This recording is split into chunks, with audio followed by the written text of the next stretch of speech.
Welcome to Yerba Mate Talks.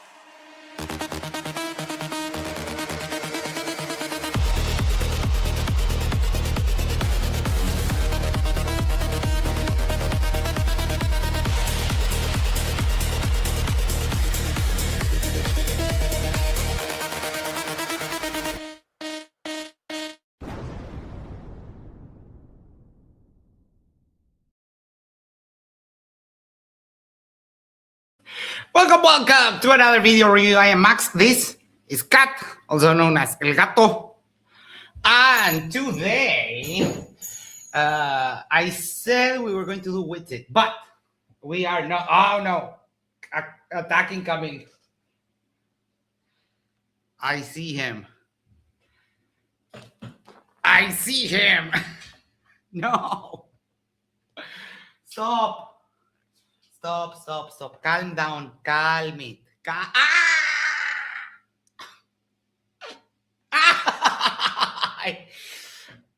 Stop.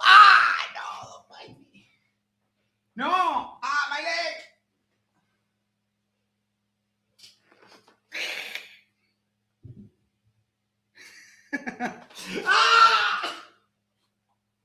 Oh my God.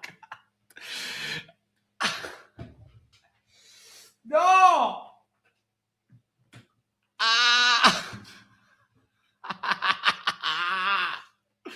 Oh my. No, stop biting me.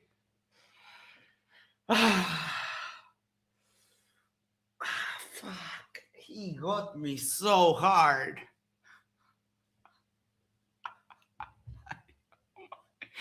That hurts so much. No! We have Jack Federer for $4.99 says Cat with special guest Max. Yes. He is the star of the show. We do know that.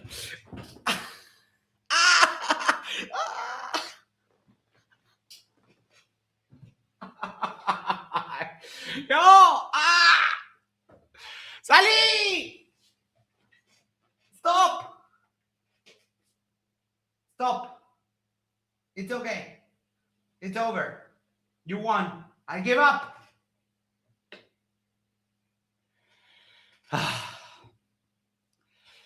All right, hold on. Let me if this critter will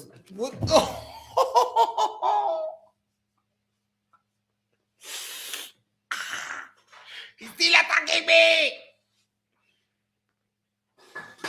No. Fuck. All right. Before we do anything, make sure to do the social thing is like, share, subscribe, send this to a friend, send this to your significant other, go to the corner, use the corner of your tweet, and just subscribe to Yerba Mate Talks. And that way we can show that up for the channel. Oh my God, indeed. Hold on. Let me get you guys the link. Boom. And we'll pin it. We'll be off to the races.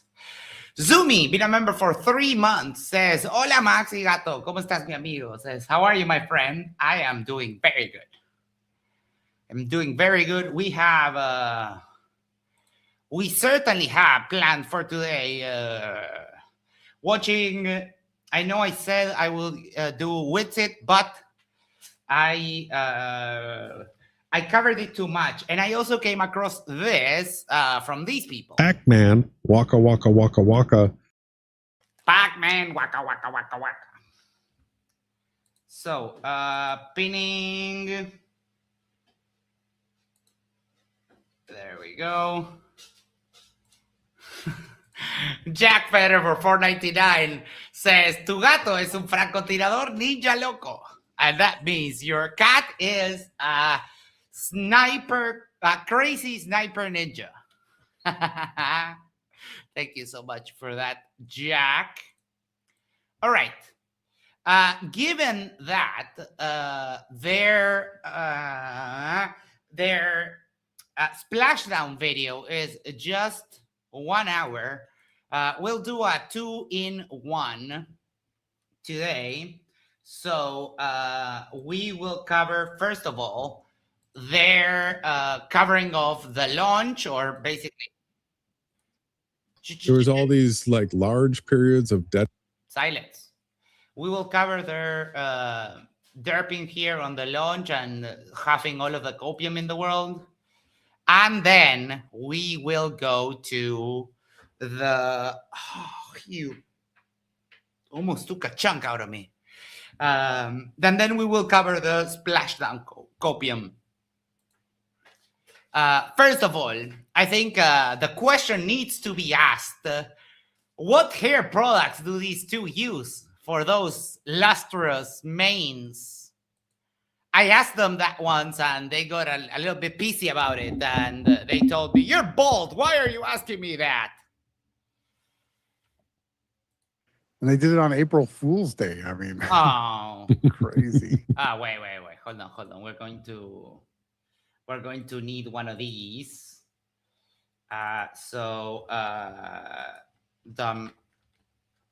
Dumb stuff said. Very well. Let me fix that. Here we go. Oh, yeah.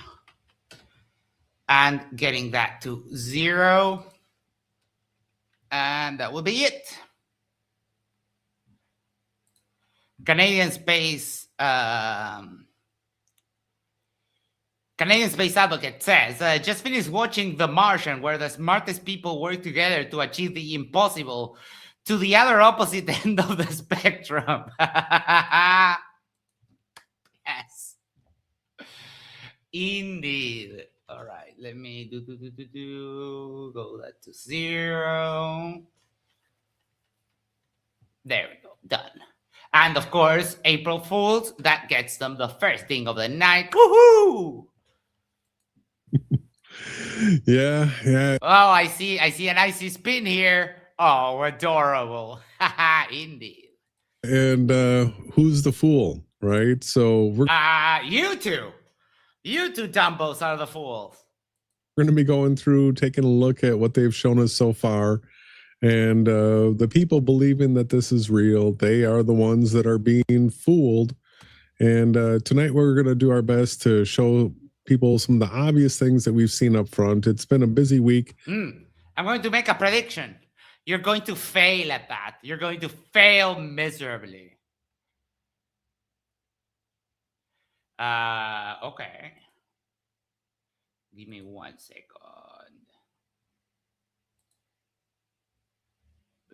Boo. There we go.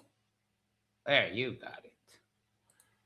And we had a little time yesterday to get some things ready, but this is supposed to be a 10-day mission, so there's more coming. What do you have to say about it so far? Well, I mean, it's absolutely ridiculous that they're supposedly doing a test flight to go to the moon, and they didn't take the actual moon lander with them. They weren't planning on landing on the moon, dumbasses.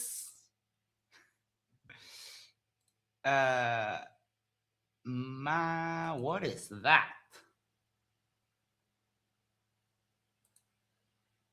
Oh, this is what they use.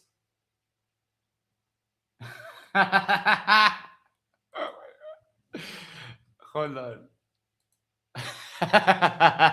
Main and trail. Ooh, try your luck. No, thank you. I'm bald.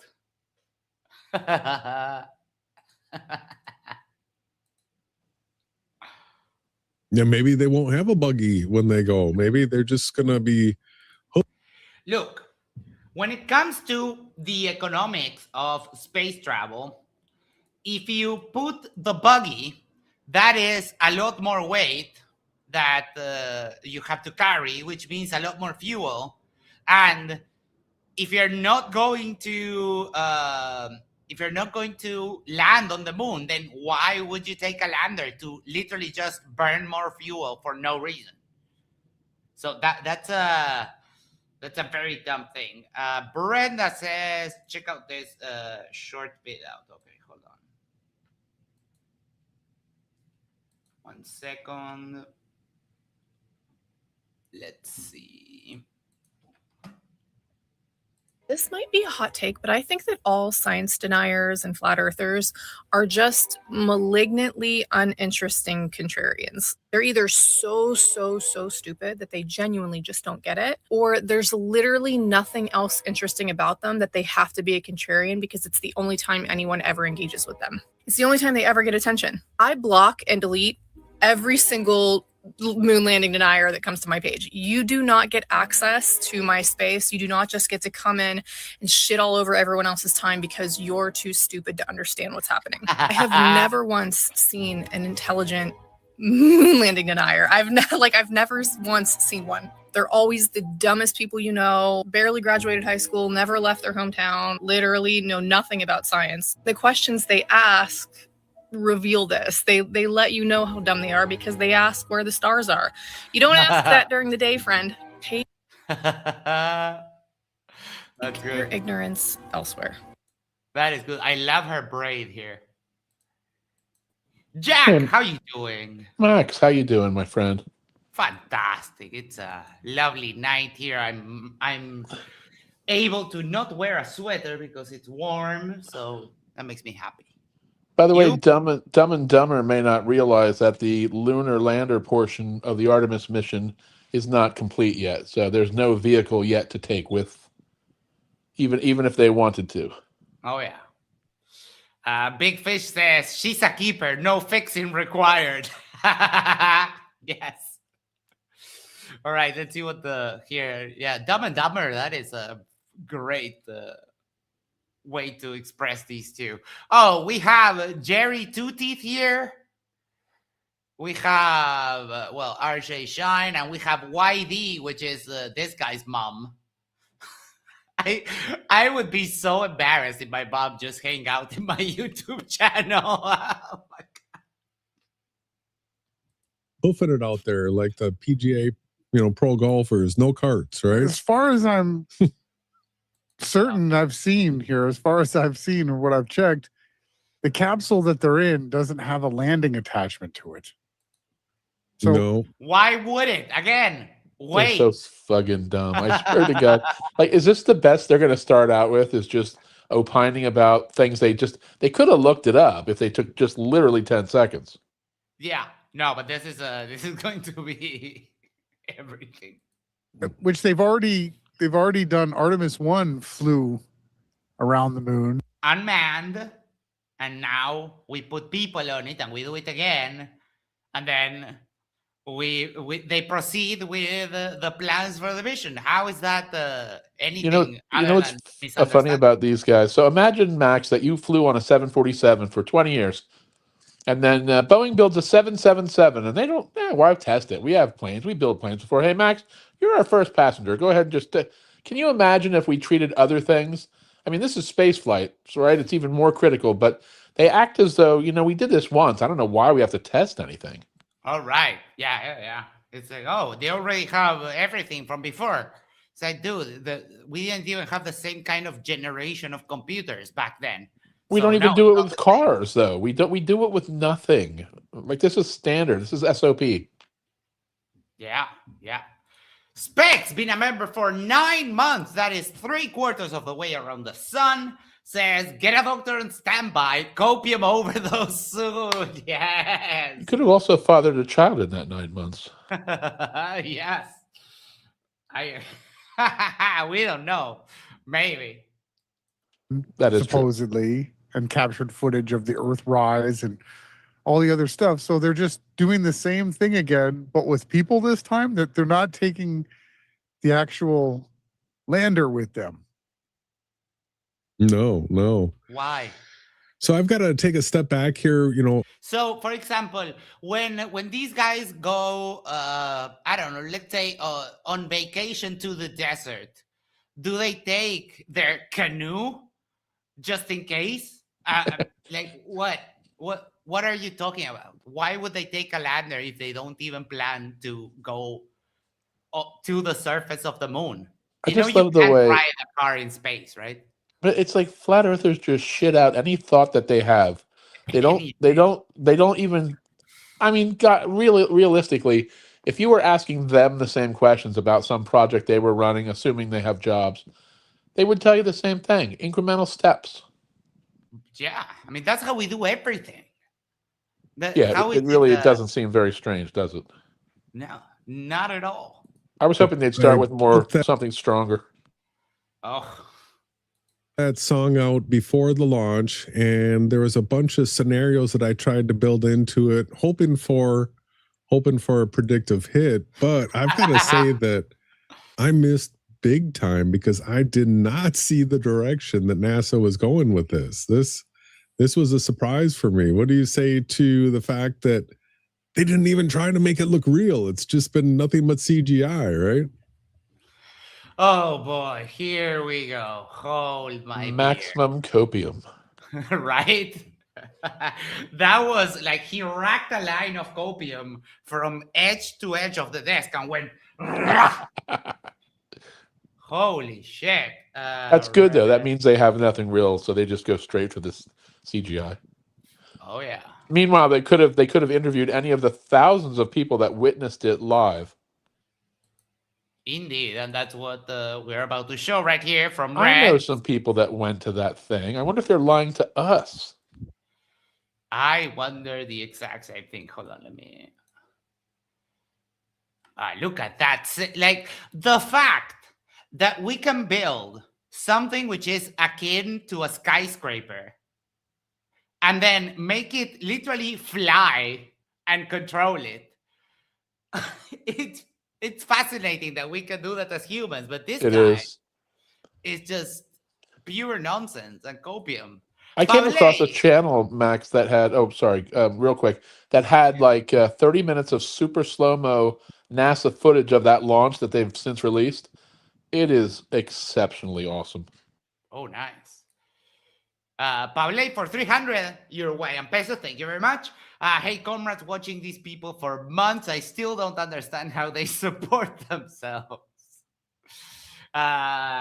It's called EBT, Electronic Benefits Transfer. My guess is someone's basement is involved in their living conditions. Yeah, probably YD, her mom, his mom. So, look at that. That is just effing good. And that plume of fire.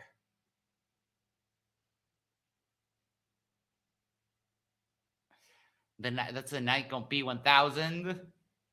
And apparently this is Mike dropped the ball. The choice of flirts. Yeah. Look at that. Oh my, the crisp image that telescope produces. That is just so good. Yeah, especially from 12 miles. Yeah. There's a lot of atmosphere in between.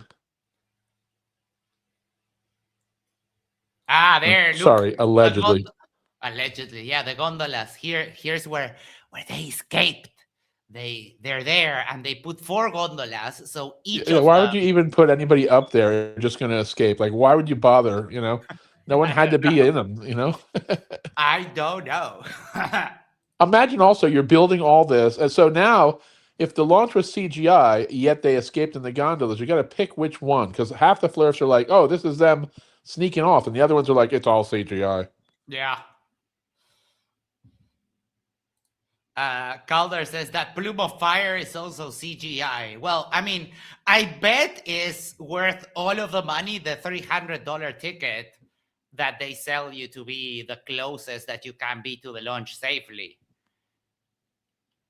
I bet that is absolutely 100% worth it.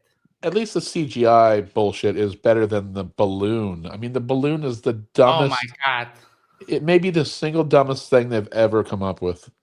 Oh yeah, I mean, like how do you do that? How do you even do that with a balloon? And that anybody that's watched the Macy's Day Parade sees the balloons blobbing around and misshapen and denting and like flipping in the wind.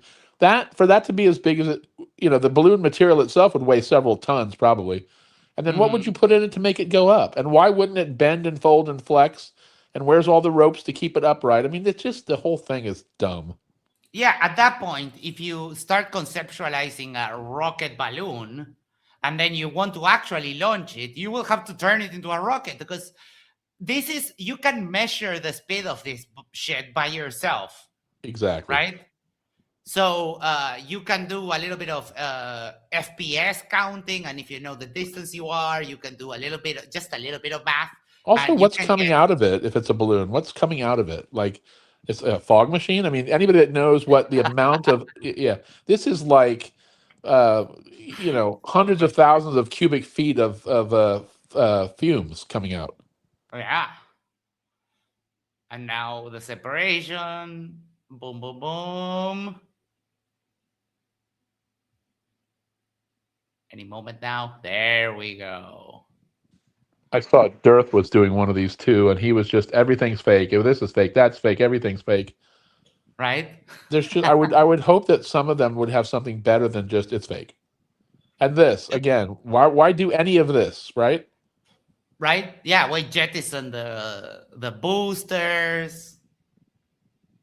That is just It's amazing. I love watching. I could watch this over and over. I kind of want to see one live now. They got me kind of thinking that I should go to one too. oh 100%. I'm a lot closer too. Yeah, for the next one, we'll have Jack Fetter as our correspondent.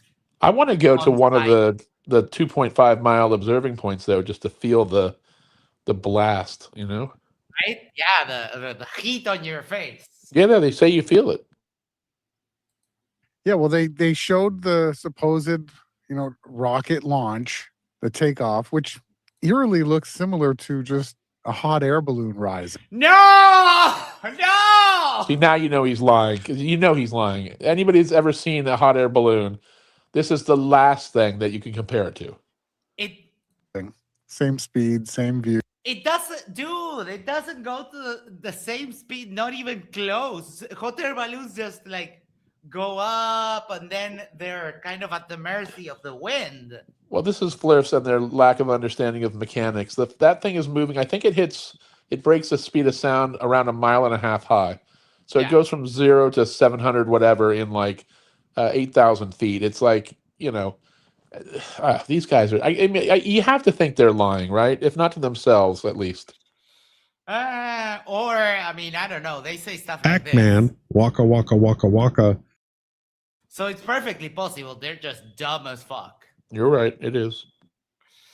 I Still just don't want to thinking- believe that humans can be this fucking ignorant. True, that is, but then you speak to them and you realize they are. Steel City says, LOL, same speed. Same look. And then they just cut to, computer animations. Mm-hmm. Mm. Where did they cut to the animation though? 2026. I can't. We watched it go to. I think they jettisoned the solid boosters somewhere around 80,000 feet or maybe 100,000 feet. So that balloon got up there that quick. They can do the math. I mean, they don't even have to know how fast it was going to do that. Yeah. I'm really disappointed that, this is something that a 4-year-old would come up with. I am also disappointed in the status of the flirts that we have right now. Like this is just embarrassing, even Just for scraping them. the barrel, right? I mean, yeah, exactly. Yeah, but they scraped it so much that they're also scraping the barrel below that one. These guys are like C-grade flirfs. Yeah. Because these are the ones, I don't know if you remember, these are the ones of the virtual reality biblical flat earth 2-pole model, which is basically a globe. Yeah, SBVR, supernatural virtual reality biblical model. Oh God!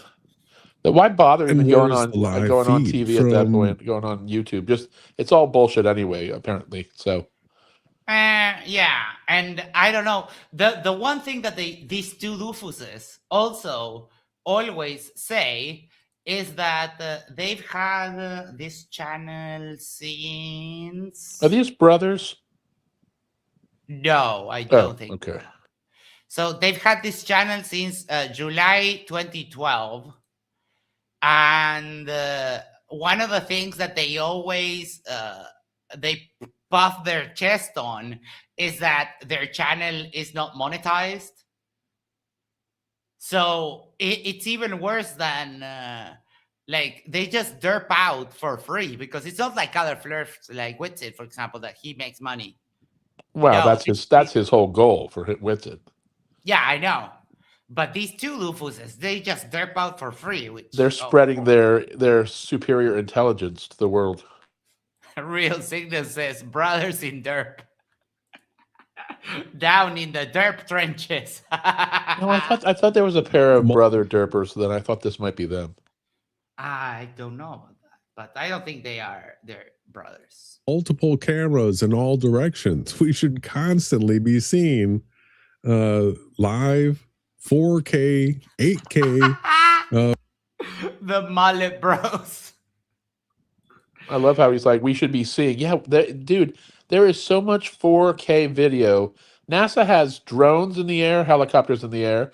They have the tracking aircraft at 60,000 feet.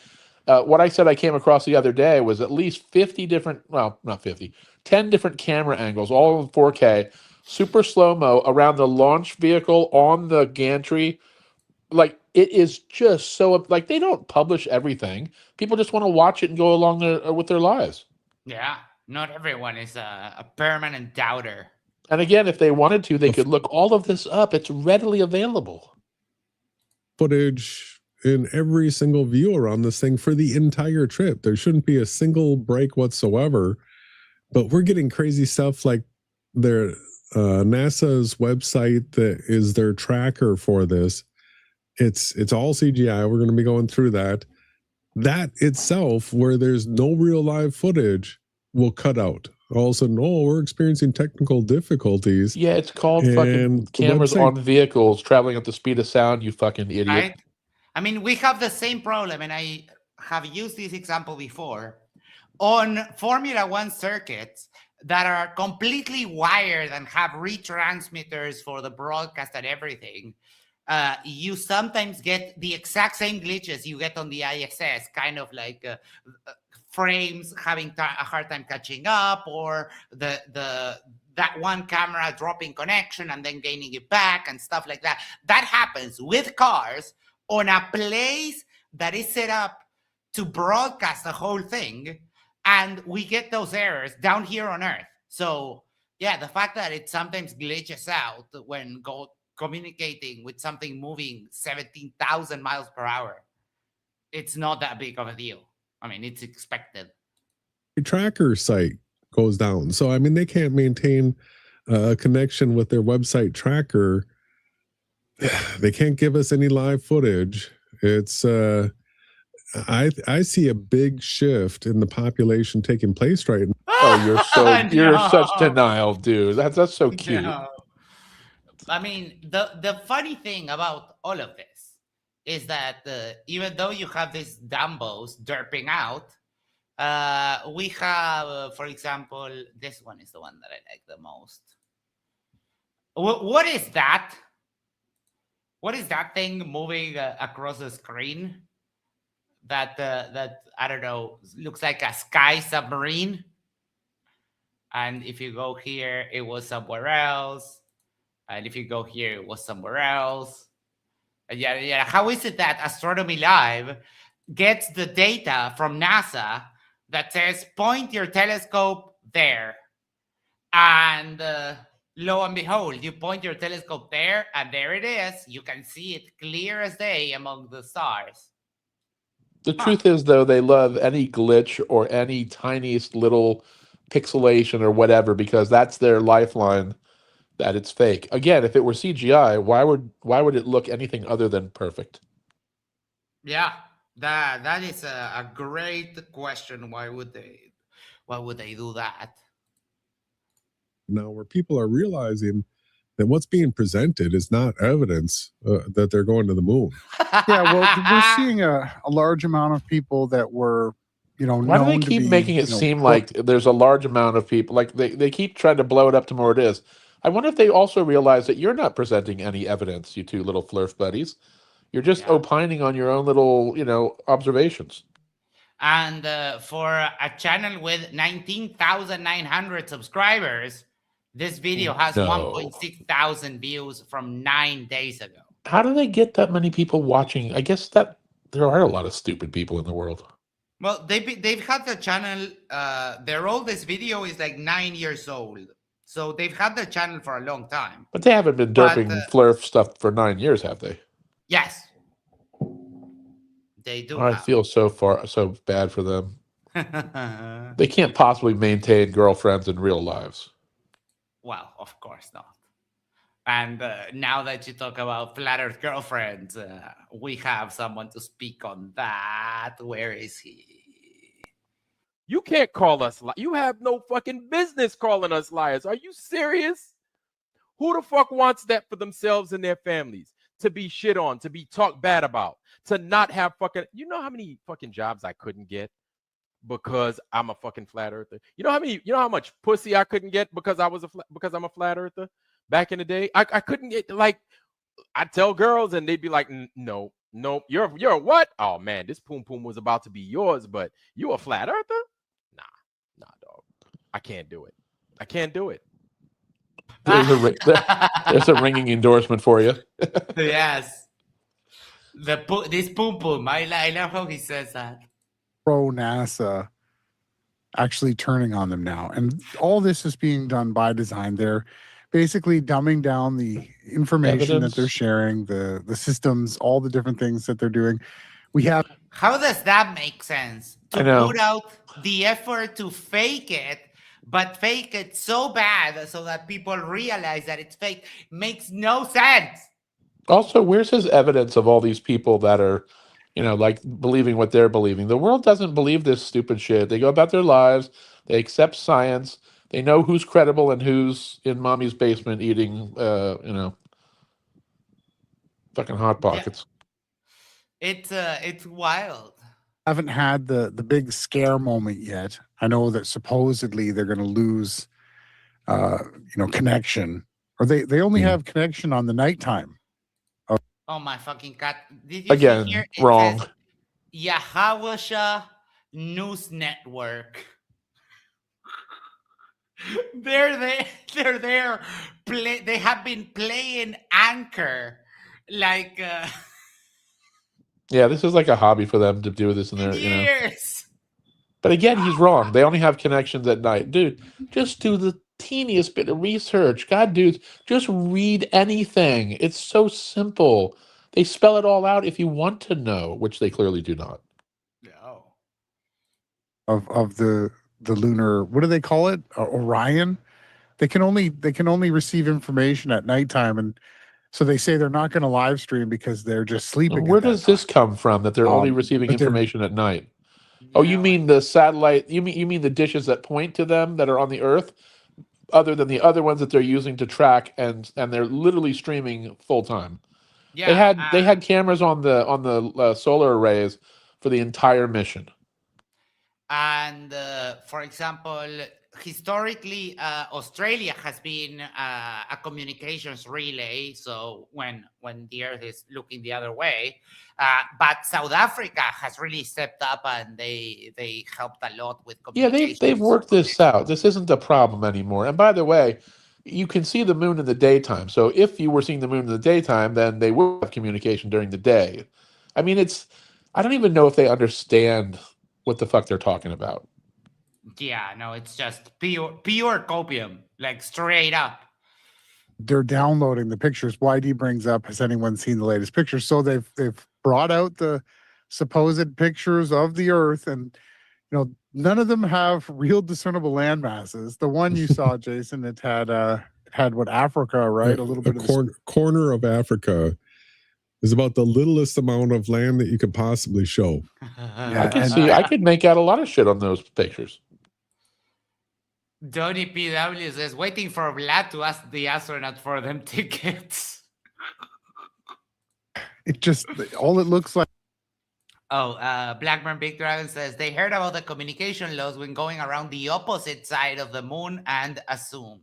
Oh, yeah.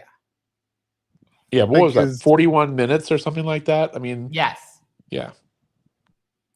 Is a blue marble with no land. It just looks like the whole Earth, like half of the Earth is just supposedly water. I would bet you $1,000 that they didn't look at a single picture. I honestly would. There's no way they did any research here. You will see. But I mean, grab a globe and you can see that there is a huge portion of the Pacific Ocean that that's why we usually have the framing of the maps, America on the left and the old world on the right, is because on the other side, you just get all water. When in actuality, if you Pablo says, are these two from the religious branch? Yes, they are. But they have a unique brand of derp because their model is the SBVR. And I'll type it here.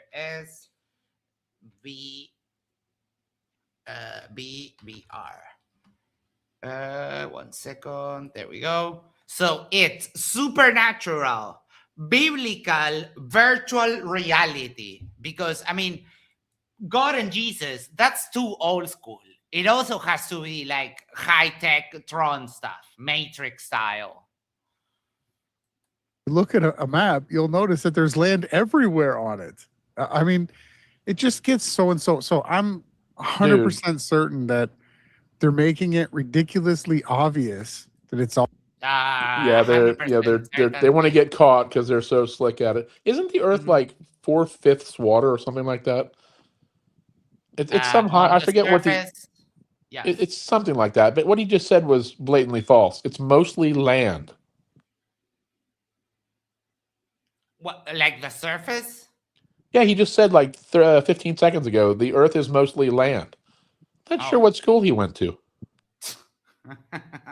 The School of Hard Knocks. All fake, and they're just doing it to gaslight people.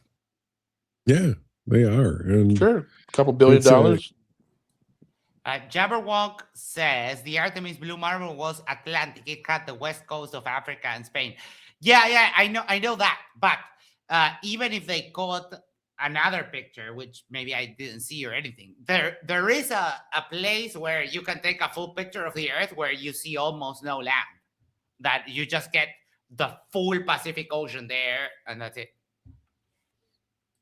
Interesting time. I don't know if you want to start getting into some of this footage or not. YD also brings up, we can get into the footage, that they're now starting to show stars from space when, if you go back to the original moon landings, you'll see that the astronauts. Right, because in 50 years, we haven't developed, better cameras and better editing.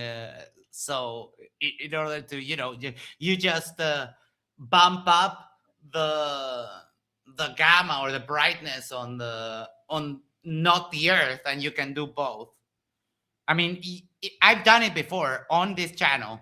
You go to the old archive of the original moon landings, you go to the later ones, download the picture, and you crank up the brightness and a couple of settings, and you can see that the stars are there. The problem is that if you have the Earth on the picture, then the Earth completely washes out.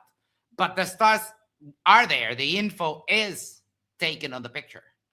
It's 71% of the Earth is covered in water, by the way. So his statement's just blatantly wrong. Mm-hmm. Yep. Stars from outer space, right? Due to the brightness of the sun and then all this other stuff with focusing. So they've even had Venus. Now they're showing Venus, which is an interesting thing if you actually look at the path of Venus and the sun and the Earth and how difficult it actually should be to see the wandering luminary that we call Venus. And they saw Venus from the dark side of the moon, you fucking jackass. That's the reason it was visible in the photos. The wandering luminaries. Oh, that's adorable when they say that. Got the one of the rocket launch videos up here, Jason. Why don't you start filling people in what you're showing? You had a dumb stuff said for that so one. I didn't we see watched that. We can just ding them for no reason. The launch with YD, and we chose to watch it on Fox. Why would you do that? Well, there's obvious why. Oh boy, what the fuck are all of these? Crazy follows crazy. And so the chat is really the most interesting part about this whole thing, in my opinion, because like we're talking about here, this shift so right now the launch is taking place and you got people going, oh, so beautiful, let's go. Somebody else is already saying April Fools, but this is just the beginning. That's where why they it chose looks, Fox. Uh-huh. The Yeah. troglodytes' channel of choice. And then to fake one time, then double down is nasty work. Someone actually sent a super chat to say that. Thanks to the crew, and may the Lord be with you all. Go make history, and maybe y'all can share a beer or a cup of coffee with this minimal donation. Thank y'all. You're sending the super chat to Fox News, you dumbass. I'm sorry. The intention is good, but the execution, meh. Yeah. it's like we're seeing real camera footage of it. So as this progresses, Launch system core stage. Integrity 3 miles in altitude. as this goes, real quickly, we get cut over to, so here's Mission on. Have you? The integrity is 85%. so far everybody's, oh, this is great. Other people are saying it's theater. It's pointing down. You see, it's going to the ocean. It's pointing down. I love how they like other people as though that is somehow conclusive. That idiots say a lot of things. Oh yeah. Electron Element says that is a balloon. Yeah. And hold on, because I should have. Where is Eric? Eric Burns. He sent me. Let me make it full screen. He sent me another video from someone who shot this from a boat.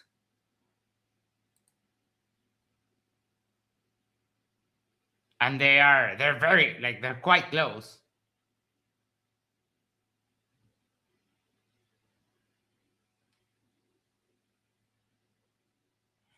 In fact,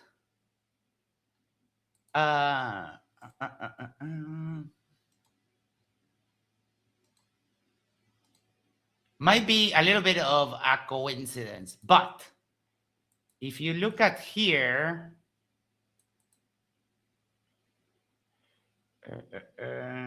so that's thank you, Eric, for sending me that.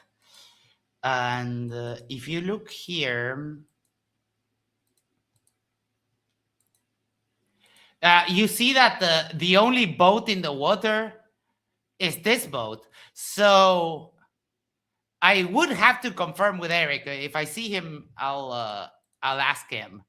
But I am guessing that this video that I just showed you from the boat is this boat that the guys caught from the shore. Wouldn't that be amazing? Electron Element says saying that is a balloon insults everyone's intelligence. Yeah, I don't know who the first flirt to say that was, but it's beyond insulting because I mean, if you find me any footage of any balloon of any size doing anything other than blubbering around and folding and flapping in the wind, especially like the heavier balloons that are built for parades and things like that, there's just nothing in common with this. Not to mention the movement and the huge amount of gases coming out of it. It's just dumb. Indeed. Yep. I'm sending Eric the question. I was just looking at your at the video from the. Are they going to acknowledge I assume they're going to acknowledge the live people watching it. So are they all in on it, or is this where the balloon comes in? That's a good question. Where does the balloon come in? And I don't know. From the sound, Icy Spin sent me the video that he took from his cell phone, and just from the sound that you get on that video with the microphone on the iPhone, which is not the best, you can literally hear the strength of the rumble 12 miles away. In my studio monitors, in my speakers, it sounds like it's Yeah. so good. And the super slow-mo stuff that they show from the launch, the shock waves in the expanding gas from the flame trench are amazing. The amount of force that's happening there is just staggering. Oh, we can take a look at that if you can find it and send me the link. Yeah, I'm going to look for it. You got it. I'll put them on 125 because Yeah, it's definitely a ritual mixed together with a bunch of other, oh my fucking cat. What ritual? What are you talking about? Here, I like cranberries says, my uncle helped to build that rocket. Nice. Oh, we have our friend, my mom bakes cakes. How you doing? Is my audio working okay? Yes. Oh, good. Sometimes I come in like a duck. Yes. So welcome Max, and welcome Jack. How you doing? Everything okay? Oh yeah, this has been a cope session overload. So it's been looking at first tears coming out from everybody. It's been glorious. Yeah, it's The Mark Sargent thing for Mark and the egg or the potato. the potato, yeah. it's like they're just trying to pick things from space, and it's just not working at all, because it's then showing them on wires in the green screen is freaking hilarious. I mean, you could at this point you could just interchange Mark Sargent and the Potato Man's video with Witsit and with these doofuses, and they're all the same thing. It's like, yeah, looks fake to me. No research, no analysis, nothing whatsoever. Just looks fake to me. That's it. I mean, there's a post about the previous, the moon landing, and we're going back there soon. And what are the first going to say when we actually land back on the moon again? magic tricks. I don't know what this major, I don't know what that is right there. Some kind of fin, right? Some kind of fin. And then it cuts to Fairing, 8 mile. Oh, look at that! Look at the curvature of the Earth. That's it, right? Yeah, all they're going to do is make it flat. Do you remember that video where they showed where they had that craft go up? I think it was a balloon or something, or no, some sort of craft, maybe a plane, and they flattened the horizon to make it look flat. Yes, I've seen that one. They cropped out it and like fixed it in editing. We have exclusive footage of the rocket balloon.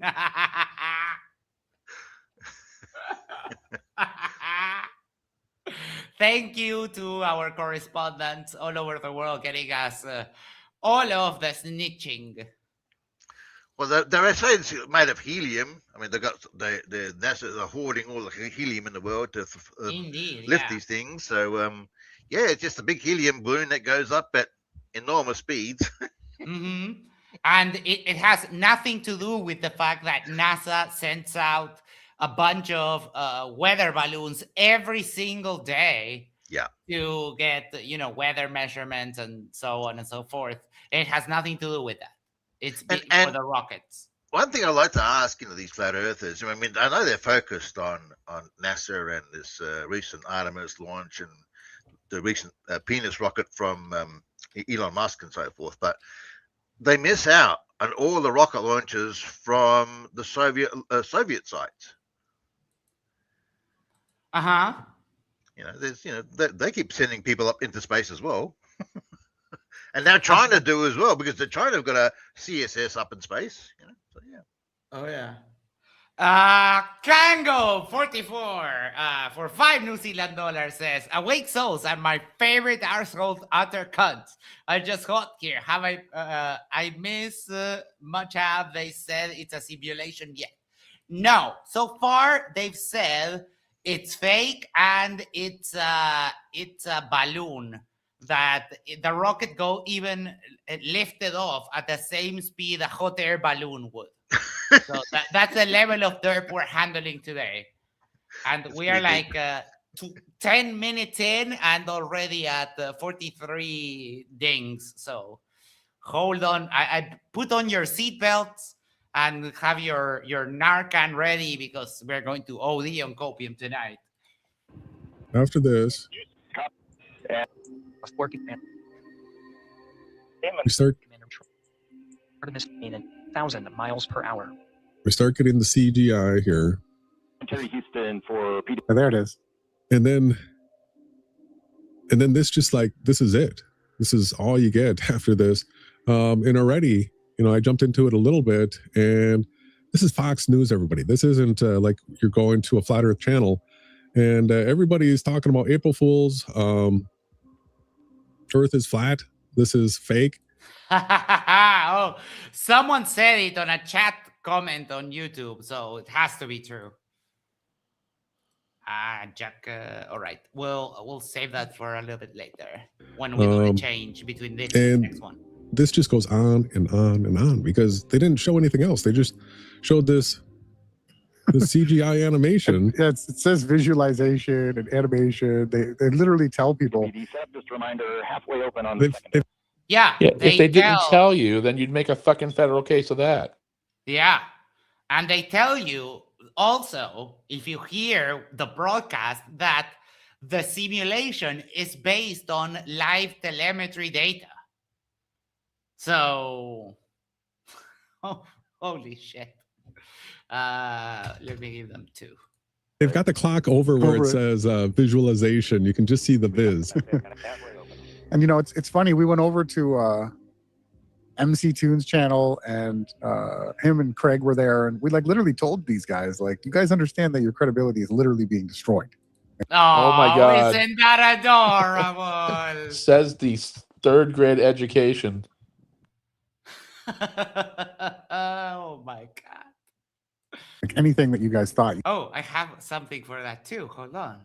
Funny. Anyways, oh my cat. Yes. Oh, Mikey endorses. Never fails. Flat Earth toddler.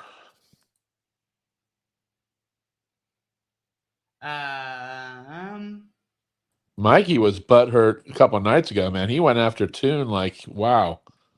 I haven't heard him. Mikey Did you see that? Yeah. Yeah, I saw that, and I also went up against Mikey, Sam, and Matthew Hakim. Oh, when was this? Mike reviewed it. It was the other day, but Mikey deleted it. Oh, okay. I saw that. Yeah. Sam told me that I was bald, and I told Sam, you're bald too. And he lifted his hat, and because he probably has peach fuzz, he was like, no, I have hair, and he's as bald as a cue ball, like Mikey and me. Sam is the Israeli friend, correct? Correct. Yes. You had that was relevant or appeared to be real is just being totally taken away by what they're doing right now. Because the regular people that are tuning in, seeing this, they're easily thinking, this is a computer animation. This is 2026, right? There's no way that you shouldn't have 10 cameras on every angle, from the ground, from satellites. Where would this angle come from? Supposedly up in. Would there be a second rocket in parallel to get this footage?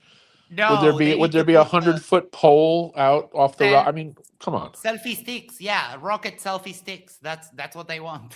I mean, look, you dummies can cry all you want, but this debunks you, idiots. Butthurt. They couldn't engineer their way out of a fucking paper bag either. That's true. With a cat also to help them. 1 million, 100,000, 500,000. Maybe somebody from Craig's or MC Toons channel that's tuned in right now that's hiding, trolling us in the chat. Why don't you let us know how many satellites are up in orbit, and how come none of them could? Oh, you want a satellite with an optical camera to somehow? Oh, for fuck's sake, you guys are. This is just. I was expecting a little more, I must say. This is like watching.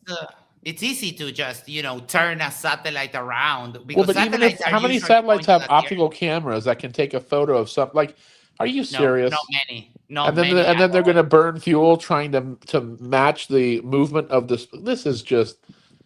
This would be like if you had 2 third graders just talking about what they think happens during a launch. Right. But Jack and Max, they keep telling us that satellites are fake. So how are they going? Yeah. How are they going to film this thing in space if space is fake? Whatever's convenient for their argument. Or it's like what? Oh, Lindsay sent me something. Lindsay sent me something immediately. Also, how many space satellites actually have optical cameras that aren't either classified and taking pictures of the Earth? Like what? I'm not sure any satellites have cameras that they can just take a picture of something 100 yards or 100 miles away as though, hey, shoot the camera that way and see what's up. Oh, this is epic. Hold on. Satellite. Oh, this is from PhD Deitch.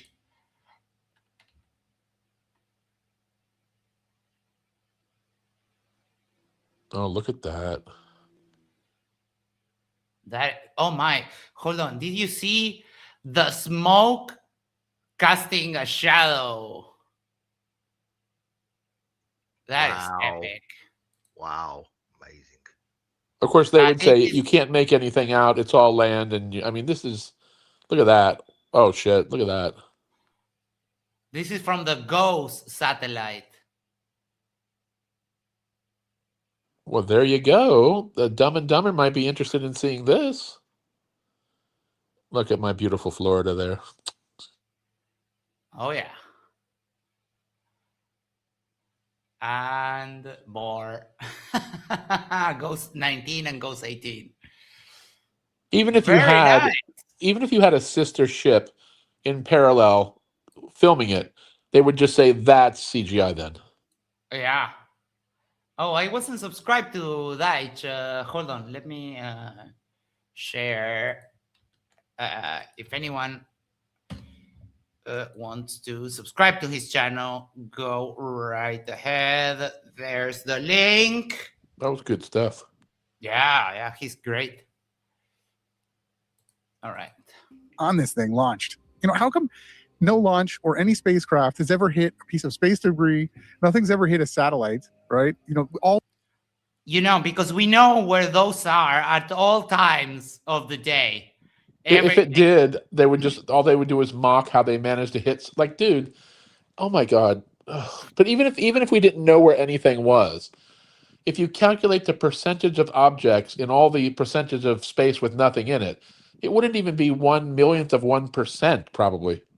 Yeah, and I mean, why would you do that? Why would you even risk crashing into a satellite? That would be danger for the people. That would be a satellite that you have to launch again. Also, to the point earlier, there's not supposed to be anything up there. That's all fake too.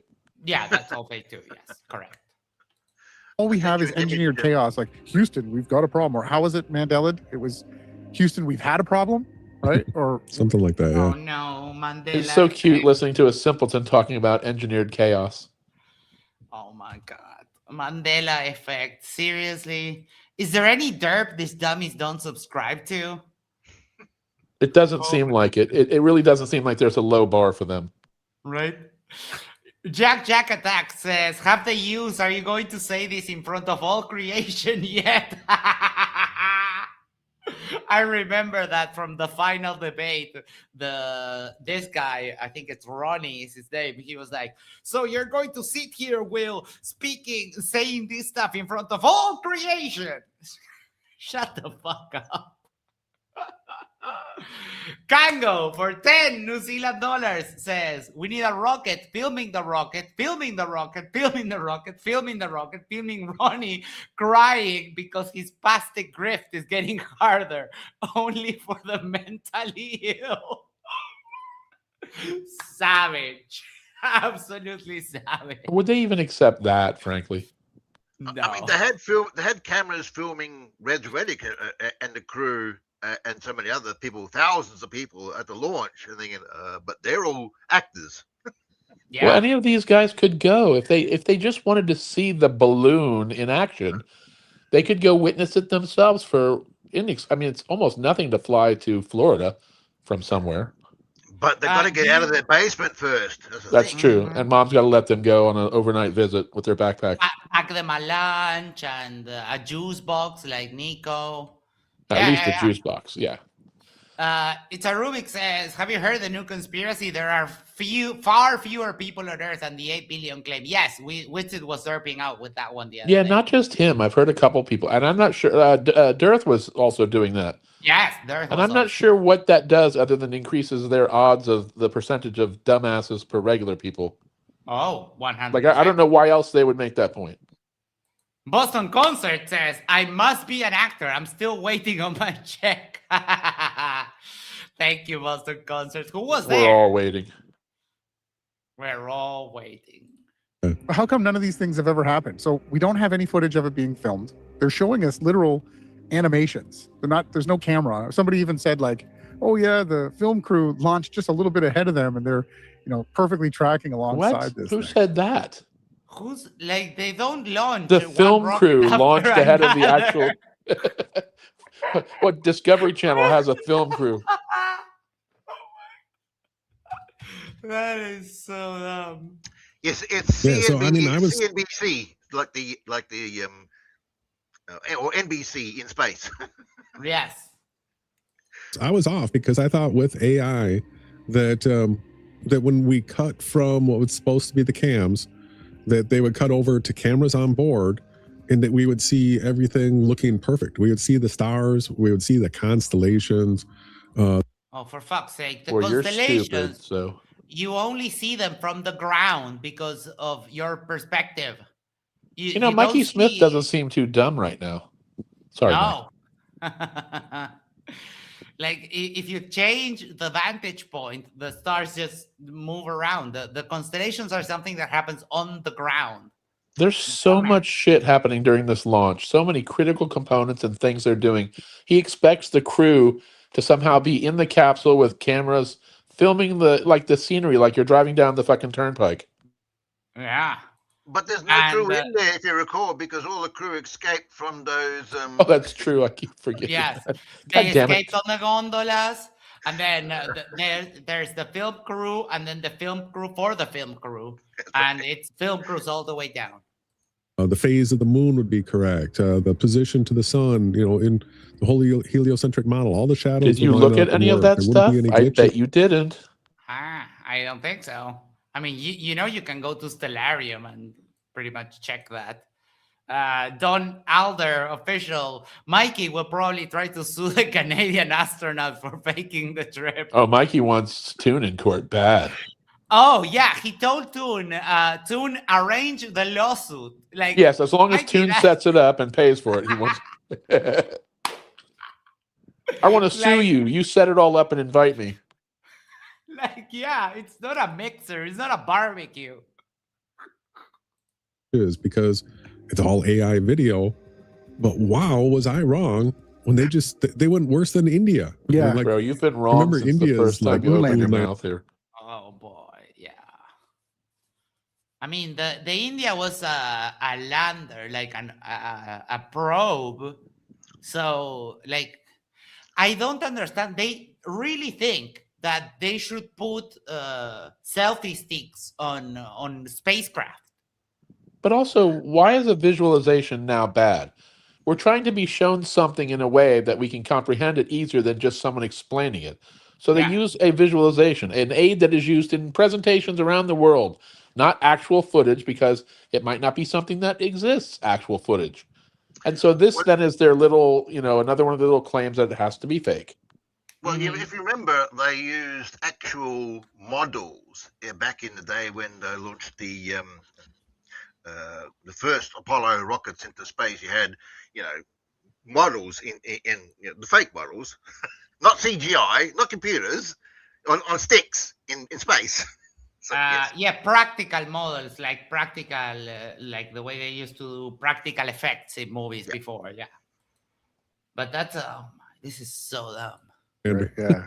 I mean, so with all the technology, with all the AI, with everything that they have, why couldn't they have just filmed more, shown more? Like, we were supposed to see the astronauts in the capsule, right? So now they're asking, why didn't they fake it better? Like, none of this makes any kind of sense. Yes. First it's a balloon, then it's all CGI. Then, well, where's the real footage? Why not Where's more of it? Where's the hyper-realistic fake footage? So we can also say that's fake too. Like, none of this makes any kind of sense. I'm going to say that they probably will never show much live footage inside the cabin for many reasons, not technical, right? I mean, they typically don't. They will show views of like the crew sitting in their positions, and they'll show a couple of those, but there's not much they do until it's quote unquote safe to be like just showing videos of like everything inside the private spaces. And Kate, who works for NASA, she said that there's times that they don't show it because what they're doing, like the science or the information that they're talking about with ground control and so on, that is like secret. So you can't just be broadcasting that to everyone. Yeah, he wants like a webcam streaming on YouTube real time inside the actual capsule. Which, of course, then he would claim as fake anyway. Yeah. Travel when they get past the supposed Kármán line where things start to float. And so what they're doing actually is they're releasing all that information. You need a supposed counter too, Max, for the next time. They've said supposed at least 5 dozen times. Okay. The mainstream channels, really low quality, really low feeds. Then they drip out that information to keep people, tuned in. Yeah, they just need to make up work. their mind. Is it fake or is it not fake? I'm now confused. Yeah, they're all over the place. YD here says, I don't know if it's Ronnie or Jason's mom, but she's the mom of one of these two dumbasses. Says Craig wants people to prove they understand quadratic equation. That's his new flex. Oh. Wait, who wants it? Right? You got the Craig, FTFA. Oh, well, I don't. I'm not admit that right now. Fleurs will be all over the claim that there are secrets they can't show us. Well, I mean, but everything has secrets that the. Well, but even if there are, you don't have the right you don't have the right to access everything that they do or touch or own, or it could be IP, it could be sensitive in nature, it could be dangerous, it could be that they don't want to show something. I mean, this sounds maybe horrible, but they don't want to show things that can go wrong before they go wrong, so they're waiting until they hit certain milestones to show certain videos. Now, appeasing idiots, it's the very last reason to do such thing. Yeah, also. You can bet your ass, though, that NASA sees everything. I'm sure there's 100+ optical sensors on that craft. Mm-hmm. And they have like 24/7 crew like in shifts because you have to be monitoring if anything happens at any time of the day. So these guys, in the other video, I think they're talking about how there's someone that looks like tired on the control part, and it's like, yeah, that dude probably has been there for hours and probably has a couple more hours of shift. I wouldn't trust these two to mow my lawn, yet alone give them access to direct live feeds from fucking NASA. I had a question. The escape that the first said they escaped from those. Yeah, the gondolas. Gondolas. How did they go from there to land on the ocean and then land and then appear on the aircraft carrier? Well, Dirt was saying that they load up the capsule into a C-130 plane, and then they make the C-130 plane like release the capsule. Like, motherfucker, what that plane can't go the speed that thing was going. That is just insane. Yeah, the capsule would only go terminal velocity when they released it in the atmosphere. It wouldn't start out breaking the sound. It was like 18 times the speed of sound. But the question remains: how do they get from outside the gondolas from Cape Canaveral back into the ocean and then onto? That doesn't make sense. Sorry. None of it makes sense. Kango for 20 New Zealand dollars. Thank you so much. I spent 25 years in BFX. Are based on reference to make them look real. During Artemis, there was investigating jet stuff that's not been seen before during separation. You won't see that in a movie as no one has seen it before. Thank you so much, Kango. But I mean, these guys think that they can just look at footage and say, oh yeah, that's AI and yada yada. But no analysis, no anything. Well, challenge any one of them just to produce 30 seconds of anything that looks even semi-real of a rocket launch. I bet they couldn't even, AI is powerful, but it also needs really good descriptors. And even then, 5 out of 6 attempts come out garbage. And even then, it's limited to 8 seconds. So where are they getting these full several minute long cuts in AI? Of course, I guess they're using their special NASA AI. They have secret access. Yes. If you pay with a NASA credit card, you get full access to the AI. It would just be more meaningful if they would say, here, look at what we did, and then compare. Like, they show nothing but anecdotal. Right? The man, the legend, Astronomy Live. How you doing? We have... You better put on a helmet, Astronomy Live. Oh, yeah. You may want to face desk at many points during this. Excited. I wonder if they just think that people are just so stupid and so whatever that they see like this we and do they of think, you guys. The level of projection there is IMAX with Dolby Atmos sound. But I mean, you can say that people are stupid, but we have Astronomy Live in the chat, and Astronomy Live caught this with his telescope. So I don't know how you would fake something like that in the sky at the distance that shit is and at the velocity that it's moving. But according to Mike, telescopes are fake anyway. They're all projections from NASA. That's true. correct. That is true. Astronomy even ones without Wi-Fi. Should have used binoculars and his phone to catch it, and a little dab of Crisco grease on the lens. Yes. Kango for 5 New Zealand dollars says, thank you so much. You sit in Dallas with supervisor looking at the real world, looks for months, jets, rockets, etc., and it's matched. AI is trained on these results. But even so, it can't. It's to get any kind of usable footage from AI. Like when they say AI, they probably mean CGI, because to really get good AI, well, good fake graphics, you need people to do it. It's not, it's just not. It's not just AI. It would be like a ILM would have to do this, and it takes them 8 months of supercomputer computing to put out a 1 hour video. So come on. Mm-hmm. Astronomy Live said, "Oh, but I have a secret. Should I share it with you, Max?" Yes. Now that it's just us around here. Unless it's a dick pic.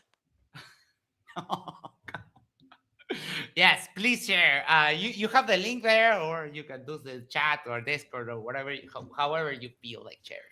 And no pepper grinders. No pepper grinders. Yes. There it is. Pre-lubed for her enjoyment. There it is, and you can see that the chat here. There's lots of people that are losing it because they're like, "What the heck is this?" Because you're watching Fox News.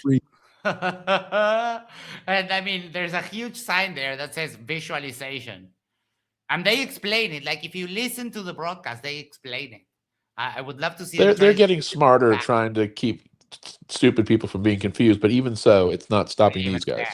Yeah, there's a reason why shampoo has instructions: do not eat this.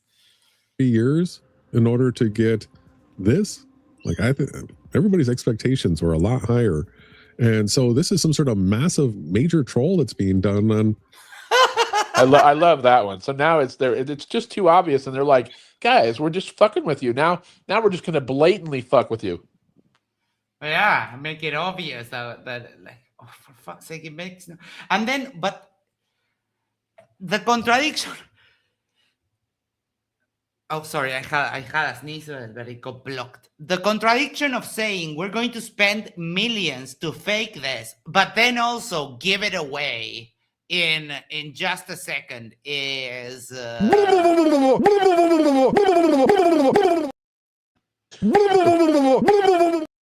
gotta. Every time I see that, I just get triggered. welcome. How you doing, Astronomy Live? Hey, thanks for having me. Sorry, I'm just rearranging things here. I just got back today. I was gone this weekend, but so I'm still rearranging things. Pardon the mess, but yeah, that was very disturbing, Max. I joined the stream. The first thing I see is Nathan Oakley going like a turkey. That was jarring, very jarring.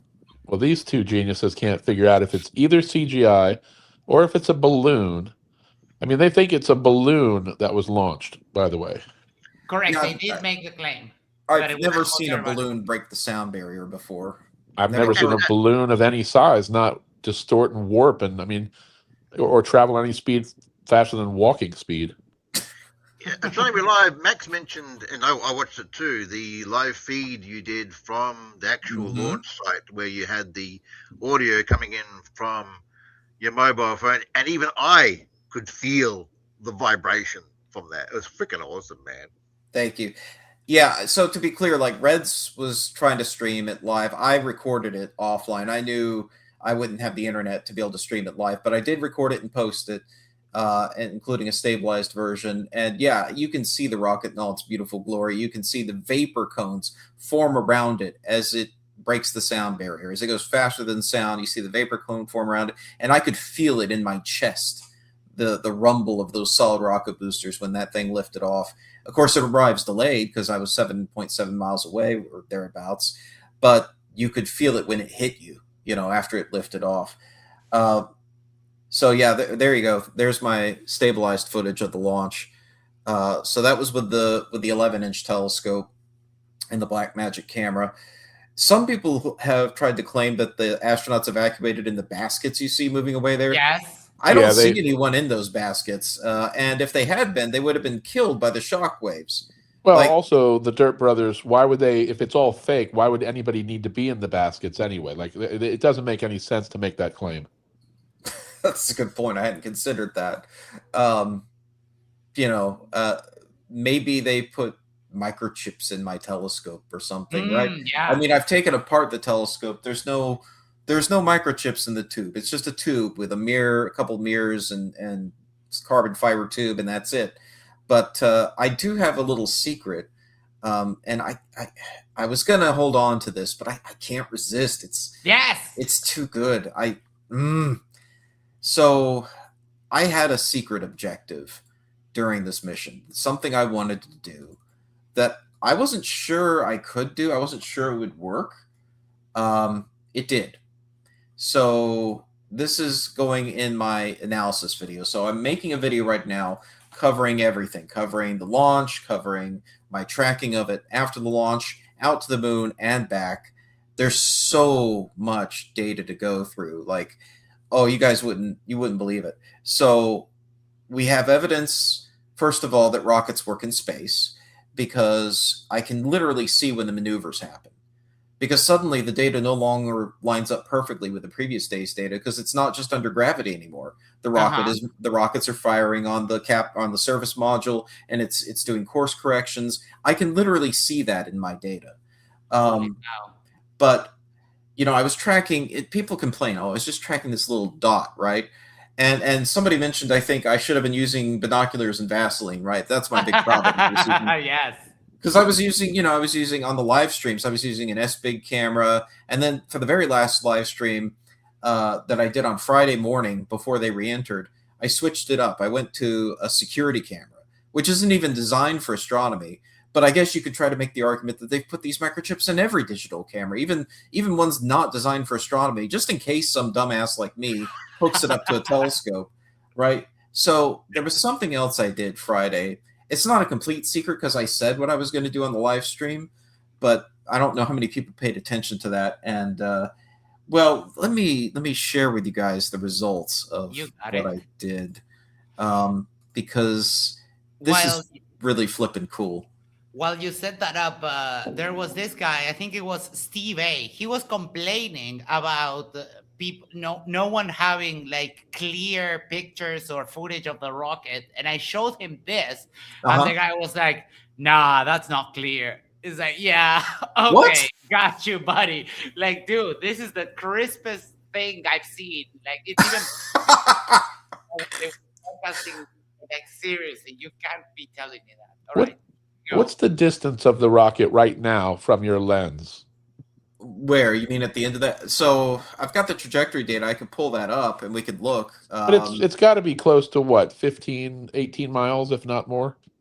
Well, let me pull up the data because I literally have the data from Flight Club. Like that was all tracked based on the Flight Club trajectory, and it worked really freaking good.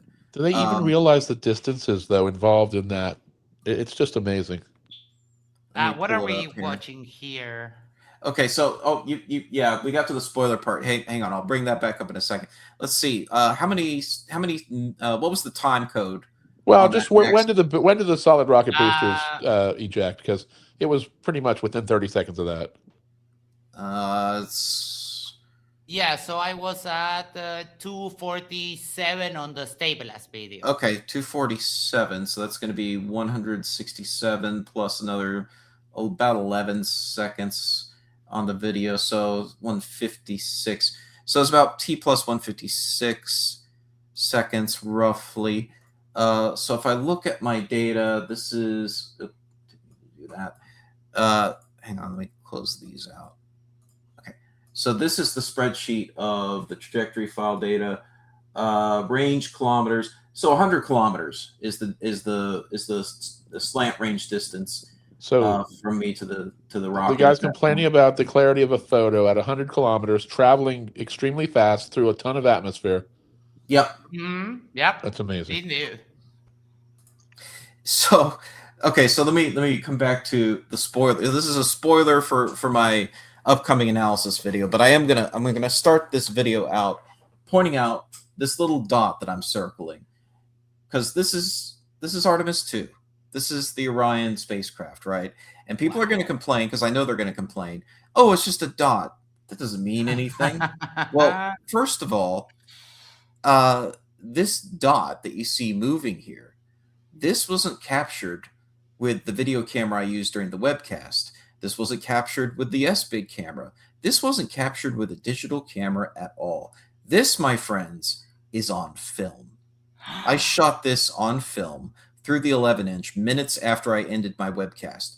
The little overlay you see playing here, that little guy right there that pops up, that's an inset overlay from the final minutes of the webcast. And you see how there's like those brackets. I was using the brackets throughout the webcast to point out where it was. So I took 3 frames from that into that webcast and overlaid it on here, overlaid it on the stars, and traced out a line to show how Orion was moving at the last minutes of the webcast. As soon as the webcast was over, I yanked off the video camera, slapped the film camera up on there, focused it, and took these shots. These are about 20 to 30 second exposures. I mean, I'm manually timing it by hand, literally, because it's a mechanical film camera. There are no electronics in the light pad here. This is a purely mechanical film SLR camera hooked up to the telescope. I then traced this line out, extending it past where the webcast ended. And sure enough, there's a dot moving along that line between 2 exposures that were taken a couple minutes apart with my film camera. So I'm probably the only person, I don't think it's too boastful to say this, I'm probably the only person who captured Artemis 2 on film while it was in space after the launch. Well, this would make Mikey happy, because according to Mikey Smith 2 nights ago, pictures and images are different completely. He doesn't understand they're pretty much synonyms, but oh boy, that's impressive. Just the fact that you managed to get it in frame. And Astronomy Live is a boss. Oh, thank you.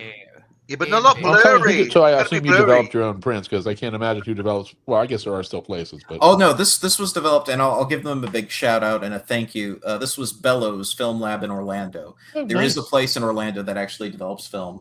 I took it to them because this was actually color film. I grayscaled it here and bumped the contrast a bit just to make it easier to see. But I took it to them to develop because I'm not going to try to develop No color film. photomat window drop off anymore. No. I mean, it's a very hip place. Like they were doing a whole big event today. Like I had to park a block and a half away from the place because they were having a cookout outside. They had haircuts going on inside the film lab, and they were doing film drop off and development. So I don't know. It was so crazy. I mean, there's a bunch of craft beer places around there. Like everybody was just having a good time. But there was somebody had already printed a film photo of Artemis 2, the launch. They have it hanging up on the wall. So I thought it was very fitting they got to develop this negative. Oh, nice.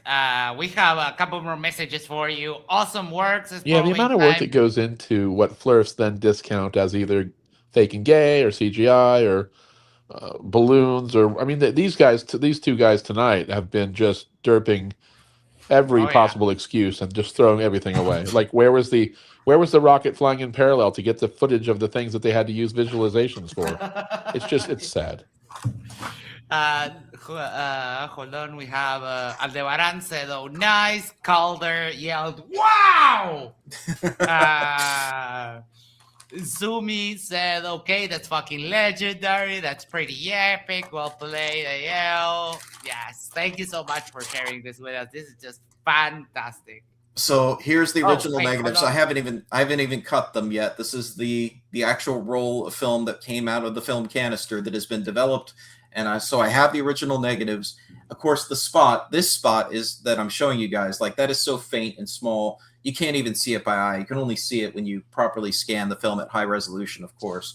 But I have the original negatives as proof. So this is going to live in my collection forever. I've got a binder of negatives. This is going in one of the sleeves.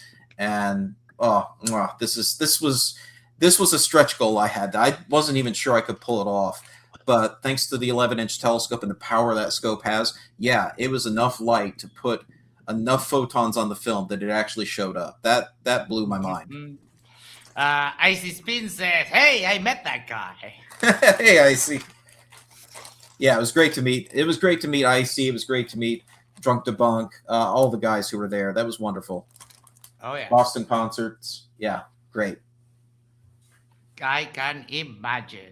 Surprised Icy Spin's still up. He's been going to bed quite early lately. All right. So we have these derplings are just in full copium mode. So if you want to hang around a little bit, Astronomy Live. Yeah. I really want to see what they have to say. Because do you have I don't know, maybe dangerous objects nearby that you don't want them to break? Just move them away, because this is astronomic levels of derp. Yeah,Ve got my Strike facepalm protection personal safety device ready. So yeah, perfect. The whole human population right now, because everybody heard about the moon launch, and I mean, could it get much? Oh, Pable for 300 Uruguayan pesos says, "When I grow up, I want to be like Astronomy Live." Hell yeah. Thank you, appreciate it. Hold on, because I remember that when you came on, you just said we saw Oakley basically doing some nasty stuff. I also have this one. Turns, and this is the connection is still connected. Still connected to the ground. The thing turns like a like an. Impeccable technique, Sam. I didn't even know about that clip. That's hilarious. Oh, I have so many. Worse than this. We're gonna, like I said, they're gaslighting everybody. Oh, they are gaslighting everybody. So this was, and then it was over quick because nobody was talking. There was all these like large periods of dead air silence, and all there was this stupid graphic. Yeah, and they're like they had like some leak, or they always have some stupid insignificant like error, or the suspense. All of it is probably created by some kind of Claude or ChatGPT. And then you got all the people trolling. Somebody paid to say when is the launch. They're looking at this animation up here, right? I'm trying to Again, get they're this watching tab to this on close, but it Fox is. just for. Yes, they're watching it on Fox, and now they go into like some pictures and some stuff. There it goes. And Obviously on Twitter. Oh, look, we have Icy Spin, who's in the chat right there. Is also in the chat in the video. Says, was the rocket just CGI? No, it was a balloon, I think, is what they're claiming. The craft looking more like an inflatable, as you can see the zoom in. What about this looks like an inflatable? I mean, just honestly, every human has seen the Macy's Day Parade 100 times. Tell me, what about this shot looks like an inflatable? What's moving? What's waving? What is indenting or anything? Like, good Lord, guys. Granting them maximum charity, the only thing I could say that looks even slightly soft. I assume they're talking about the insulation. The blankets around the engines, right? And if you guys I don't know if you've seen the infrared footage from NASA, but you find out right quick in that infrared footage why those blankets are there. These things are literally burning under there from all the heat. So yeah, that's there for the protection of the rocket. The rest of which is made of friggin' metal. Like there's no balloon there. I mean, you couldn't get a balloon to go that fast, even if you tried super, super hard. No, you couldn't. Man. Yeah, that's a big poofy balloon-like thing there. So here's another question for anybody that's supposedly believing in this. I don't know it. Maybe I see supposedly someone from MC Tunes group. Why do these? So if that's like a thin piece of inflatable material, how is it able to be so close to the extreme temperatures of the exhaust? Have you never heard of like Kevlar and that like isolators and flame retarding materials, all that kind of stuff? The only retarding materials they know about are between the two of them. Right, you got to imagine the part of the craft that's supposedly shooting fire out of it would be extremely, extremely hot. Supposedly. Right? Supposedly shooting fire. Like, dude, if there's one thing that you can see in every footage that of the launch is that whatever that thing is, it creates a gigantic plume of fire. And that's why you can't really be very near to it, right? But I mean, the fire is what's in contention here. Like, what? Oh my. Right? Have you ever touched the end of a lighter before after you've had the lighter on for a minute? It gets hot. Well, they say it's going 17,000 miles, so the heat can't catch up to it, right? Yeah. But you can see here, are those the air inflatable? You plug your helium hoses in those here. Oh, for fuck's sake. I don't know what those are, but they're probably not that. We know what they're not. Hardo for $5 says, why is the flurf on the left so greasy and wearing a jacket from Timu Michael Jackson Halloween costume? I don't know. But I have asked them what hair products they use, and they didn't tell me. Right? Yeah, the guy on the ride's got some luscious hair. Give him that. Both of them, they have lustrous manes. But they got a little bit pissy when I asked them about what hair products they use. Nipples. Quick connect nipples, right? At the bottom of what looks like an inflatable, there's a lot of people showing pictures of it being deflated.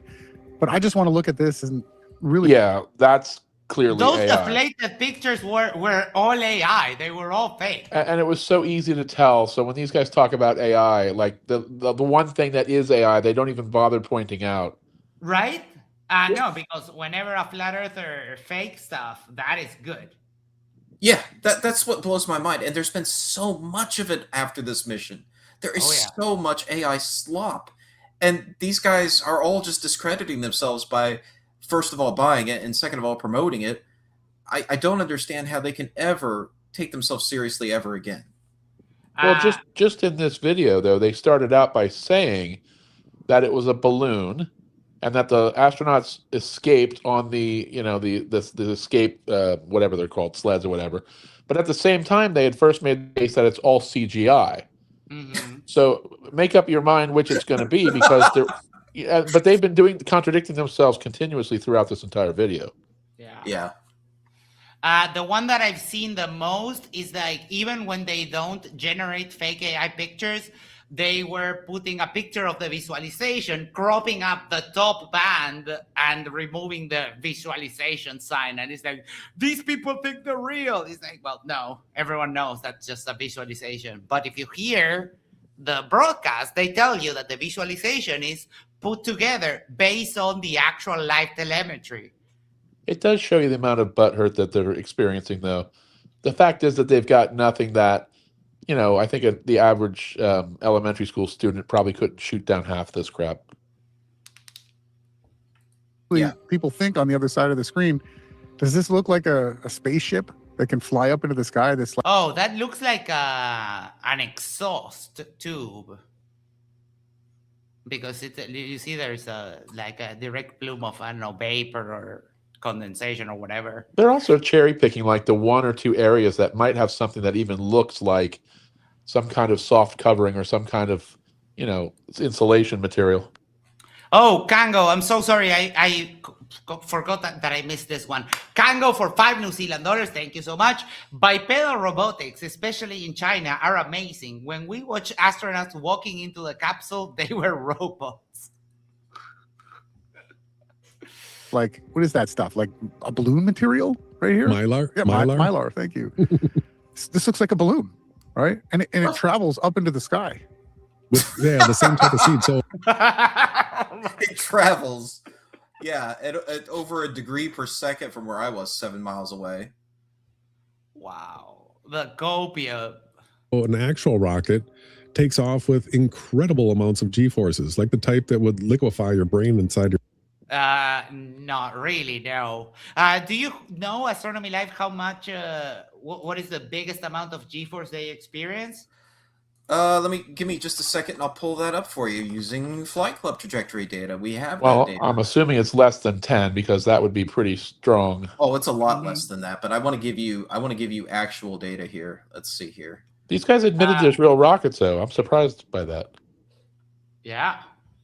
Now, I have a note somewhere.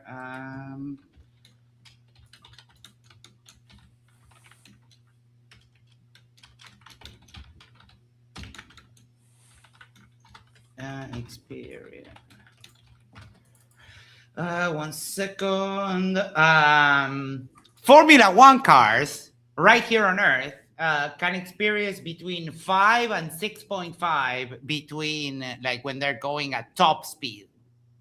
A quick search shows 3.9 is the highest G that Artemis, but it's not. Astronomy Live may have tighter data than that. Well, I'm just going off the Flight Club trajectory here, but it looks like they level out about 3.6 Gs. So yeah, just about in that ballpark. Yeah. Yeah. So I mean, we know for a fact that that amount of G-force in your body is survivable, because that's what Formula One drivers also are subjected to. Yeah, I mean it's 3.6. I mean that's almost within what, like thrill ride G-forces for some intense thrill rides. I mean you don't even need special training to handle that. Yeah. Icy Spin says, bro, those are just lines on paper. Oh, boy. I mean, worth noting again, this is the actual trajectory data that I used to track the rocket. And it didn't take much control input to keep it in there. I was just moving it around to do things like, stay on the SRBs a few more seconds because that was beautiful. But no, this worked perfectly. Funny that.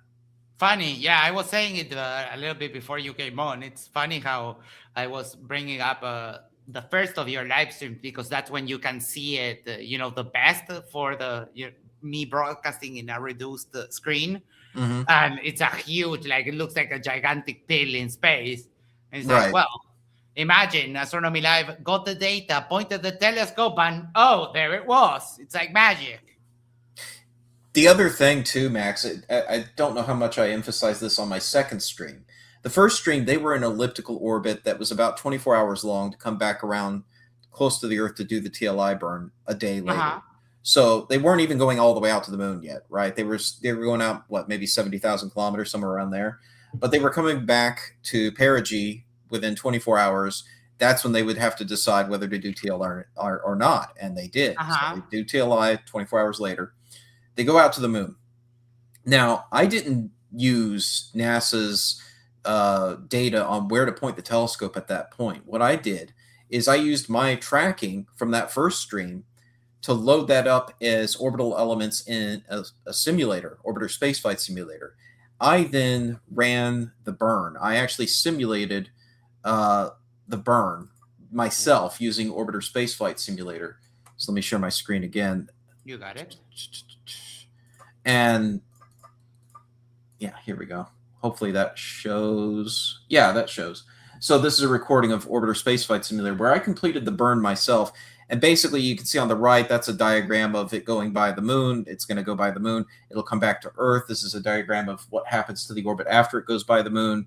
And so it's going to do a free return trajectory and come back into the vicinity of Earth. So this was my little amateur simulation of the flight, of what they should be doing. If they're going out to the moon, this is what's going to happen. I then took this output, these orbital elements from this simulation, and used that to predict where I should point the telescope to find them. I then had to hunt for it a bit because it wasn't, it's not going to be precise. It's just my guesstimate of what's going to happen. But it got me within a couple degrees of where they actually were. So I just searched with the telescope until I found them. About an hour later, after starting my search, I actually found them and continued tracking them from there. So it's not that even NASA had to tell me where they were. I figured out where they were based on what they were doing when they left for the moon. Oh man, what a boss! Always looking for the hardest way to do stuff. That is just so baller. Blackburn Big Dragon yells, "I love Orbiter!" Yes, Orbiter Spaceflight Simulator. It is, as Blackburn says, far superior to Kerbal. When it comes to fidelity and trying to simulate an actual space flight around Earth, that's the way to go. Mm-hmm. That is amazing. Your head. And this just goes up like a super gentle, right? Yeah, it just. What do you mean, super? What are you talking about? Hold on. Let's do this video file. And if you have good speakers, I would suggest like bumping the volume a little bit more, because this is a video from IC Spin. And if you have good speakers, you can literally hear the rumble through like 11, 12 miles away and through a microphone from an iPhone, which is not the best. But if you have good sound, you can still hear the force on the rumble. Let's go!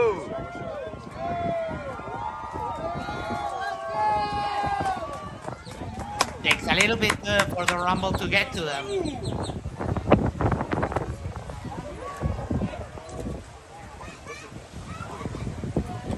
Come on, baby. Get up. That one's like, you're good, bud. There, you start. Hell yeah. Get a look at my view. Get a look at my screen. Oh. Tracking, Reds? Tracking. Dude, that is pretty.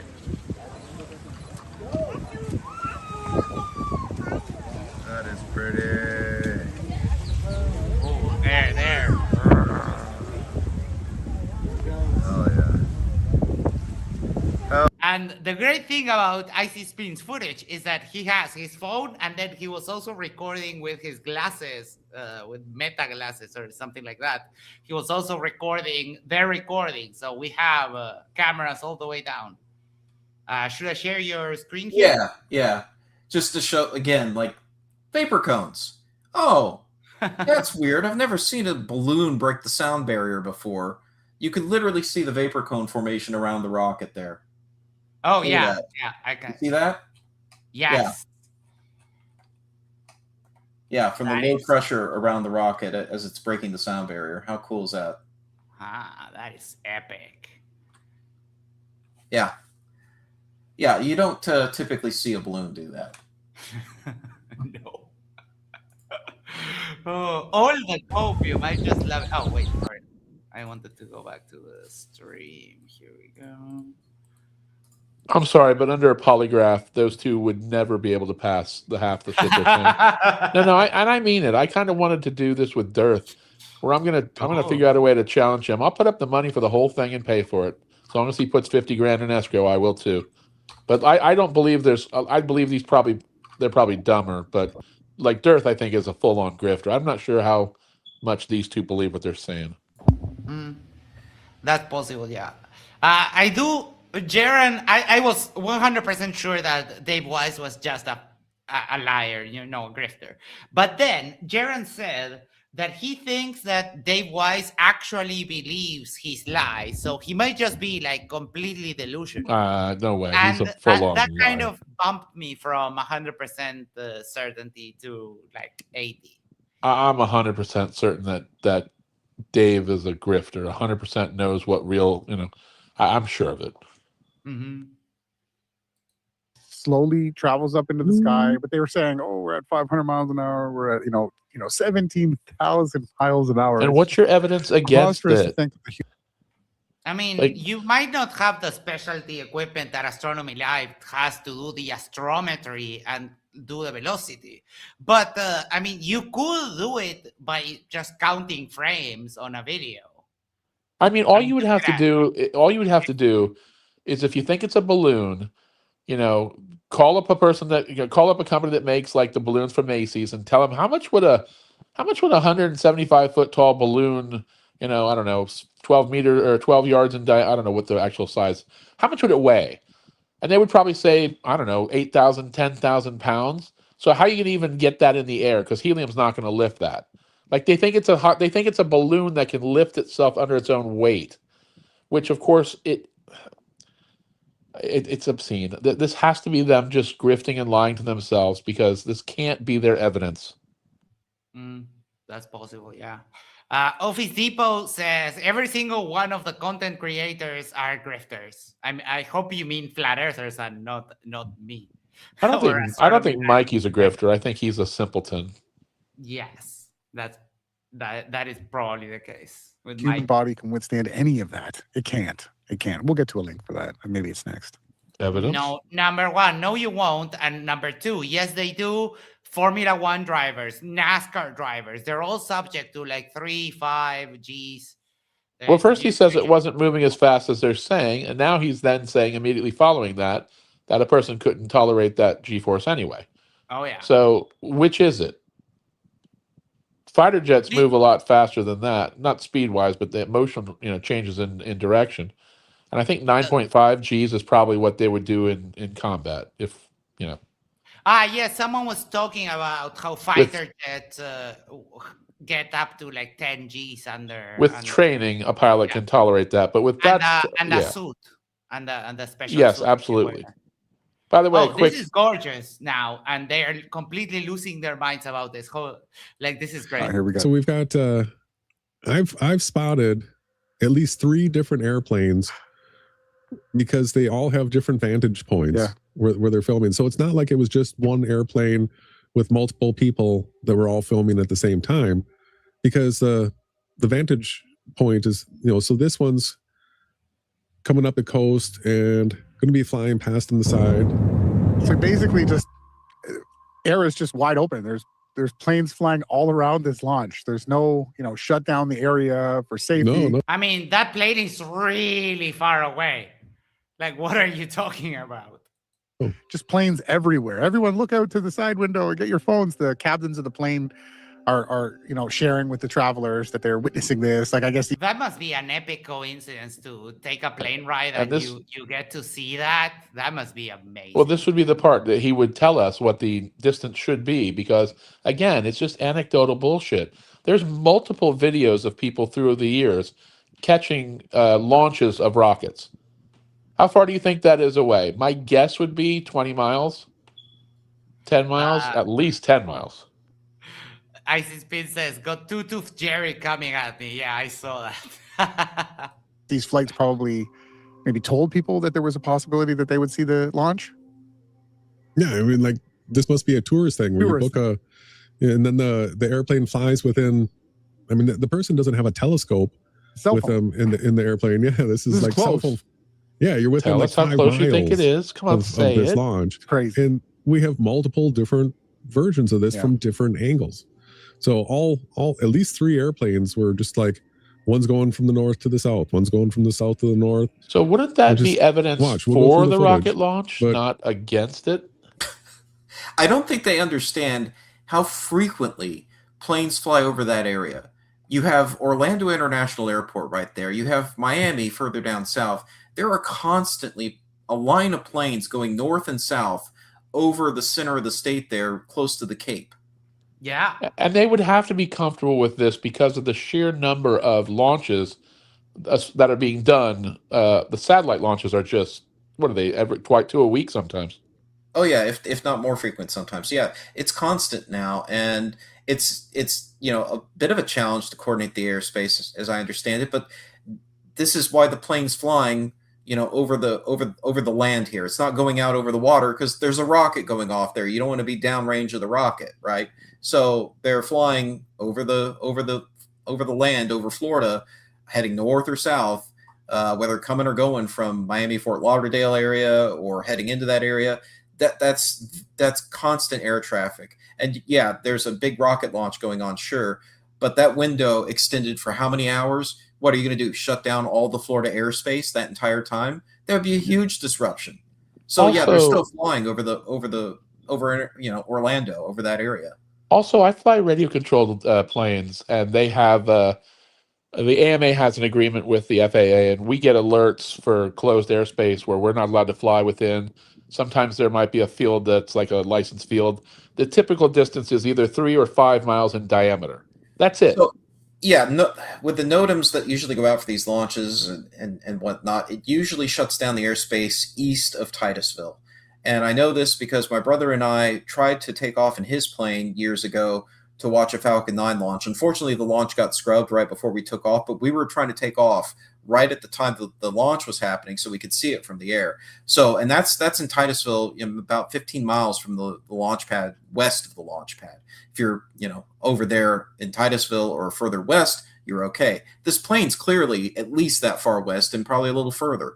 So it's perfectly fine. And there's constantly, like I said, air traffic in that area. Look on Flight Radar, Flight Aware, any of those websites. Just look at it. Look at Florida during the day. It's a constant mass of airliners coming and going. It's a big hub, yeah. Coco says, have a good night. Come to EA when you get done if it's not too late. And Isis Pin said, chirp. So some of the things that I've noticed is how the clouds don't necessarily all line up from footage to footage. So this one has this bank of clouds back here. We'll see some other footage from the beach where you don't see any clouds. There's no clouds. So pay attention to how the clouds are scattered, how you got these out here to the east with a few scattered ones here over the mainland. And you'll see some footage that looks similar and other ones that just doesn't match at all. Oh my God. So we're supposed to think understand that different angles, does he? No. But they were asking for why didn't we get like satellite footage of the rocket? And someone did share. Yeah, that exists. Yeah, PhD Deitch had a video with the satellite footage of the rocket launch from the GOES satellite. this airplane, which, should be at about 30,000 feet, it's just gotten up to the same altitude here as the airplane. And how long has it been going? So look at how slow it is to get up to 30,000. So there was a TFR filed for Artemis launch, a 30 nautical mile bubble around the launch facility. How slow, he says. Like he can't even tell that it's like 30 seconds. Mechanics are a problem for flirts. They don't understand scale. Like they probably look at that like, it's probably moving 15 miles an hour.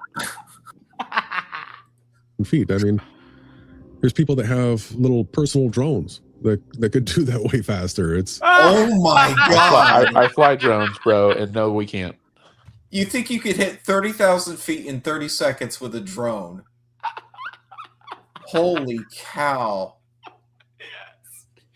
He did say that like with a straight face. Oh my god!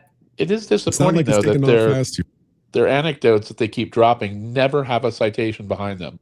Like they could have just said, you know, they could have looked up whether there's a TFR filed for the launch, and then they could have said, well, does this look like it's closer than 15 nautical miles? Like they could have just nothing. Nothing.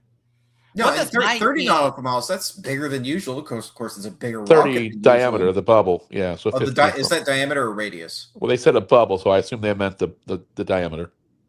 Oh, okay. Well, that makes sense. So yeah, about 15 nautical mile radius. That's about right. Yeah. And yeah, these planes are constantly going north and south, you know, up and down Florida all the time. So they're just going to be further inland. Yeah. But they're clearly not closer than that. Oh yeah. What does Mikey think of all of this? Well, yeah, maybe Mike might have something. Ah, indeed. Poor Mikey. Sure, whatsoever. And then everybody talks about how it arcs over right away. Now, when we're getting all this airplane footage, it looks like it's going up, up, and up, way above these clouds here. But this could all just be CGI, right? All these different views right here. We're back to this. Well, if I can't explain it, then it just from is the ground. CGI. And so here's a person that would be a little bit north of the site looking south. They don't have any clouds, right? And let's check this out. Where did that come from? From the video. I wonder if Elton would be upset that they're using his music for flirting. For sure. Because they mix together. So they do shoot off a bottle rocket like this, or some kind of mixture of. Wait, what? Look at all the people watching, by the way. CGI. So what they do is they mix together. So they do shoot off a bottle rocket like. A bottle rocket? Like you mean, like people do with what's the gadget that an inflator? What do you call that to inflate balls or stuff? With an air pump? No, he means a bottle rocket. No, he means a bottle rocket, which is like a fireworks in the States. It's like a stick that has a little firecracker at the end that actually has propellant. So it'll maybe get 100, 150 feet in the air. A bottle rocket, yes. This or some kind of mixture of sound show, light show, pyrotechnic. Oh, for fuck's sake! He's just hypothesizing every possible thing that maybe there's a unicorn right now that NASA has that's magic and it's projecting. Here we are in my area of expertise, and Q-Up said this the other day that not only they have time out for a second. When you say Q-Up, you have to say the Gen Alpha Virgin. Yes, and also Hi, why is everyone fucking talking like I'm not talking? Yes, that whack job said that not only do they have like a seismic device so that people feel the vibrations on the ground, they have a gigantic set of speakers so that you can hear the rumble. He unironically said that. So the cope is never ending. As a person that did concert audio back in the mid and late 90s, I can tell you that even the power to do audio inside a coliseum of 25,000 seats or whatever is in excess of 100,000 watts. What it would take to do it outdoors at 10 miles, I mean, there's just nothing that could do that. No, absolutely. I mean, it would be absolutely insane if that sound system existed. And what could be some kind of a balloon. It's tough to say. We'd really need to be there. We need to inspect. You could go. You could go anytime you want to. He wants to inspect the rocket. Like, they won't let you anywhere near that. We got to get a hold of these two. I will pay for them both to go witness the next Artemis launch in person. I'll put them up in a hotel for 2 nights. I'll give them a stipend for food. I'm telling you, they could just. I saw it with my own eyes. You know who? There's this guy that always sends the helicopter question on the MDD debates, LJ. And when he doesn't send the helicopter question, he sends, where can I go to see a launch or to see a rocket come back? And I've literally given him the link to purchase the tickets, and he still keeps asking the same dumb question over and over. Well, that's how you know it's just bullshit. They don't want to know the answer. Yeah. Ourselves, which you're not allowed to do, right? If I was able to go and inspect it and get closer, Wait, I'd be able to what do you give mean more of not an allowed to accurate do? accounting. Inspect it with your hands touching it? No, you're not allowed to do that.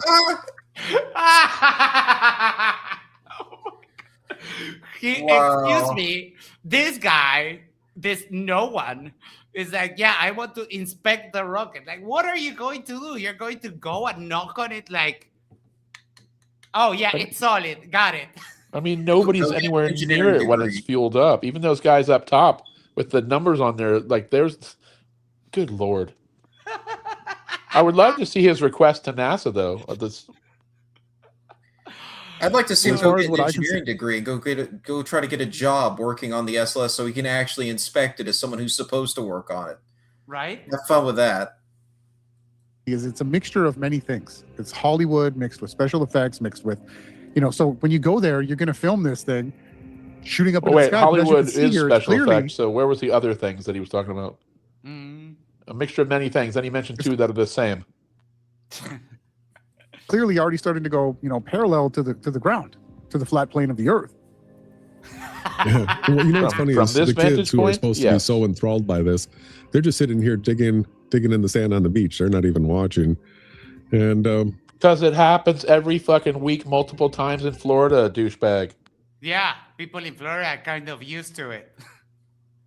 like you're saying, it's quickly horizontal.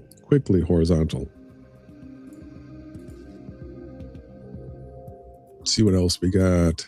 I see Spin say, these guys never even crack a green. So here's jam. a close-up, couple pictures of this, and Why are these things like circled?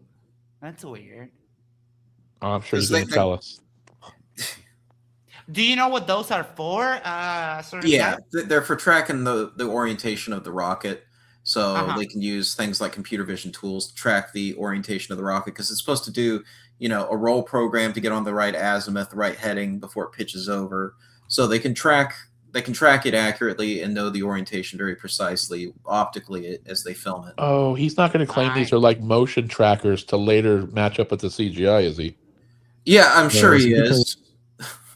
Okay, let's see. Close up, couple pictures of this, and some people have circled some stuff. I zoomed in on this, and just from a structural and engineering standpoint, I understand. Oh, that is based on your extensive knowledge on engineering, right? Says the least qualified human. Real Harnold said here, thousands of people were there, though. You can't argue it's not going. You can argue it's not going to space, but you can't really argue a giant rocket didn't take off. On point, Harnold. Thank you so much. Understand having plates like bolted down at seams to make it strong. So you see, this is bolted down. This is bolted down. They just have these struts just randomly stopping in the middle of panels. They just have. Yes, from your balloon. Here. Imagine that. Right? Yes. This is all balloons. And like, if you're going 17,000 miles an hour, isn't aerodynamics? Shouldn't? There's no air in space. Well, but better yet, you tell us, engineer, how much force is being applied to that bolt or strut. After you get off the atmosphere, that's the hard part. Then you're just cruising. That play a part in the design at all? So there's This no reminds me of what it would here. look like if you brought a person from the 14 or 1500s and just had them look at something and tell you, it's just like the opining about all the possible things that it shouldn't work or what it is or what looks wrong. He did say there's no aerodynamics. Part in the design at all? So there's no aerodynamics here. It's pop rivets. It's just weird in the middle of nowhere Pop rivets type stuff. It's just Yeah, that's the configuration of even the joints. So what are these squares for that we're looking at here? Why do we have at different places these squares, and then And since we don't know, it's fake and gay. Yeah. I mean, what do you expect? Oh, this is the holder of the booster attaching to the main rocket, right?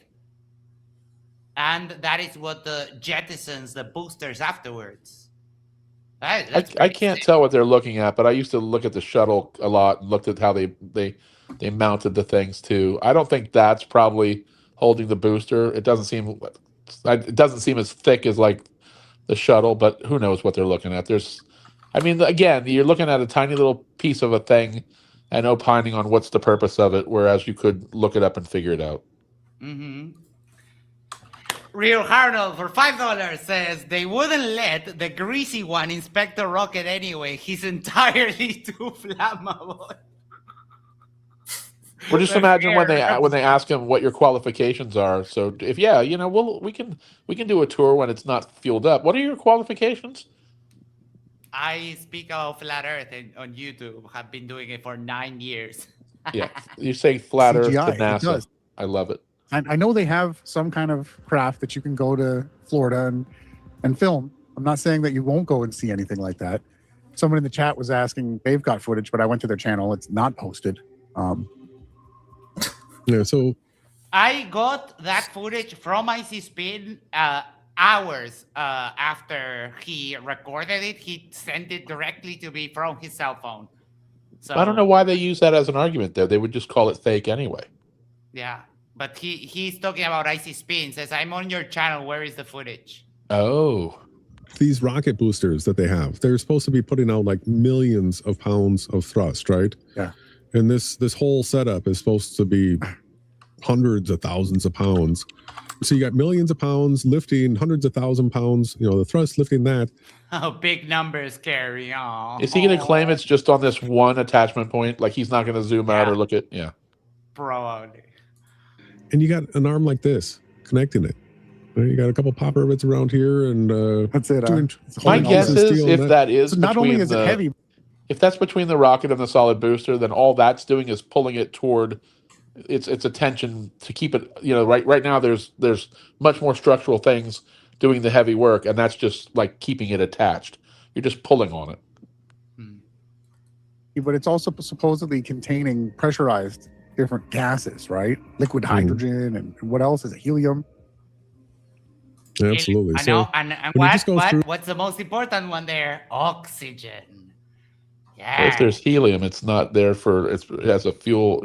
What the hell? I think the helium. Correct me if I'm wrong, Astronomy Live, but the helium they use to fill up the tanks after the fuel is spent. It offsets the pressure. Right? Yeah, it's to backfill the tanks to maintain pressurization so that the rocket stays rigid. Like if you depressurize a soda bottle, suddenly you can crush it really easily. But when it's pressurized, it's nice and rigid. You want to keep the rocket nice and rigid during flight, so you backfill with helium because it's inert. It won't do anything bad inside the rocket. But yeah, there's forward and aft attach points. I brought up a PDF here just so people can see, but there's really big attach points. So there's the forward attach points, the aft attach points. You've got multiple struts down there on the aft attach points. So they're maybe looking at one of these and acting like that's what's holding the booster on, ignoring all the rest of it. Right. Oh, it's so amazing to have you here for this. I love it. Thank you so much. Yeah, no problem. Right.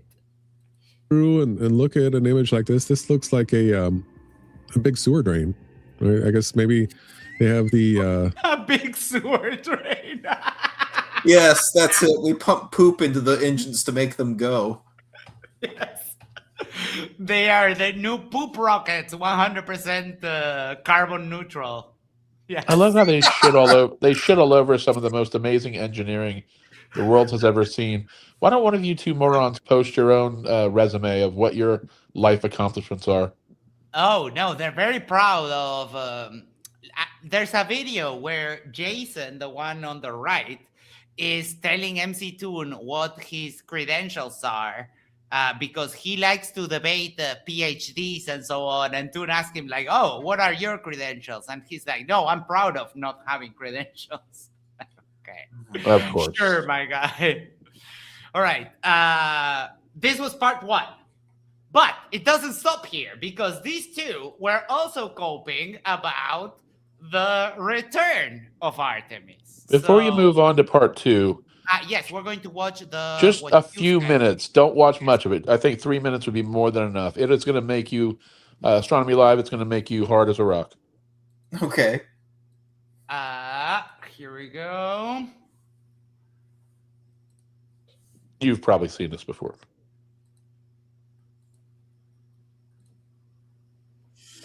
Oh, this is from Everyday Astronaut and Cosmic Perspective.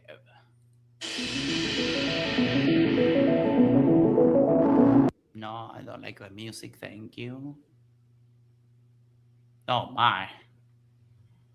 He This is was, just- Everyday Astronaut was even closer than you, right? Oh yeah, he was a lot closer than me. Yes, some of the footage in this, obviously, he's intermixing a lot of different sources, but once he starts going here, it's going to be all NASA shots. Yeah, and like this one's going to be a remote camera. They're not going to be there, standing next to us. This is way too close to be next to the rocket. But they can set up remote cameras. That smoke will get to whatever is filming there. But one of the next shots coming up is going to show here it is. It's going to show the look at the compression and the shock waves hitting the exhaust. It's just amazing. Yeah, look at how it's affecting the water vapor there, like far from the pad, a lot farther than those baskets. So rip to the people who were trying to escape in the baskets, right? Oh my, yeah, that would be just hard-boiled astronaut. And here's your balloon shot, first of all. I mean, can you imagine this being a balloon? They, I've seen this before. They launch a bunch of water into the pad so that they don't burn everything. Right. And then as soon as it starts moving, all of these things like the gantries are falling away. It's like a ballet. It's like everything is so coordinated. That is just. Oh, I need to see I that got something special for you guys. I'll be right back. You got it. Dude. When you see the hoses disconnecting and the gantry fall away and the other one pivot up, it's just amazing. Watch when the rocket flies past. They will show the stuff literally smoking from the heat. Ooh, where? Oh, what is that? This is the same camera you just had a minute ago, but watch it showing the charred remains of after the thing clears. Yeah. Yeah, all the soot. Well, it's also smoking hot. And look at this, though. The pre-ignition. Yeah, it's beautiful, isn't it? The water deluge, by the way, is something like 50,000 gallons per. I think it's 4,000 or 8,000 gallons per second. It's some amazing amount of water. Oh wait, hold on. Let me pause this, and I'll make you big. What is that? Yeah. So you see how thick this is? This is essentially bulletproof glass. And you see the especially if I hold it at a shallow angle here, you can see with the light, you can see some pock marks in the outside of this glass. The other side is actually clear. You can see the pock marks through the other side, but it's actually, there's nothing wrong with this side, the back side. But the front side is all damaged. You know what this is? This is protective glass that was used to protect one of the cameras that filmed the space shuttle on the launch pad. This is what they use to protect the camera that's on the launch pad filming one of those shots like you just saw with SLS. And you can see the damage that the space shuttle did to the outside of this just from flying by like that. And this is the thickness of the glass they needed to protect the camera inside that housing. Wow, that is just amazing. Icy Spin said, dude, that's so sick. It is. It's... Yeah, just another couple minutes to de-derp. This footage is so beautiful. Look at that. You can see the round... You can see the round thing, yeah. What a serendipitous... I got one of them right here. Yep. How cool is that? Serendipitous thing. That is just epic. Hey, if it works, don't, keep doing it. Yeah. Isa, welcome. How you doing? I mean, I wouldn't touch anything. Oh, my. Oh, my. Look at that. That is... It peels off like the paint, which is probably like high temperature paint, but it's Hard to just believe so a balloon can do that kind of damage. Oh, look at that. Oh, this is slow motion. Mm-hmm. Yeah, that's a balloon. Sure.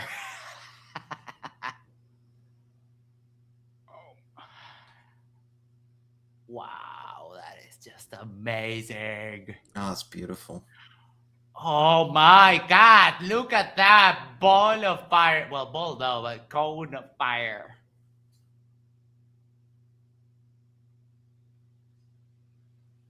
And I was telling when we started, I was telling Jack, it's amazing how we can pretty much build a skyscraper and make it fly.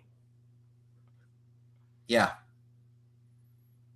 I mean, we once again have a moon rocket for the first time in over 50 years that can launch people to the moon. I love that so much.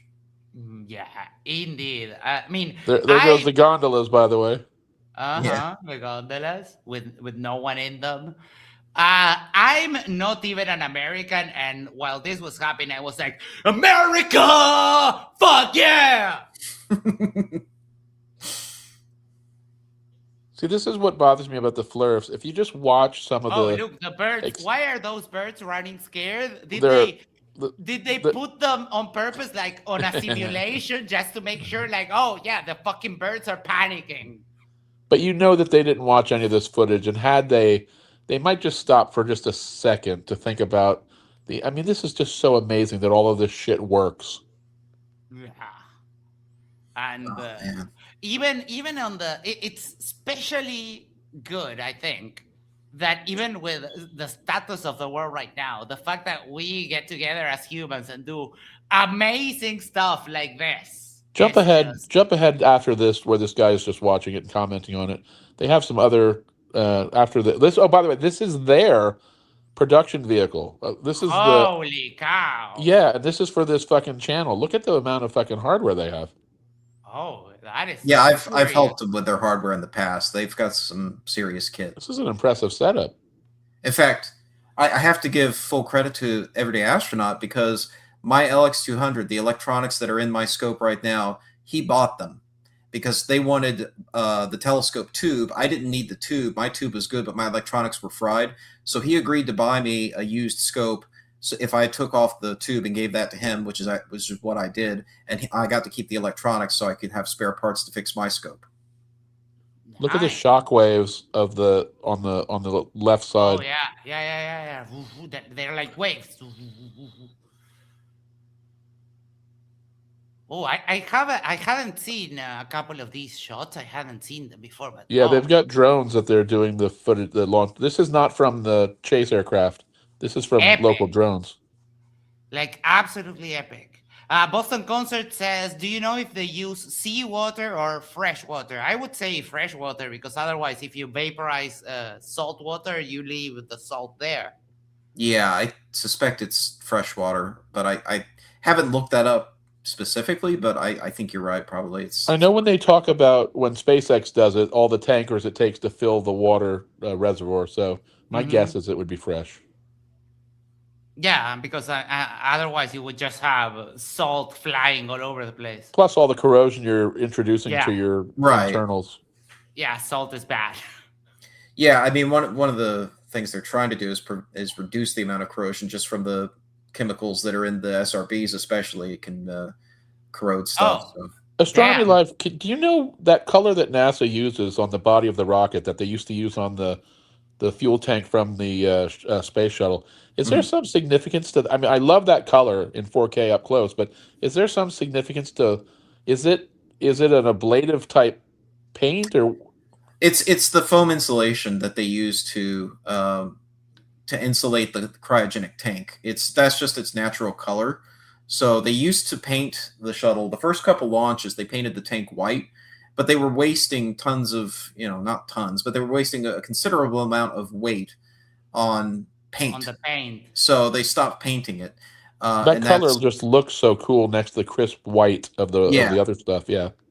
Yeah, it's very similar to what you see on like Delta 4 Heavy, rest in peace, poor Delta 4 Heavy. It's now retired, but what you would see on the Delta IV is a similar kind of idea with the foam insulation. And now we see the purpose. Here we see the purpose of those protection blankets. Yeah. Here. It's a little toasty under there. It's almost like the engineers know what the fuck they're doing, right? Yeah. Wow. Oh, man. What a gorgeous shot. Yeah. Look at the blanket. Wow, this is epic. One might say you might need thermal blankets under there to protect the engine components. I mean, it seems like Look how precise the tracking is too, though. Yeah. Oh, also, yeah. And this one is getting kind of destroyed, but guys, if you want to finish watching this, I'll leave you the link there. But we have, we have more dirt. Yeah, that was like a palate cleanser before you derp out again. I mean, people would pass out from too much derp. Indeed. So let me go back. This also reminds you of what they're talking about. Like, none of this footage they've ever reviewed. They look at the whatever supports their case. Of course, they're watching on Fox. Of course, like look at the stuff they could do if they wanted to. The access. It's all just publicly accessible. Aldebaran says we have a flurf. Where? I mean, if there's a flurf, there's a link right there. You can come and tell us how we're all wrong and you are the one that is correct. Please come on, Flurf. Yes. All right. Here we go. Artemis 2. How are you doing this evening, brother? I'm pretty good. Yeah, I'm excited for tonight. Thank you for tuning in. Yeah, well, it wasn't so exciting. That dude on the left has no personality. Neither of them. They're both boring as hell. But compared to the other one, it's like a fern in the room. He's just a plant.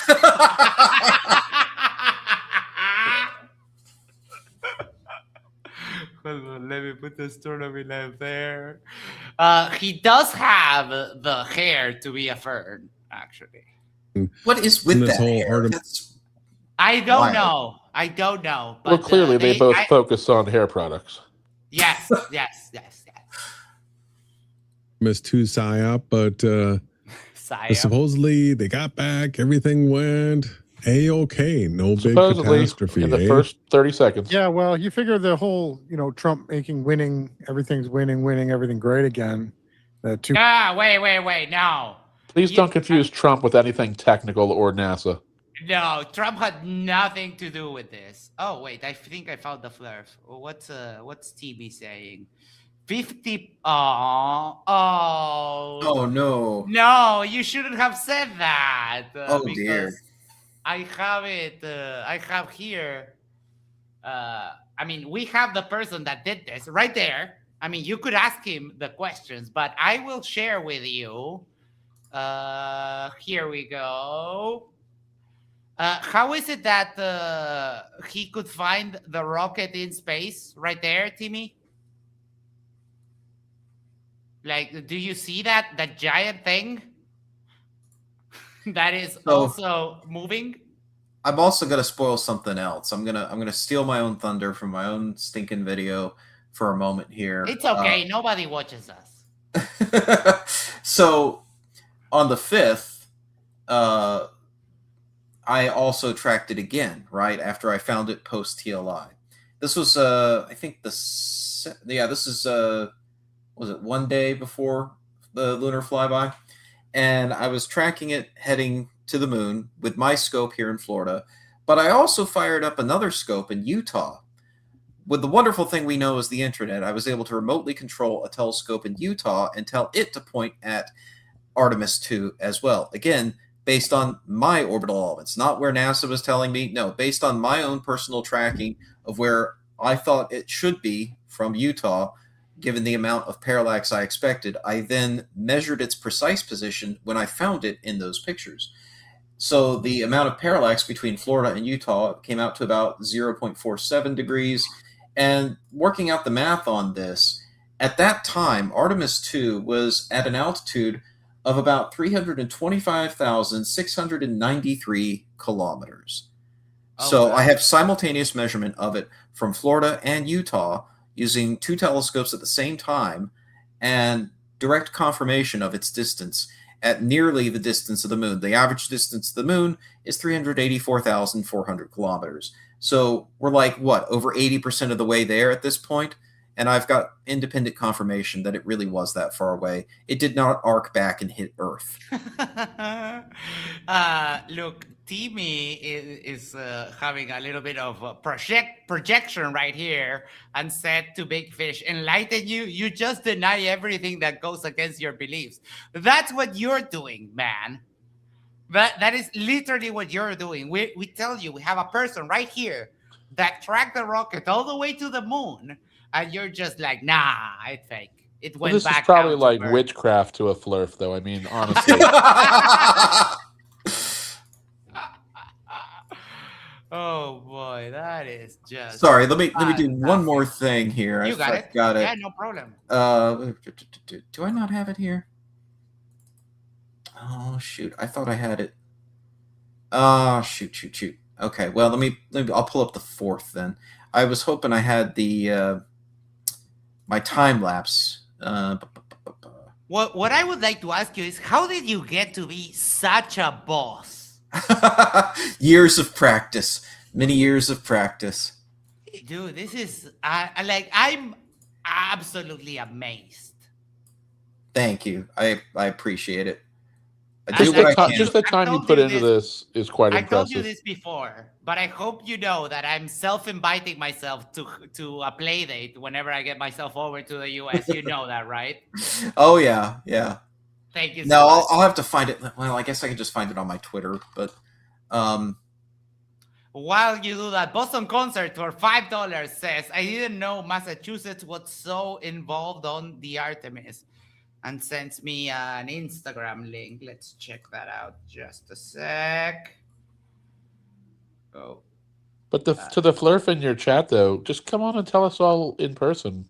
No, I think it might be Dick Wayne, and the reason he won't come on is that I will instantly ban him. Dick Wayne truly has no life to. It is probably Dick Wayne.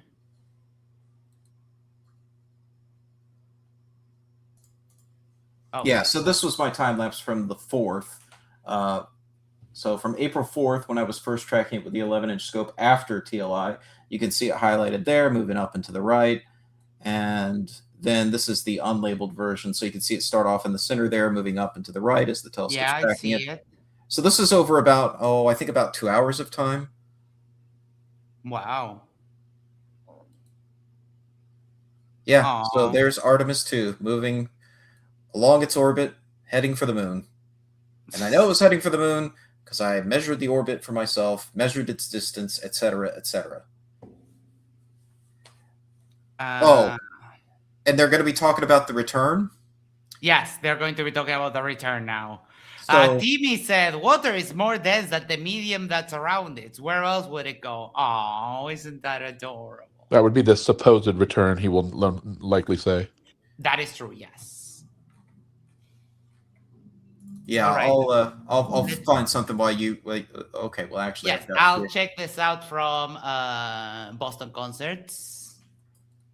Massachusetts involved in the Artemis spaceflight program in a bunch of different ways, as it turns out. The David Clark Company out in Worcester, Massachusetts, actually designed those sexy orange new spacesuits that they're wearing up there, so you can tip our hat to that. Out in Lincoln, Massachusetts, MIT's Lincoln Labs are responsible for designing the laser communications system that allows us to send a huge amount of data back and forth, and it will hopefully allow us to stream all of the videos, so we get to see all these amazing things that are happening in the Artemis program. There's Stephanie Wilson, who was born in Boston. She grew up in the Berkshires, but she is an astronaut who is currently on the Artemis program and may be not only the first woman, but the first person of color and or both to set foot on the moon. She currently holds the record of being the second African-American woman ever to go into outer space. And then, of course, there's the grand detail that Draper Laboratories in Cambridge, Massachusetts has been programming all of the guidance, navigational, and control systems for the space shuttle program way back in the day, and also for the Artemis program right now. They're the ones who are helping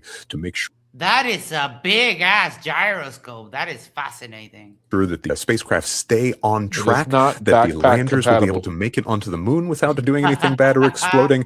And one way or another, this means that Massachusetts will set foot on the moon, whether it's Stephanie Wilson or not. But we're really rooting for you, Stephanie, if you're watching. Hooray! We hope you do it. If you enjoy our stories, you'd like more details, you can always subscribe to it. Oh, yeah. I'm rooting for her too now. Astronomy Live, do you know anything about the optical communication link that they're using? Well, I know it uses an infrared laser and basically beaming that back to Earth because it gets you much higher speed data because you're on a much shorter wavelength than radio.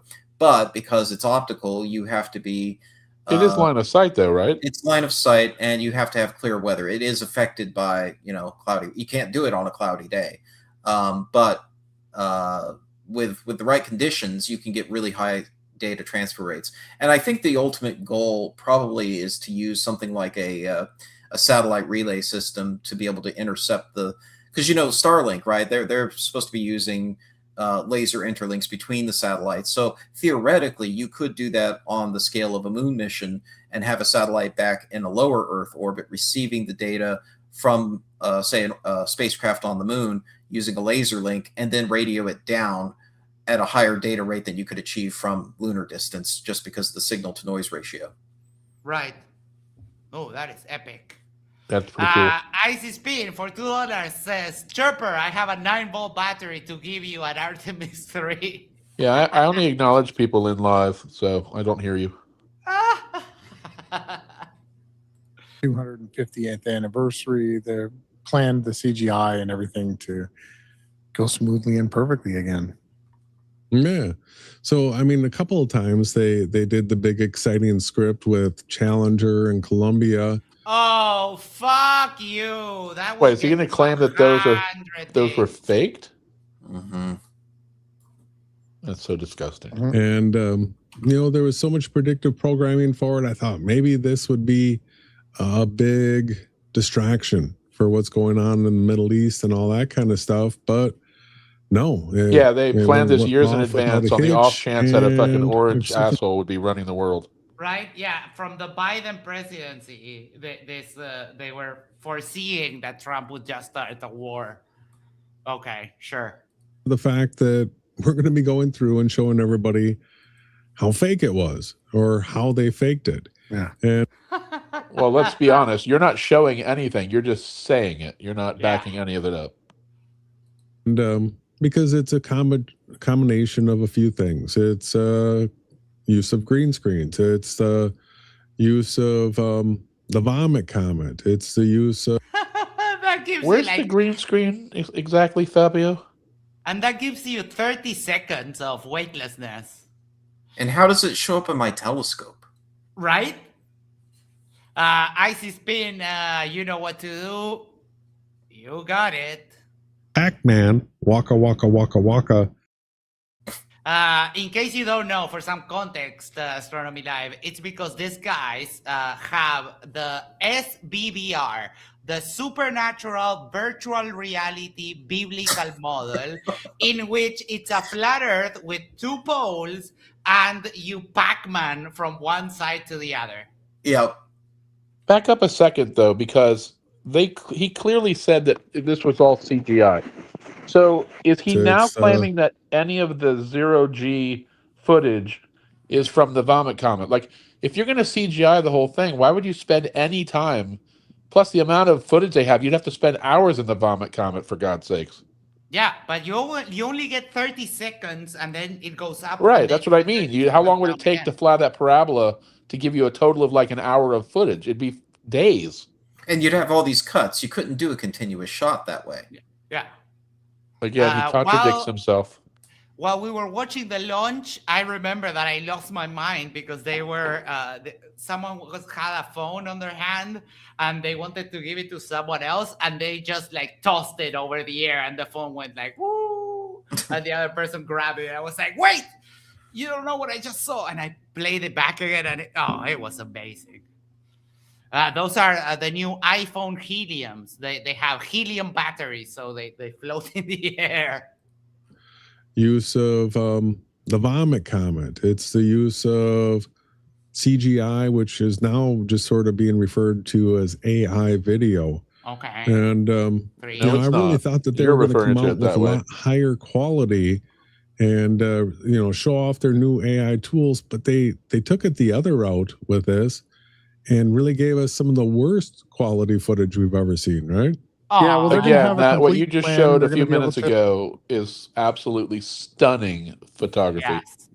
I'm sad that my monitor is only 1080p and I can't watch it at even higher quality because that must be absolutely. And I would almost bet, although I don't know this, that they either used 8 or 12K in because they can obviously downsize it for all of us at 4K downscale. But I would imagine that they probably used higher if they could. Right.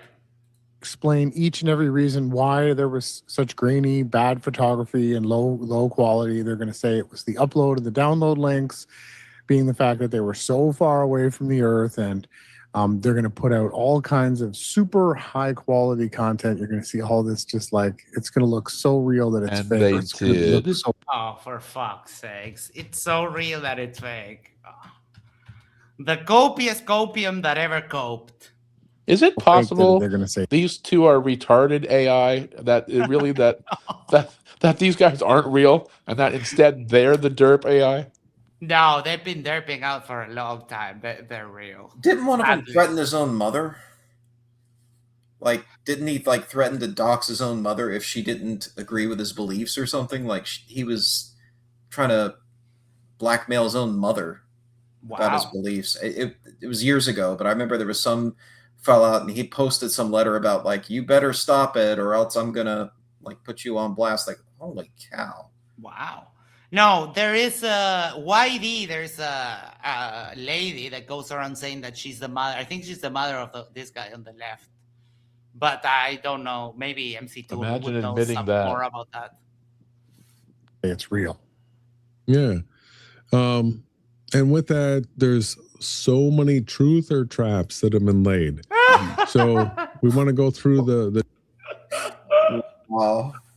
Truth or traps. That's how Q-Up talks. And that is What are just truth hilarious. or traps? No idea. But it sounds, just from the expression, it sounds like a huge no true Scotsman fallacy. Like, I'm the only truther. Speaking of Q-Up, if you're out there watching this either live or later, this is what your life is going to look like in the future. Two sad virgins sitting in a basement of their mom waiting for Hot Pockets. the truth or traps, explain to a person what they are, what to watch out for, and then still the how you do the overall summary of was this real, was this not real, how do you come to your own conclusion. And so we're just going to be showing you all the clues that when we look at the footage, the things that jump out to us as being not real, fake. Well, you said you were going to just explain it, not just from the tell reality. us Yeah, I mean, that's... no don't explanation expect- forthcoming is what my guess is. Tone down your expectations. You're not going to get any of that. Boston concert for $2. The Jerry Curry game on Blackshirt is CGI. I was going to say, I was going to reference Jerry Curl a while ago, but I thought, nah, that's too, no one's going to know that reference. I don't know what that is. That's like, did you ever see the movie Coming to America with Eddie Murphy? Yeah. Yes. So that one character, that the Daryl guy that always has grease on when he leans back in his chair, there's always grease left behind. The hair product back then was called Jerry Curl. And it made your hair shiny and curly. And African Americans, that was like one of the products that they used. And so it's very greasy. So that's what the reference is. What actually takes place as opposed to, would this be CGI animated?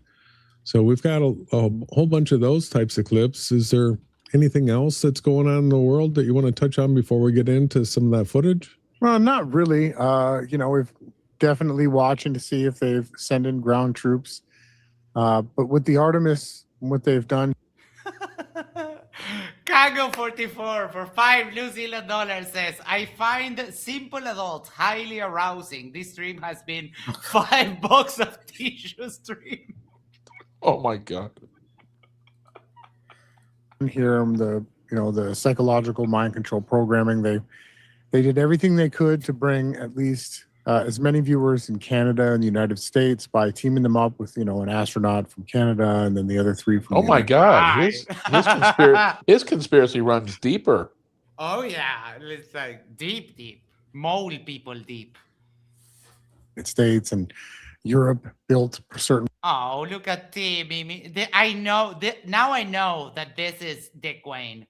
Weight is a force. Yes, weight is a force. It's mass times gravity, dummy. Parts of the, integrity or whatever the names of the different parts of the fake spacecrafts. They've really tried to bring together the whole world, and they've made it emotional. And again, the truth or trap thing, just to clarify. So with all the different pieces of propaganda that gets put out, they always put out a super high level of dismiss and malinformation.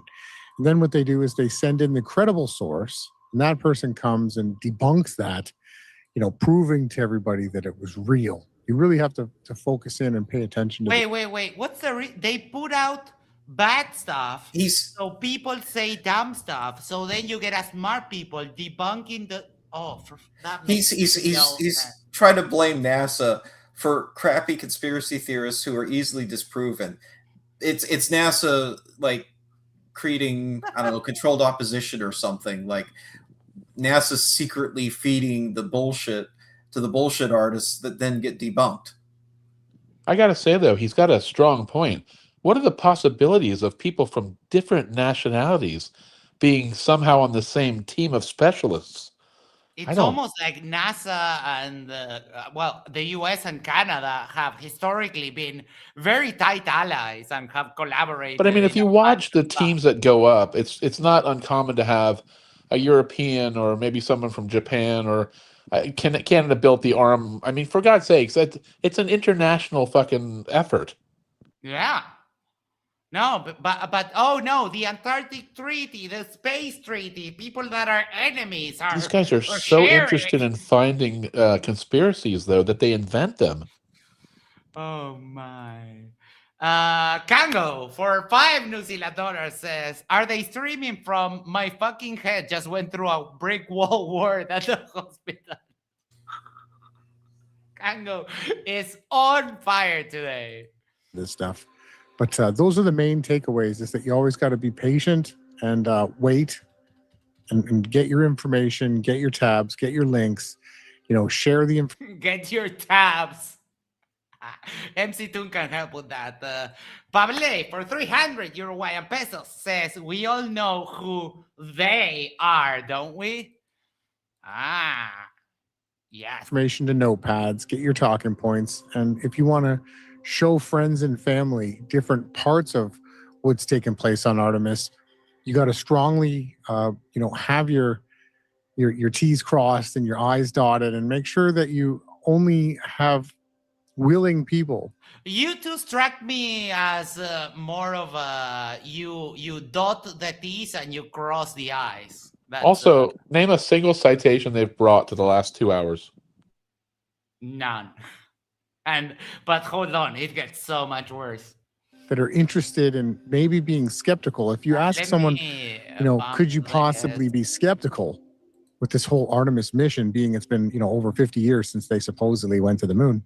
And if somebody is receptive to that, if they're able to be supposedly, skeptical, then I say, get your information ready and your links and your tabs and your videos and your there's no shadow here, and this launch doesn't match this view.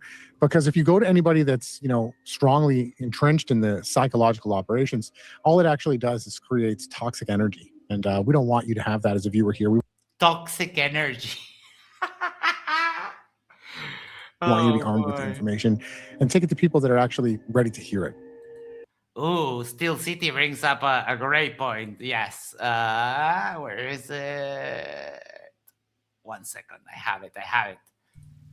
When you say that, yeah, I am the citation. Get the fuck out of here, dipshit. Supposedly is a real English word, but it's rarely used and often confused with what he means supposedly. Supposedly means conceivably or capable of being supposed, while supposedly implies something is allegedly true. So yeah. But you interrupted my clip, so I'll play it Max. again. When you say that, yeah, I am the citation. Get the fuck out of here, dipshit. That was for you, Jack, for asking for citations. That guy's generally crazy. Isis Spins sent you a clip, a quick clip from Toon's debate with Jason. Okay, give me a sec. Oh, I had so many messages on the Discord. I'm sorry, I don't have it open. Who's Jason? Jason's the one on the right. Yes, on the right. That one is Jason. This one is Ronnie. Ronnie's the plant. Let me see. Chirp. Here we go. Yeah, I'm back in South Florida. This is from Jason versus Toon. Too boring now. I'm to the point where anybody that continues to believe that they're on a spinning ball, I think should burn in hell for eternity. It's really just stupid at this point that somebody would think something like that. And you're a paid shill. You're organized group that's working as part of an agenda, a psyop to promote this satanic ideology. And you're not going to give up, and I'm not going to give up. We're going to keep doing what we're doing. The truth's going to come out. Any day now. Hold on. When was this? If we're part of a group, where's my compensation? This is from 6 years ago, but any day now, the truth will come out. Any day now. These guys' lives have been wasted.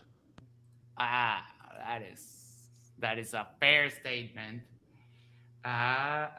There's nowhere this goes that's positive. This only degrades into, I don't know, them living in a fucking cardboard box. Oh, yes. Arnold sent me something from my spirit animal, Witted, which I was going to cover today, but I will leave that for MC Toon and FTFE are going to cover that on Wednesday. So be sure to watch out for that. But, oh, I heard this. I actually heard this. Hold on. Why doesn't it play? Oh, shoot. Never mind. I'll have to do this, and that. Ever see where I watched a launch by Kennedy Space Center, like in Titusville, and I debated a NASA employee, and he got cooked, bro. He got totally cooked. And then we started debating flat Earth, and then we got into like if the Earth was moving, and we got into the second law of thermodynamics, and I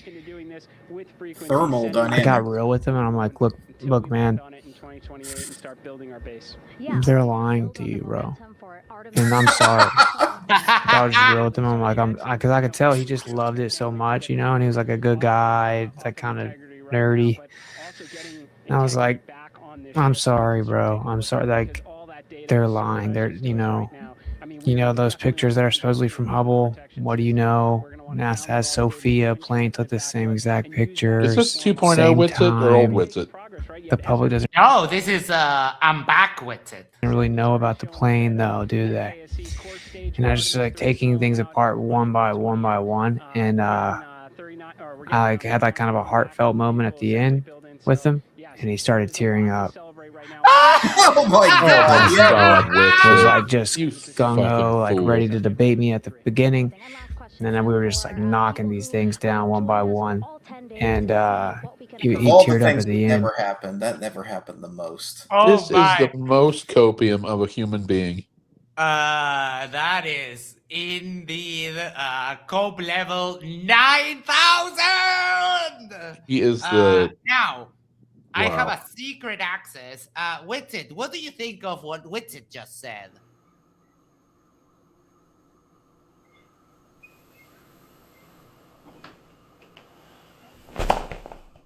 I love that. Fake or not, that's great. Yes, it is.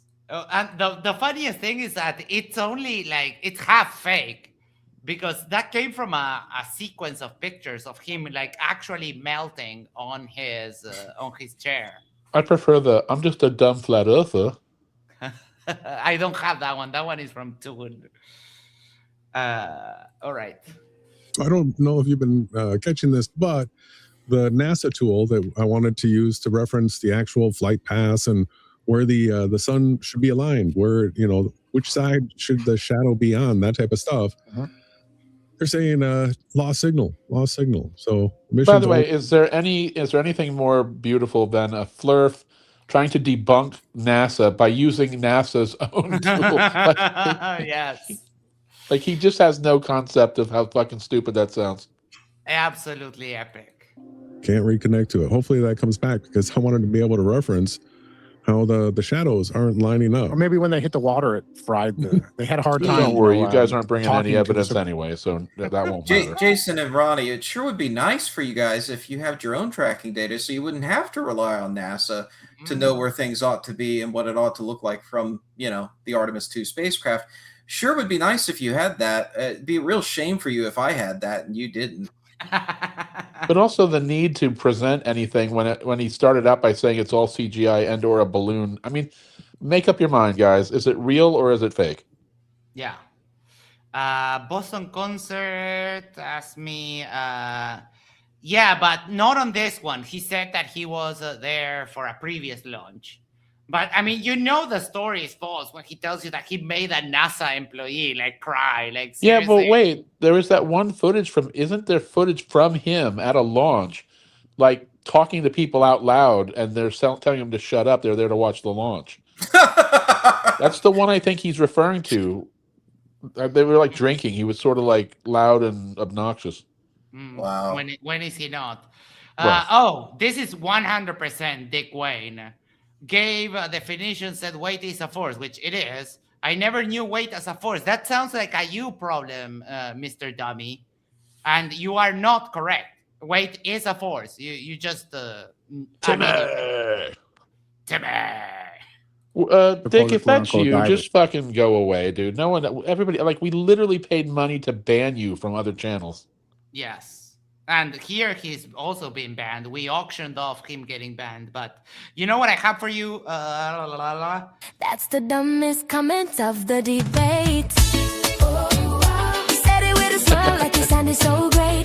Round around you talk, but you don't say straight. That's the dumbest comment of the debate. Of the debate. Woo! Congratulations. And finally, I will leave you with this one. Dum dum dum dum. Indeed. Thank you, South Park. Right from the capsule that they pushed out of the back of what was it? once they were WV-57 high altitude. Hold on, let's get to they don't have the a actual good stuff. Started on South. to relaunch. Back to look at craters, like how it's the ground. Science The retro now did it There cost we go. to get a picture of the backside of the moon? Well, to actually, retrospectively look at the condition of the world, the interstate highways, the roads in people's towns, the amount of starving people right in the United States of America and Canada alone, and the amount of money, if they actually took the money that they... I would say... How much do you guys donate? I mean, that's a don't good take- question. Don't take the money from science for that. Maybe take the money out of the military. You might be spending Yeah. just a little bit much on that. NASA's budget's like 0.3% of what the military budget is. Yeah. But since they're so concerned They about spent on supposedly flying around the backside of the Sorry. moon. feeding people, I was just going to say I'd be interested to see how much they donate To charity. to yeah. causes like that. Sure. They would have been able to house and feed the whole entire continent. No, they wouldn't. No freaking way, no. Like you start getting down to Latin America and poverty starts really stacking up. So no. And again, it's not a decision about science or food. Like we can do both. Maybe there's other parts that need to be cut a little bit, or maybe tax the rich just a bit more, whatever. Yeah, and as far as the moon's concerned, we can get better pictures than this from Earth. So I mean, what's the big deal about them going and getting one close? Let me guess, with a P1000, right? Oh, look who we have. Icy Flat, how you doing? Hey, what's up, Max? What's up, guys? Just figured I'd hang out for a little bit. doing. See how things are going. Freaking tastic. I'm so thankful that we have Astronomy Live here because they start I know. derping out in just a second. Okay, I gotta go soon. So yeah, but I want to see. Yeah, no, but hold on for I don't know 5, I guess, because they start talking about they have a problem with the 3D space on how things are lit up and so on. So your input would be greatly appreciated there. Closer when we're getting better pictures from our own P1000s. So then you look at an image like this, and the dark side of Earth, you can't see it, right? It's completely black. You don't see any lights of cities. You don't see any of that kind of stuff. Oh my it's just God. pure black here. Plus, there.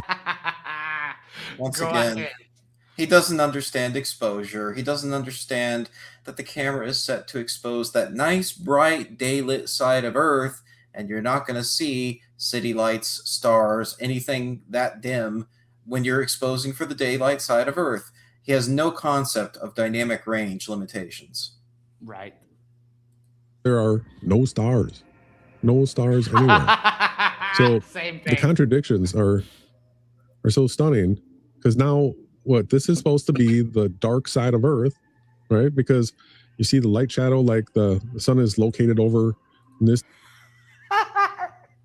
He sure is bright, isn't he? Oh boy. I mean, the sun would be on the other side of the Earth, right? Yeah. It's some of the light is getting refracted through the atmosphere, so you're able to see the bright limb of the Earth there, but the sun is obscured by the Earth, which is why I'm sure he's going to get into it, you're going to be able to see stars because they've got the exposure cranked up. Right. And that's Just why you could call it an almost new Earth, right? Right. Like a new moon. Just to bring a little fact checking here to what he said, NASA's budget is $24.4 billion. Pentagon's budget is $1.5 trillion. That leaves NASA's budget at 1.627% of the Pentagon budget. So again, they could look this up if they cared to, instead of spreading bullshit. Sour Pounder for $2 says, "Love you, Max. F you with spit. Dick Wayne, Seafleur page." Thank you so much. This location, and we're just seeing the dark side of Earth right here. But now you're supposed to actually you're supposed to see the lights. Those are cities, right? Cities, yeah. This is the dark side of Earth, yet you can see the redness of the desert in Africa right here. This is not the same as what we had the first image of, where was it? Well, they also had this image put in the daylight. This. Right? The clouds are the exact same. Right in a transition. Yeah, this is their go-to. Oh my. First they complained they couldn't see land in that one though, or it was no you couldn't tell what the features were. No, these are two absolute geniuses. Hey Spin, it's kind of late for you. It's the exact same picture. Spin, I personally saw you for the first time ever. I saw you bag out of 2 separate streams last week because it was too late for you. Really? Yes. Max had a you left early in 2 different streams. I don't know if apparently they were Max's, but they were 2. was in rare form. I had Disappointed to cut out in you. earlier. I started to feel the heat of the night. It started to get after me. Gio, I remember Gio laughing like, "Dude, you got to take it easy." Like, and then Max sent me a text and he's like, "You good, bro?" I'm like, "Yeah, I'm good." Yeah, and then I sent you another one. Like, "Oh, you're drunk. And that was fantastic. I love drunk ice spin. So did Jason just say that this one was taken in daylight? If you can go back a second, Max, like 5 seconds from Well, what they he also had this image put in the daylight. This. Right? The clouds are the exact same. Right in a transition. People have pointed out. Stunning new images of Earth captured. Yeah, so okay, it's the right there. exact He's same saying picture. that's. Oh, sorry. Go ahead. Let him say what he's gonna say. But see, even the lighting on the side of the Earth is sort of saying. So they're acting like it's supposed to be. This is the night side, right? Yeah, this is the night side because here's the same bright line. Right.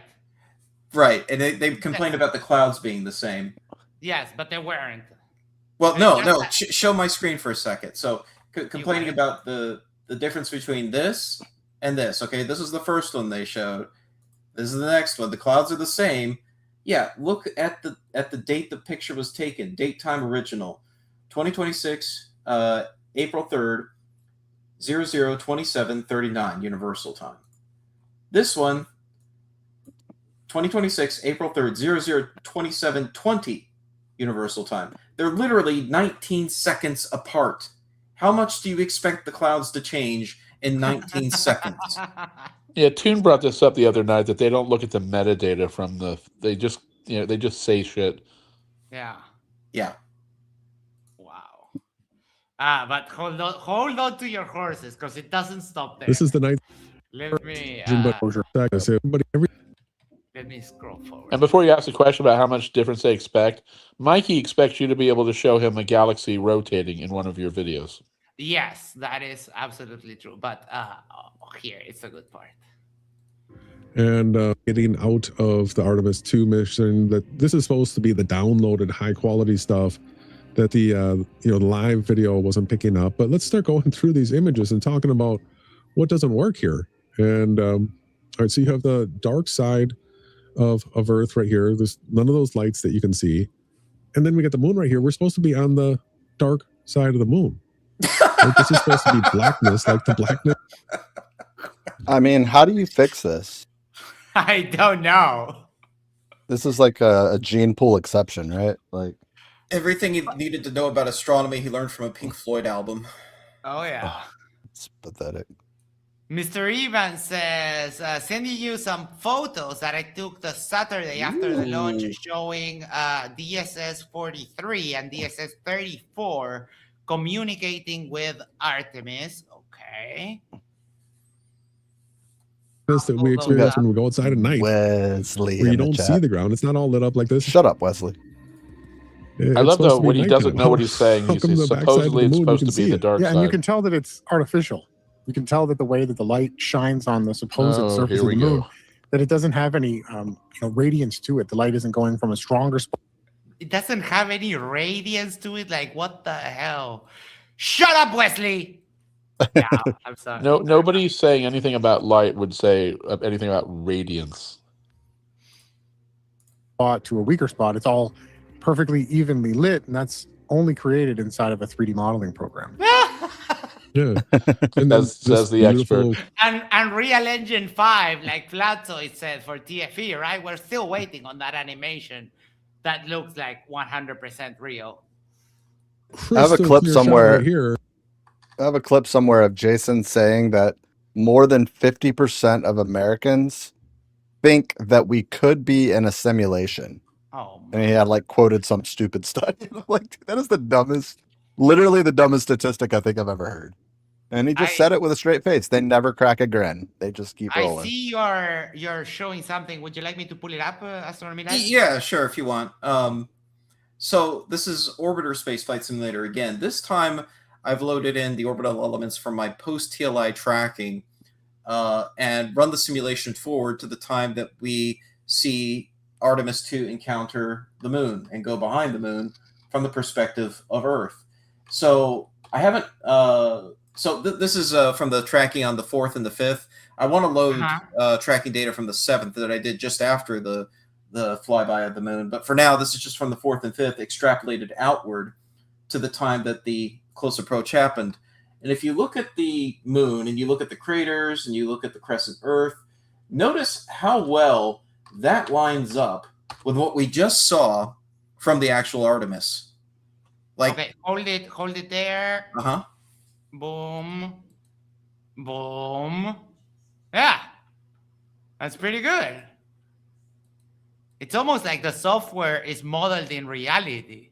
And keep in mind, again, this isn't from NASA tracking data. This is from my tracking data. This is what the spacecraft should have seen based on me tracking it. So this is what I'm going to be going into in some more detail on my analysis video. So stay tuned for that on my channel, because I'm going to be breaking all this down and showing you guys, here's what we should be seeing from the spacecraft in these photos. And, oh, look, it's what we saw. Can you apply a derp filter to align with what they think? But hold on, because it doesn't end there. Would actually be Orion, and then they should be on a footage. It's supposed to be the right side. Oh. So here we the craters. So here we've got the Terminator line. This is supposed to be the daylight side of the moon. And here's the dark lit side of the moon. But guess what we have over here? Pure black.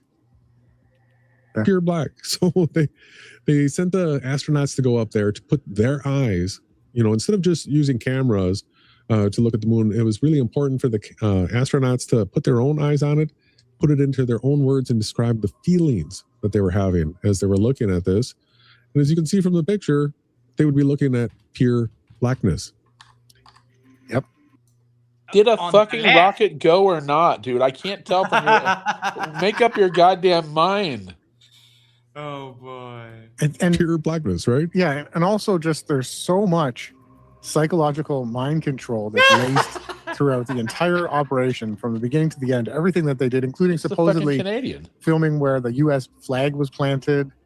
And but probably when we cover this in the next podcast, we'll get to that kind of stuff. By the way, this is their entire shtick.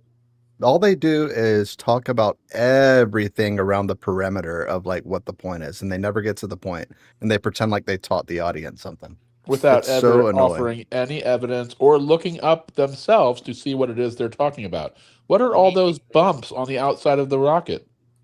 But this is the part that I wanted to get to. These next couple of pictures, and then you're free to leave. Okay. I won't hold you anymore. But oh boy, it gets derpy as hell. The moon is in color, huh? Color. I heard there was like some super green hues that you don't really see. So obviously, this is probably a picture taken from Earth with different types of filters applied to it, with the exposures and different aspects of the editing software tweaked. Yes, it was a chirp. What are we watching right here, Astronomy Live? Well, to me, that looks like a normal photo of the moon that's just been saturation enhanced. They just cranked the saturation to look at the actual colors that exist of the moon, but exaggerating them so that we can actually see the difference in color of the different regions because of the different densities of various minerals that are present on the moon naturally. Well, thank you very much. I also have seen this kind of picture from a friend I have on Discord called Seafoam. He has a good telescope also and has been able to take stuff like this, but it's just enhancing the picture a little bit, and that just makes the natural colors pop up.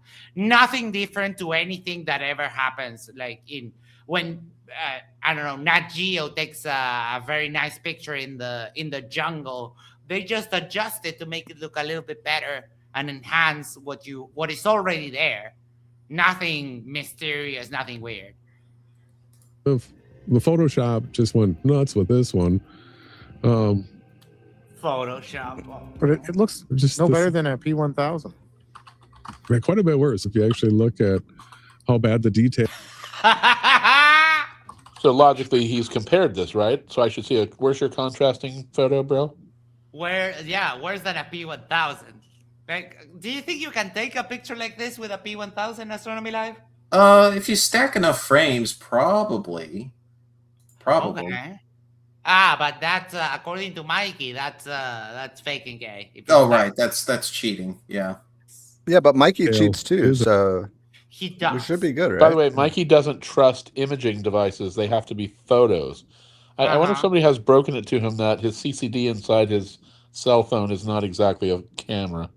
Yeah. Or HDR videos. You remember that argument the other night, Max? Yes. I was loving Mikey. How he was after Tune the other night. Oh yeah. And all this, there's these weird textures all over the place. Yeah, sort of like the emboss filter. Why he said, yeah, kind of, yeah. By the way, he's talking about a software filter as if it means anything. That was like his big argument against Tune, and Tune's like, what are you talking about? We're talking about hardware. We're talking about a solar lens, bro. And he's like, no, you can just use an after filter and whatever, Photoshop or like After Effects or whatever he was using. It's like, dude, come on. We're just hearing his internal mental stream is really all this is. Yeah. That's a lovely crater. Oh, that's Holly. Hi! How you doing? Sandy Crater. Look, the NASA mission got you. Oh, she was in that? Oh, yeah. Yes. That's her. That's her. Wow. I would recognize that hole anywhere.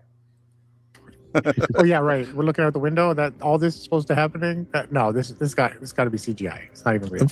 Has to be. See, that's the thing. How There's no way. do you go through and debunk this? Well, for one, you couldn't have a fully lit Earth and have them be on the backside of the moon. But it's not fully lit. You can clearly see that it's lit on the right and darker on the left. So dumb. It's just this is just It exactly brightened up. lines up with what your eye expects, and that's why most people on Earth don't doubt this stuff. You goddamn idiots.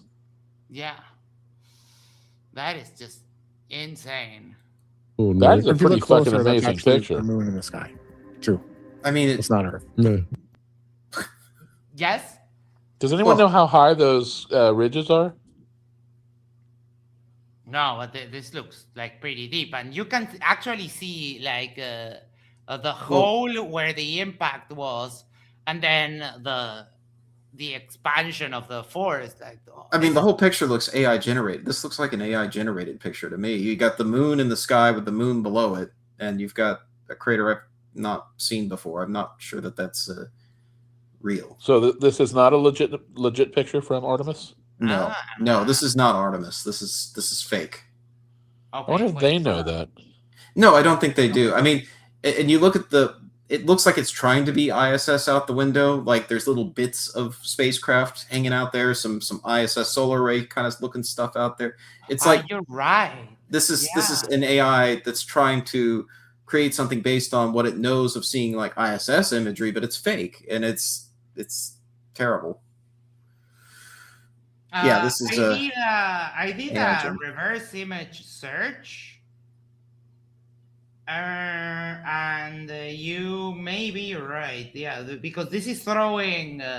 It is saying that it's an image from NASA, but all of the links are showing just social media posts. Yeah.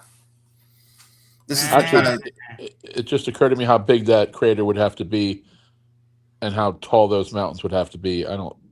Yeah, no, it's not real. This is AI gen. I almost fall for it. Thank you for rescuing me. Yep. Let's talk about the craters. So you got these divots in the ground. What happened to the thing that made the divot? It disappears. Same with Earth. Dude, have you They been don't to have any of Arizona? the There's a fucking crater hole there, rocks. and the thing that made the hole's not there. Oh yeah, and the one in Mexico too. You can see it. It might be there, but they say it might be like a mile into the Earth. Where are you getting these photos from? Where was that photo from? What are you on Twitter, here? of course. This is Okay, because clearly the last one is fake.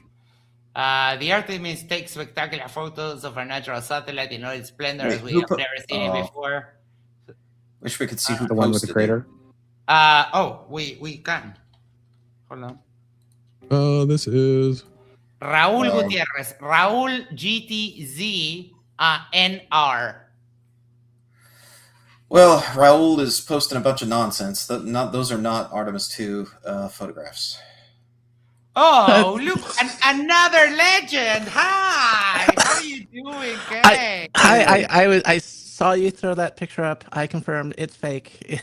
It's not Thank a you. real photo. I almost fell for it. Did That's you my pass bad. out briefly before?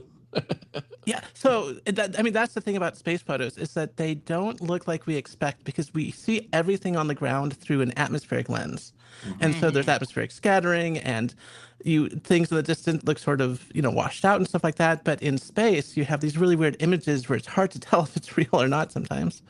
So, and speaking of legends, who's right here as well on my Oh, shoulder. wait. Let me. Shoot, I can't make you wait. There we go. Damn, I failed. Oh, I love your cat parrot. Is just fantastic. Wait, Yes. use that. No, I love that. What's its name? Astrocat. Astrocat. Yeah, I know that.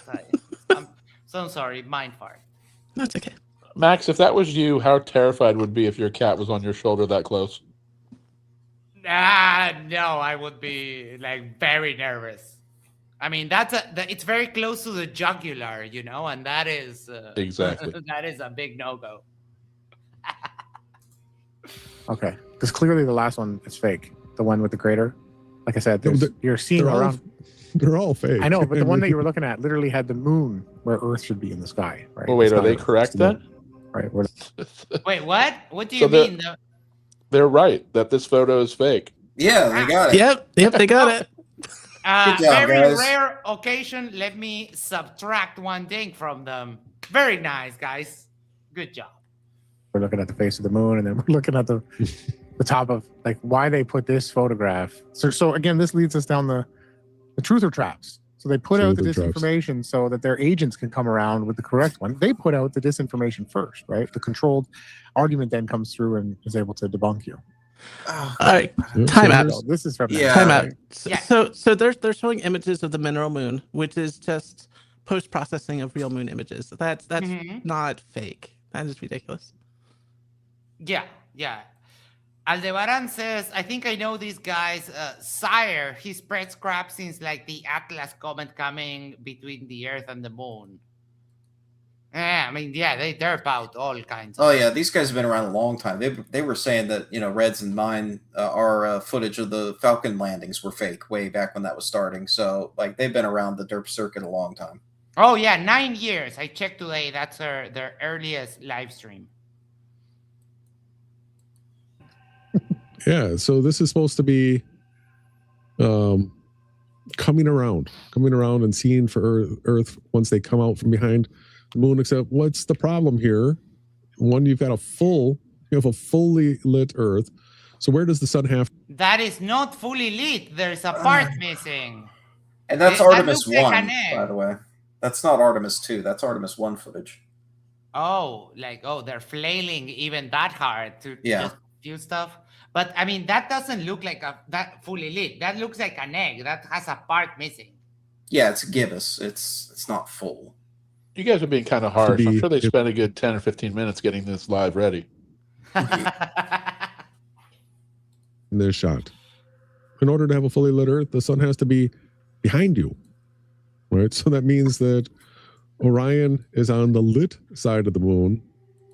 Like, none of this works. This is AI CGI. Mm-hmm. You can see where the shadows are, right? That's it, guys. We're debunked. We can go home. They figured it out. That's it. Pack it up. It's over. They won. Damn it. On the one hand, we generate photorealistic, almost perfect launch footage, but then nobody can think of where who's tracking the sun, guys? Damn it. And by the way, from the shadows of the thrusters on the spacecraft there, you can tell the sun is behind the spacecraft. Like you see the shadows of the thrusters that aren't even in view, that are being cast from behind the camera, where the camera's looking anyway. Like casting along. Yeah, you can see it, long shadows casting up the spacecraft body because the sun's back here somewhere.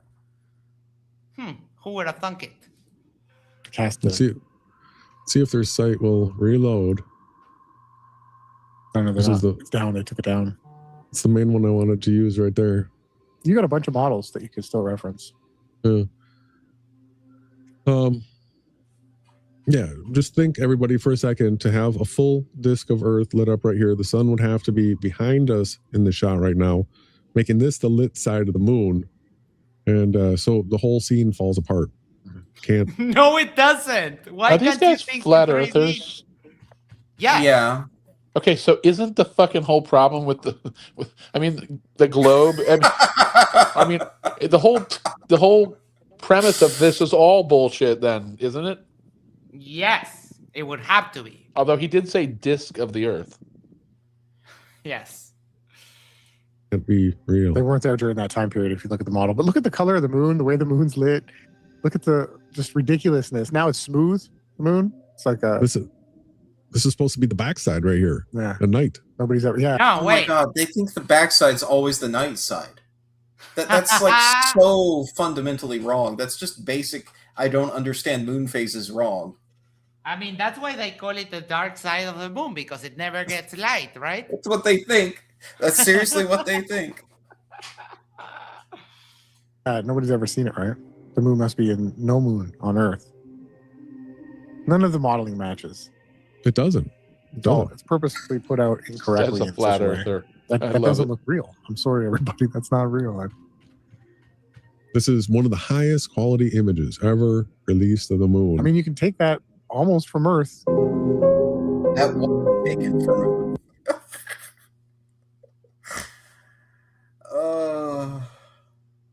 And of course, that's not Artemis. That's just a photo from Earth. Yeah. Probably from someone's backyard. Yeah. Once again, disproving flat Earth. It would have been nice if they sourced all their images so that when they talked about it, they could have said the source. But of course, yeah. Well, I've seen pictures taken from someone who I do trust on Discord that look exactly like that, with the So, color like, and everything. how did they take this? So is this the shot from Artemis? That's Artemis 2. Yeah, that's a shot. How did did they take this and just zoom in from like right over the top of the moon? Like, because it looks to me like they're standing on the moon, right? The layperson would be like, damn. They're using like a 300 or 400 millimeter lens for that shot. I can look it up, but yeah, that's from Artemis 2 for sure, and that's one of the shots they took with the telephoto. I do remember the back and forth with NASA. They were at one point permitted to change from the 200 to the 400 millimeter lens.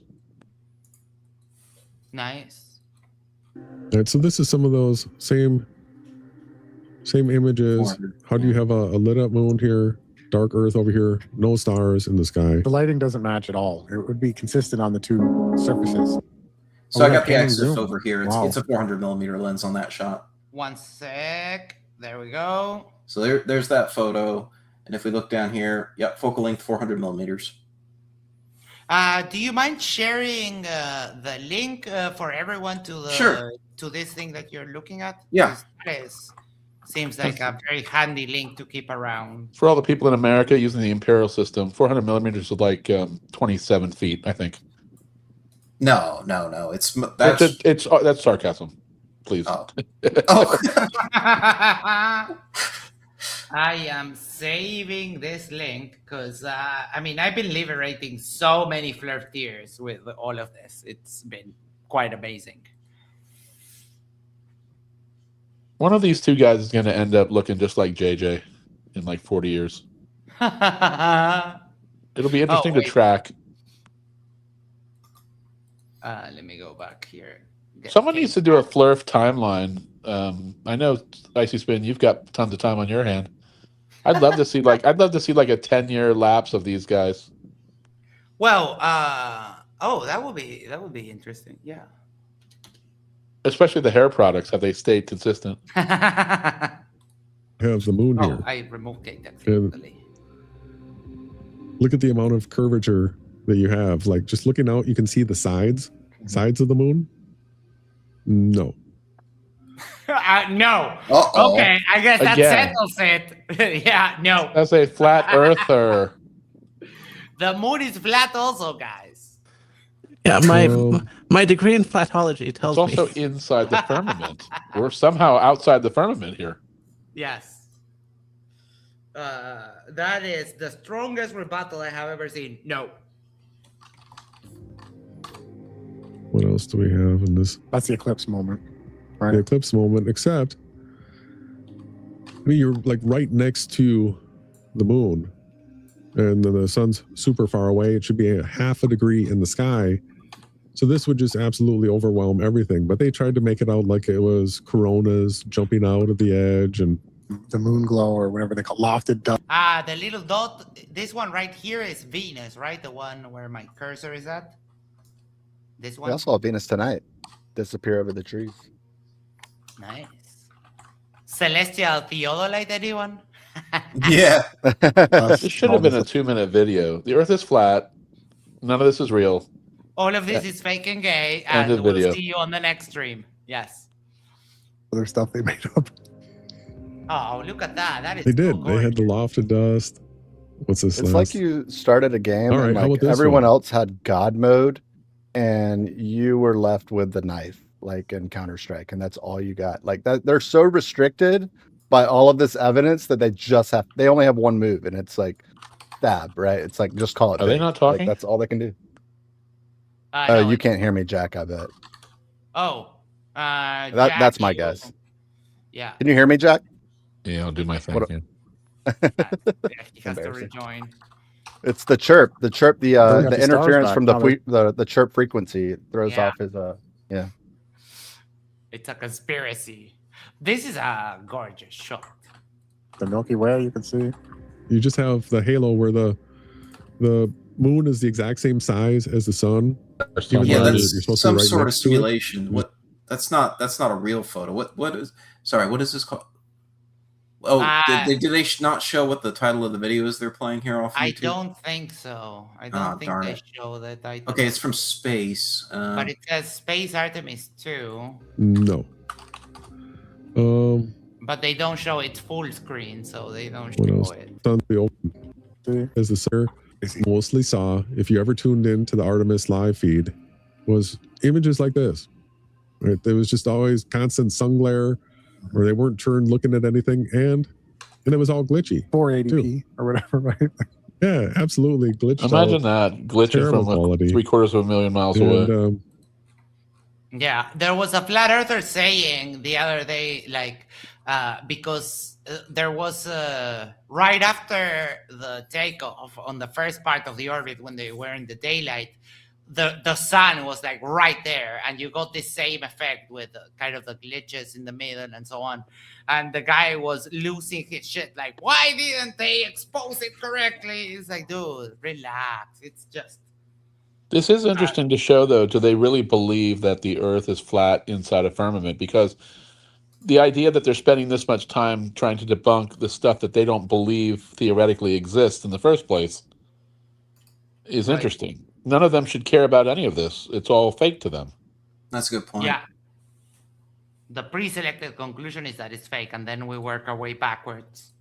Well, what gets higher quality? Yes. Sorry. What gets me is the narcissism. They think that the cameras are on these spacecraft for them. It is. Oh, not. yeah. It is for the engineers. Yeah, but hold on to your hat, because these two doofuses said that they would have liked to inspect the rocket. That's They also question why the visualization why didn't NASA send up other cameras? Now I'm thinking, would it have been a parallel craft or a 100-foot-long selfie stick or what? All right. I need to get going here, guys, but all right. It's been a pleasure. It's always a pleasure having you over. Thank you so much. My pleasure. Let me leave you with one more thing, one more spoiler for my analysis video here. The trifecta? Wow, You dude. You got came it. locked and loaded. So, yeah, I've got so much data to go through, but one thing that comes out of my data is the last couple days of tracking I did. If you look at what it shows that this is an ephemeris, a prediction of where Artemis 2 should be from a geocentric coordinate system, but also the position, the latitude, longitude, and altitude of the vehicle as it's coming down. That's what this column is. This column is longitude, this column is latitude, and this column is altitude in kilometers. And so what this shows, this is in east, degrees east, but 23.2 degrees north, 221.25 east. This is in the Pacific Ocean, right where the maps showed reentry should be occurring. So my tracking data predicts where splashdown should be happening, where reentry should be occurring. You can see here the altitude's dropped to 61 kilometers. This program is not going to account for the atmosphere. So really, you can kind of just look at it from the perspective of predicting where entry interface is going to occur. And where does it occur? It's in the Pacific, heading from west to east, increasing east longitude here. So it's heading north, northeast, exactly what we saw on the maps showing reentry. And it's a perfect match for what NASA's telling us. And again, this is coming out of my own personal tracking data from tracking the spacecraft from launch to the moon and back. And I was able to show that, yeah, it should have splashed down in the Pacific. So they say it dropped out of a plane or whatever. Then what the heck? So that leaves the question then, where's the thing that was dropping out of space? Because I saw it. It should have been splashing down in the Pacific. If that wasn't it, then where is it? Yeah. No, but that was Dave Wise that said that they loaded it into a C-130 and then dropped it. The dumbass. Right. Oh, boy. Hope that C-130 is ready to dodge the actual thing that was coming out of space then. Oh, yeah.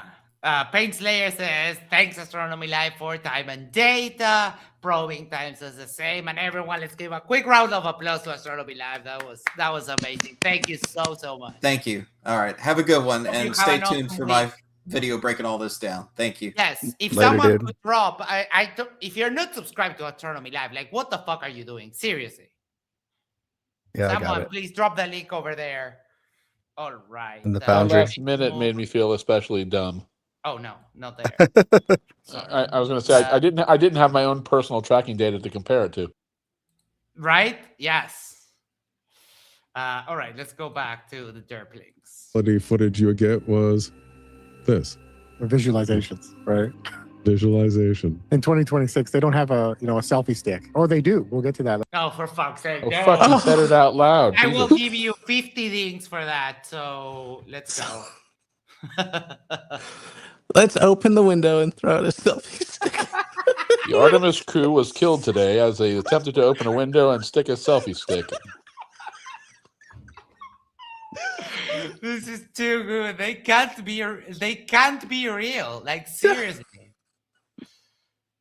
And then now they're I don't know if it's now or before, but they are baffled as to why when the craft got close to the moon, why it slowed down to 982 miles per hour. And it's like, because dude, they did the burn, and the moment that they stopped the burn, the gravity of Earth starts pulling that thing back. So it starts slowing down immediately, the same way that as soon as I jump, I start falling back down as soon as I hit like my apex because of the strength that I put into the jump. Like, baffled by simple things. It's like a virtual roller coaster ride they designed for the speeds that they could use the gravity of everything to, it's such a brilliant way to, minimize fuel consumption and all that other stuff. Mm-hmm. Oh, this is 100% Dick. Just have fun with him. Start timing him out. Yeah, if you look at the orbit, it was highly eccentric, like to the point where it's like basically like a super duper thin ellipse. So of course it's just like a jump, like you said. You get to the top, you slow down, and then you start coming back. Like, yeah, this is not hard to understand. No, not at all. Did they do this with Apollo? The same exact type of elongated orbit? Okay. Yeah, it's a free return trajectory. So it was popular even back in the 1960s. The idea is that they can get to the moon and get back even if the thrusters fail. Yes. In fact, that's why they went. Oh, sorry. So you may have heard of the slingshot maneuver, where where you go to the if the planet is moving towards the left, you come in from the right and you use the gravity from the planet to slingshot you a little faster. So you take some of the orbital momentum and turn that into your orbital momentum through gravity. Now, the opposite can also happen. So if the moon is coming towards you, you can come in. If the moon is coming to the left, and you can come in from the right, or from the left, the opposite happens. So you get a bit of a speed hurdle. You get a speed decrease essentially. So you've transferred some of your inertia into speeding up the moon, going around the Earth very slightly, and that's why it's free return. So they bled off some of their speed, in their approach to the moon. So like really cool orbital mechanics. Yeah, I never understood the exact coming in from which. Like, I sort of knew what a gravity assist was, but I always thought it was just. I didn't get which side you came in from, because I always thought it was just getting close enough to get just the assist of swinging around an object. But now it makes sense to me. Thank you. Yeah. Yes, Kate is the best.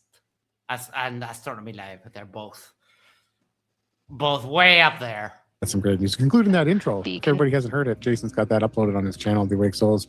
What a great track. So I love watching these animations that they have where it's like steady, steady, steady. Then all of a sudden it just like massive twist. It just, yeah. They'll do like the pan. Spin around. See what. Oh, I wonder why he skipped over the part where the astronauts were there in the video. Huh. It's almost like you don't want to find out that you're wrong. So this right here. Oh, they're hard cherry picking for this whole thing. Oh, yeah. In the intro video. This was coming out from behind the moon. This is the footage that we first got. And it looks like a cashew Sometimes it looks like the Pac-Man, and then it jumps around. Wait, and glitches. what? It's a banana. Look, it looks like a banana. Yes, it does. But did you say Pac-Man and not Pac-Man, say... waka waka waka waka. Ah. Did you know that there really is a Pac-Man nebula? There's a nebula that looks like Pac-Man, and it's named the Pac-Man Nebula. Oh, The funny thing is, though, he's using the live, highly compressed, worst video. Like, if he waited and did this with the actual, I'm sure the actual footage is stunning, right? Oh, I did it. Ah, wait. That is so cool. The Pac-Man Nebula. So there is Pac-Man in space. The Pac-Man Nebula. It's not the moon. That is epic. Yeah. So The science team is right there in mission control, and this is what we got. 53 years. Ooh, Astrodog says, I've taken pictures of the Pac-Man Nebula. Oh, if you want to send them, you can email them, or you can send them to me on Discord and so on.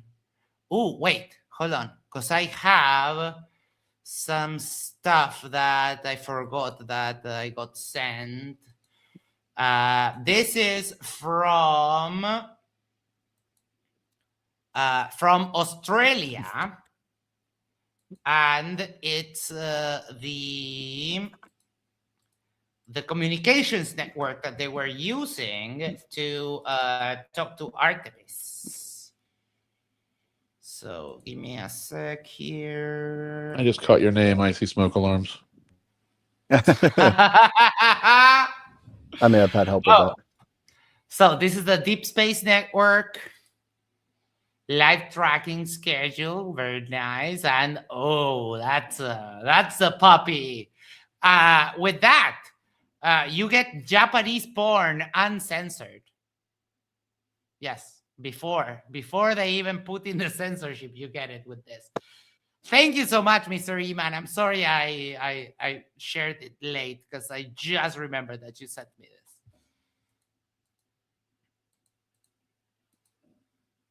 And that right there,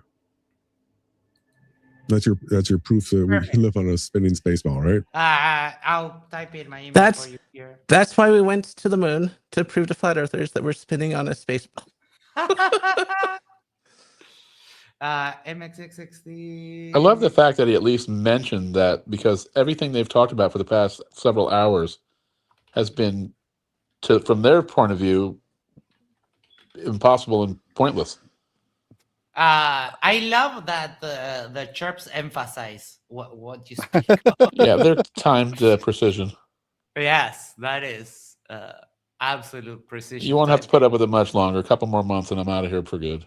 Nah, no, it's just a funny joke. I mean, when it's gone, we'll actually miss it.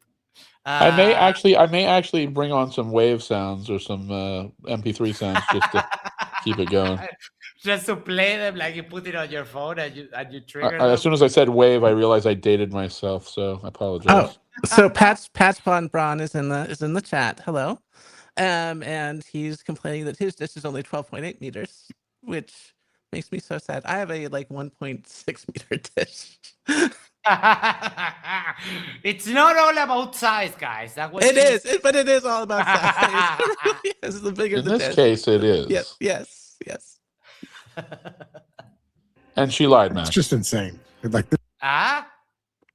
no, I never heard that. That's something a friend told me. This is the technology that they have. It's so bad, really bad. Let's go ahead and take a break. Compared and then we'll keep going through.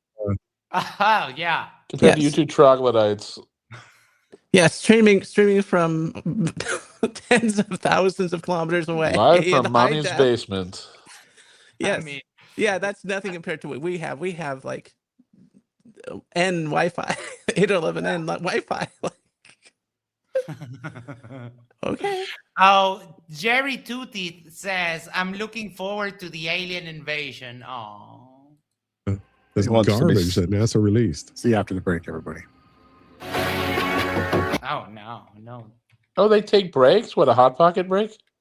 Yeah, like you know, this is the Yahawa News Network.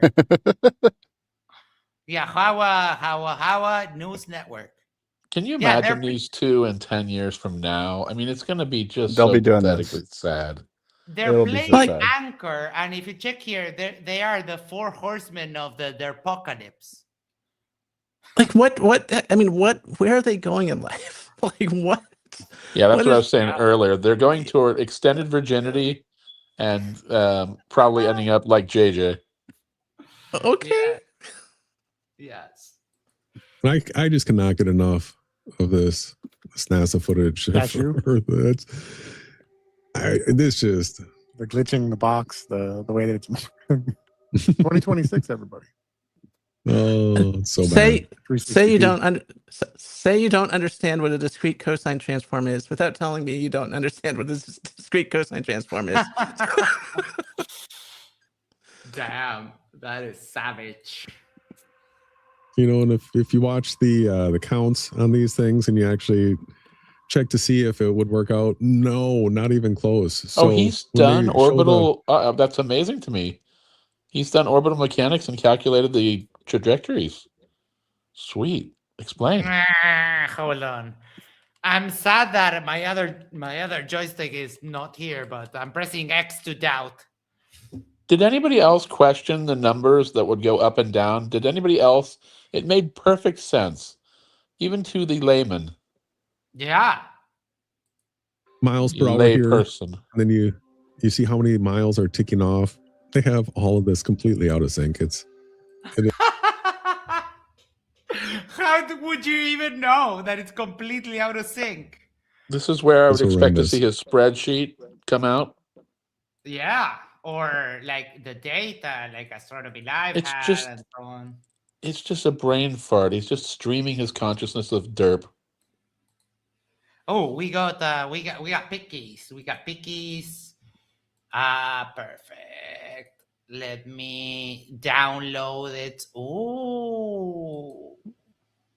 Let me download it so I don't dox you. Perfect.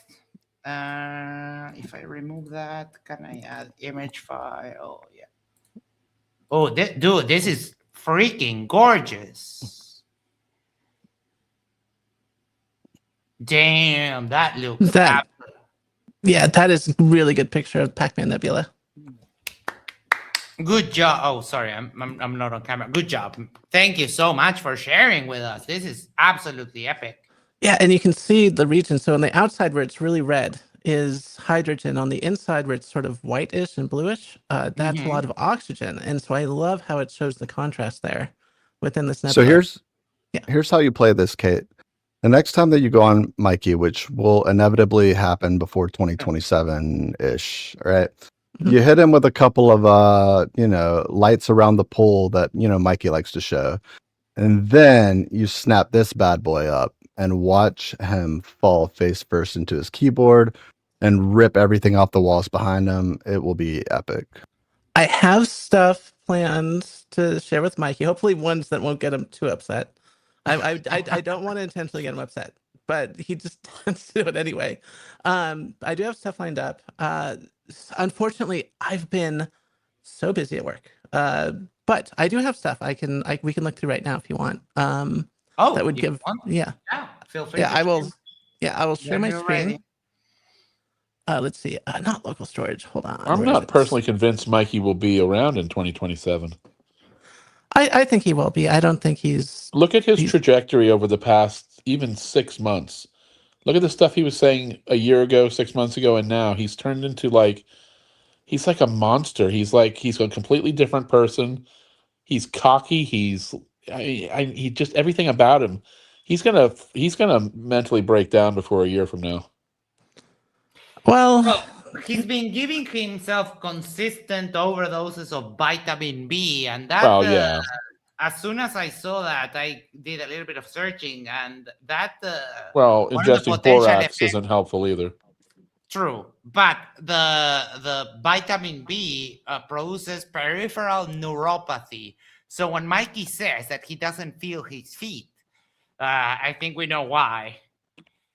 All right, I got you. Okay. Okay. Oh. So that is the North American Nebula. Right. Yeah, and you can really Wow, zoom that in. it really looks like it. Yeah. Yeah. Yeah. That is so awesome. Yeah, I have a ton of pictures. And I don't know, can I? Does it let me? Oh, up here. Hold on. You can really zoom in on these. Yeah. You see, that's what happens when you take your time and do things properly. Oh my God, that is just. Wait, well, Mikey, hold your thought right there. Mikey, what do you have to say about this? Anyways, oh my cat, Hey, thank you, Mikey. Where's the Vaseline smudge? I don't see it. Yeah, there is no Vaseline sponge, but yeah, I have tons of pictures that just are absolutely amazing, and they're not.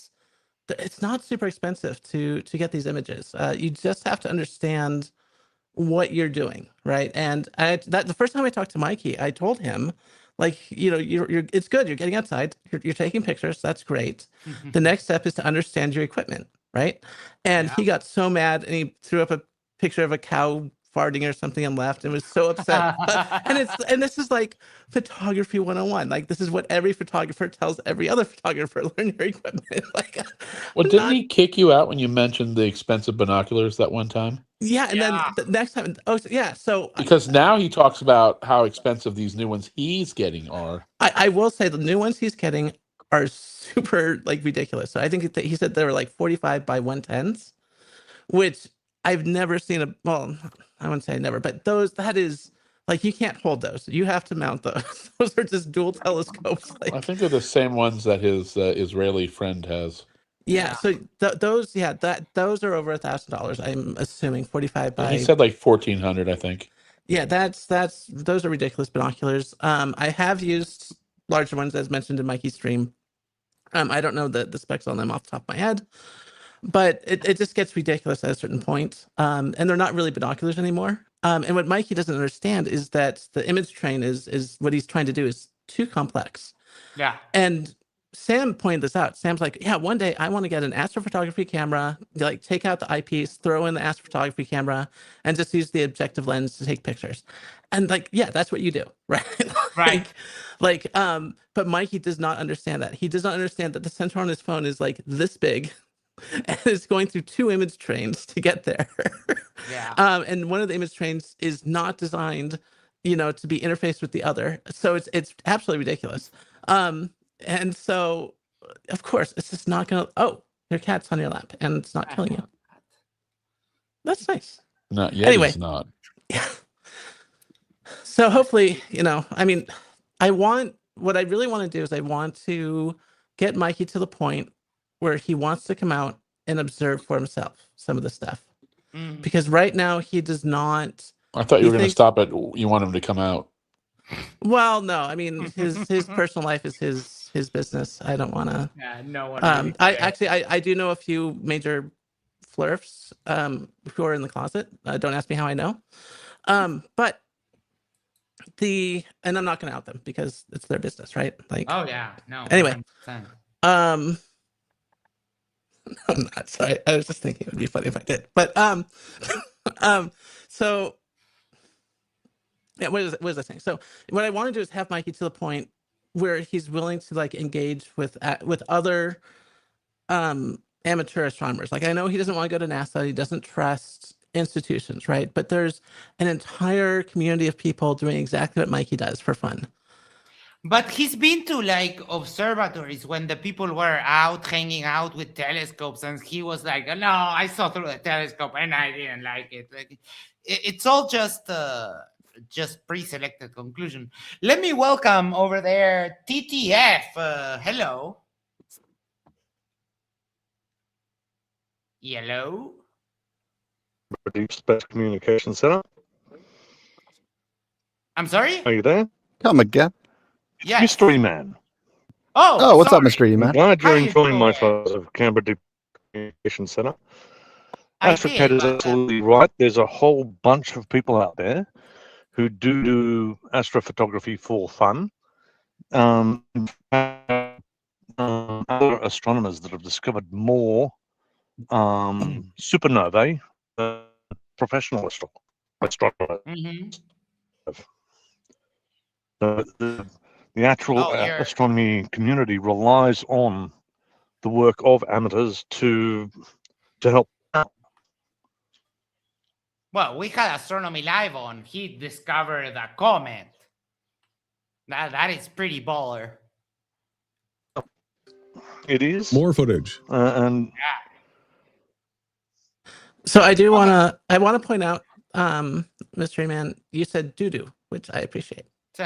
Every time, yeah, doo-doo or duty. Yep. I always crack on that duty. Yeah. By the way, Right, any of those everybody- flurfs this is that all- you say are in a closet, it's probably because they just can't find the goddamn doorknob. Oh my god, no. You get you don't get the images out of the astronauts' eyes. You get the pictures that come from the cameras, and they all have the same policy. You barely lit see up- any land. lit up moon, the dark side of Earth. There are no lights here. There are no stars out here. And what are the two land masses we saw? We saw part of Africa and we saw Australia. That's it. That was all that you got to see. That was it. And most of the time they purposely have, and if you look closely, you could actually see like crazy faces. You could see a giant hook nose. You could see like What? What do you mean crazy face is a giant hook nose? Oh, are we going down the anti-Semitic route? like a devil type character in this image. On many of the images, they do funny things with the clouds. They write in them. It's just Oh Christ! Oh almighty, dude. no. This is his assertion, though, that now they're just teasing us and they're blatantly, hiding stuff in the images. Oh, did I mess up and touch something I shouldn't have? Yes, I did.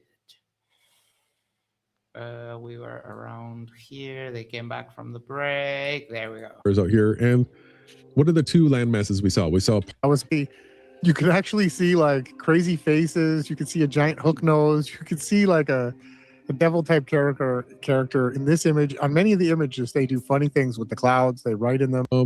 Why aren't you showing us? Look at that. I claim I would have to see the Earth in its entirety to determine the shape, dumbass. Or better, map and measure the Earth myself. Oh, well, that's very easy. You can rent a $35 per day theodolite, and you can do reciprocal zenith angle measurements, and you can measure the curve for yourself. Good job. I wonder how Eratosthenes did it without seeing the whole Earth in one shot. Timmy! Yeah. this is supposed to be the backside of the moon. How come it's like bright as day? Yeah. Right? Oh no. That's really bright. No stars. This is like a 5-year-old It's asking bright. their dad, like, how come stars are bright? How come the sky is dark? How come it's dude? Yes. It's a never-ending barrage of questions. Yes, like I remember when my nieces were younger, they used to do that a lot, and I would answer all of their questions because they would. I don't know why he didn't show some of the pictures with the hidden stuff in the clouds and the 666 and stuff. Oh yeah, 100%. I mean, I would think that those would have been perfect examples to help us, And the demon faces and so on. Yeah, why The can't light from the Yeah, why can't they see the stars when it's lit up when the thing they're looking at is lit up by the sun? I mean, it doesn't make any sense.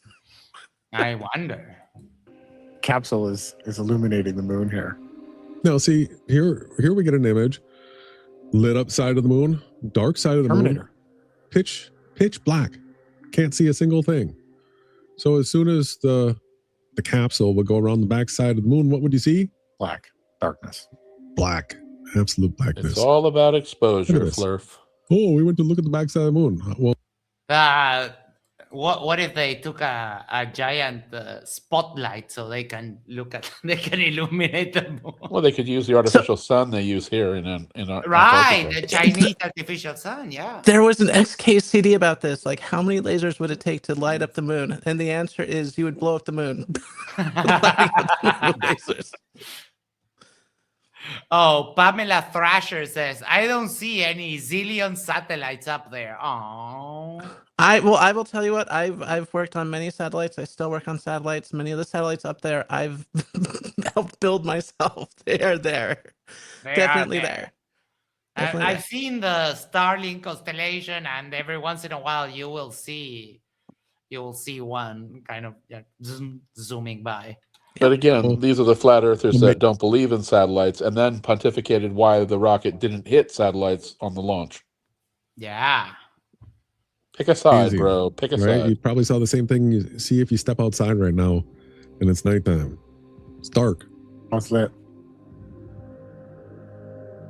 And it's spinning. Yeah, always locked. Always locked to Earth, right? Now, It's from a their vantage coincidence. point, it spins. What? Here's another one of those Earth rides. Yeah, in the glare, you can't So see bad. anything. Oh, my fucking cat. You were just complaining about the darkness in the picture, and now you're complaining about the glare. There's no dick that will satisfy you two. Holy cow. So bad. That's what we get. So here's some truth or trap stuff. How many of you have seen this where it's got green screen effect on the little stuffy toy, right? Yeah. You know how easy that is to make? Jason and I can do it in 2 minutes. We can Oh, take this please footage, put it do, in the because you editor, know you and couldn't key do out that in section 20 right minutes there. or a fucking 100 minutes, dude. Do it, please. But the funny thing is that they have the original footage on the left. They're completely ignoring that, and they're focusing on some mistake some random person made. Like, good job. The Nutella one, I love. I was watching the other day, and I'm thinking, if they're going to claim that's wires or something like that, it rotates on all three axes, and it's interesting to see how they would explain that if they've ever talked about it. I thought it was an accidental, brilliant kind of little piece of footage to slap in the face of flat earthers. Right. Make whatever we want to appear through the letters. It's, you know, the funny thing about it is it actually matches what Jonathan Miranda did with Will Duffy during the Antarctic experience, right? With the shirt. Yeah, No, absolutely. it does How we not. did this. Yeah, they're not wrong on that. It's just a chroma key that is portioning and is showing something that's below. So Right, it but I is mean, actually- yeah. it's kind of like that, yeah. So what's the debunk of this? Well, the original footage didn't have the green screen effect, right? Yeah. Miranda took it and put that in. So if you came out and you started, calling out this footage because you saw this, and you're like, oh, that's green screen. That's a lie. Yeah, you got punked. Earth is because- flat, right? They say Earth is a disc with an ice wall around it. Look at the CTI. Oh, what a dumb. Astrodog says, I want to paint the moon with black 4.0 paint. The moon makes astrophotography harder because it's so damn bright. Like, yeah, with the Banta black. But what are we going to do for the rest of us that love the moon? No. Well, do you want to Okay, see they took the original footage. Yeah. Well, what about werewolves? Just Hashtag wait a werewolves couple lives billion matter. years when the moon eventually just goes away. And somebody AI'd it to make it look like there was a green screen glitch. in Well, it. they just chroma keyed that section of the screen. Yeah. Just highlighted that area and then they put lettering behind it. Really simple. You have the original video on the left, Doofus. That doesn't have that. That is prime example of a truth or trap right there. So what happens is you go into a debate and you show Oh, that no. video to whoever it is that you're, look at this, you think it's real? Oh no. Hey, but those gondolas are fake. I'm sorry, fake. No, those gondolas are empty. What happens is you go into a debate and you show that video to whoever it is that you're, look at this, you think it's real? If you go back to the video for a second, you get into your argument with said friend, family member, whoever it is, your friend's friend. You Not a them friend, this, you I'm go, sure look of at that. this. NASA's fake and Earth is flat. And then they just simply pull up the other video And everything that is actually true, like the fact that there is no curvature and the Earth is stationary, all that gets thrown into the garbage because they show you. Excuse me? You were just looking at the curve, and the Earth does actually move. We have measurements of it. Not to mention, we can't get past the fucking firmament, bro. So, honestly, I don't know how they have any argument now. And by the way, if you're when the moon goes away, they'll just turn on the hologram projectors back on. There you go. Yeah, I'm sure they would not have evolved in 2 billion years. All right. Oh, now, oh my, wait, hold on. I've got a juicy conversation I've been having with QE on the side. Yeah. With QE the Flurf? Yeah. Our Oh overlord. no. I'm gonna send you the screenshots. You can do what you want with them. It's Where, like, this comes from a TikToker, Soy Castro Oficial. Like, this is how did he? Let's grant him the argument for a second. If he published this and he wasn't supposed to, why would he, leave the TikTok thing? This has to be AI. Animal toy, but that's augmented reality, right? But the way this could really have been done is this right here is how they green screened it to create this, and then they took this picture and photoshopped out her cables. Could have. But bro, that would just hang them there. How do they rotate? How does one of them start to spin? How does one of them start to? I mean, if they were just hanging there and never moving, not to mention her hair and all the other things, and then the Nutella is the brilliant one to me. But oh, I didn't see that Nutella. So the Nutella came from off screen. It was somehow got loose, and it tumbled on all three axes across until one, and they were all laughing about it. But if you just look up Nutella and Artemis, and you'll get the 30-second clip. The beautiful thing about it, though, is the way it moves. If you were trying to make that happen, it would have to be CGI. I mean, there's no mechanical way to do it practically. Okay, wait. Let's check it out. Because I have A jar of Nutella tried to steal the show on the Artemis 2 as the crew was on their way to making history. Yeah, The hazelnut spread was seen floating through the Orion spacecraft while the astronauts were hard at work. No, you can't have that. You can't have that kind of a spin on a harness. It did, like, it went the three ways. All right, hear me out. CGI Nutella. Is it more delicious than actual Nutella? No. Well, Nutella was quick to jump on the story. I don't know what they said, but they had a I mean, of course you would. That is just the biggest free publicity ever. Well, the cables themselves would actually be green, just for everybody that's tuning in. And also, NASA has other technology where they can use the yellow screen. So anything in a certain spectrum, it just automatically gets taken out without even using a chroma key. Well, if the cables were green, they would be taken out, but so would the stripe across the person in the background. So, yeah, but let me get this straight. They're saying the same people that have those terrible, like, liftoff animations, visualizations, are also capable of having the greatest green screen visual effects in the entire world. Yes, because that makes a lot of sense. Okay. They basically debunk themselves in these videos. Pretty much. All right. I think we have all had enough. This has been an absolute delight of a night. So let's go here. We ended up at 350 in the score for the dinks today. That's quite a lot. They did derp out a little bit, and they got actually 100 dings for saying some very horrible stuff about the Challenger and so on.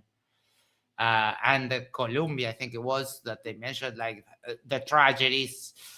And just like Rasa saying that the astronauts were going to die from radiation on MC2 the other day, these doofuses were completely wrong about everything they said so far. So I am looking for a clip. Oh, this clip describes both of these dummies perfectly. Sexual pleasure. Oh, they hate me. Oh, they hate me so much.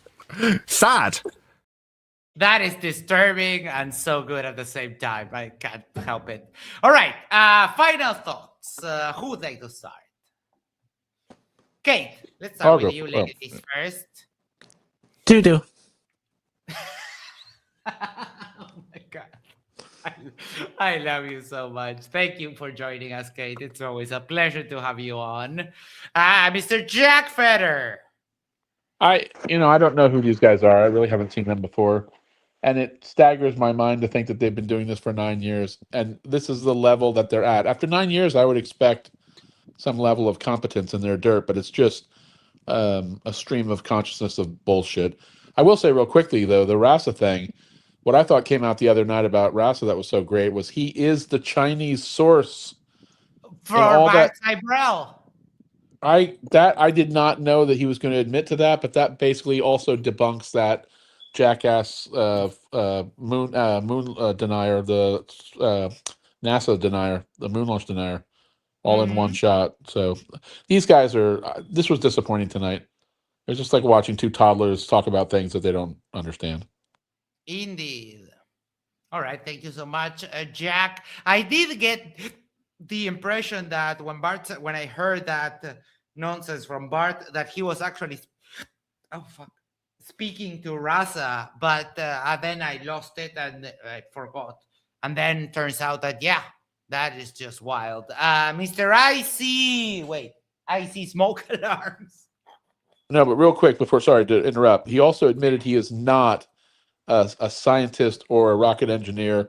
He is he is a translator. Yes, and he has a doctorate in natural medicine. And he claims to have tried to correct what he did tell that guy, and he never said what that. Anyway, you know what I'm saying. All right, Icy Spin. While you give your final thoughts, I have the screenshots from. I just got sent to the graveyard, but that's fine. You got banned? Yeah, I'm gonna forward the final messages. Okay. Just real quick to you. It was kind of funny. Why you banned Wesley?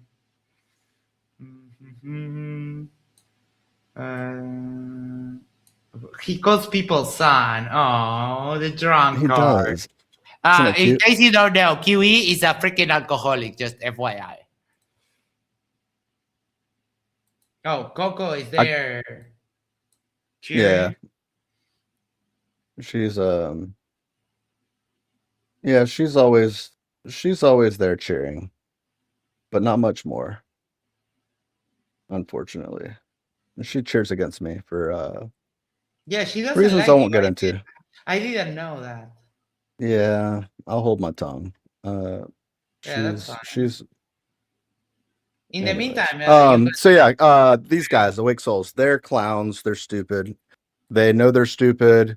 They put on a show for Jerry Two Tooth and Mama Ronnie. I forget her name at the moment. I'm drawing a blank. But yeah, YD, yeah. And she seems like I'm just gonna say wackadoodle. That's the only word I can think of. She's been on the stream with them before. Yeah. But they're in a cult, and I believe they actually think of themselves as maybe an extension of their creator. I think that's why they have long hair. I'm not just saying that. It's somewhere tucked away in the caverns of my brain. I know that I've learned that somewhere along the way. But wait, repeat that to me because I was busy reading. What was that? The reason that they have long hair, I think their long hair is to mimic their Lord and Savior and to serve him very closely. Yes. Yeah, and they have all the confidence of what's his face in Gladiator, and all of the bite of an ankle biter like Tarrant that just sits at the door waiting for you to let him outside so he can go potty.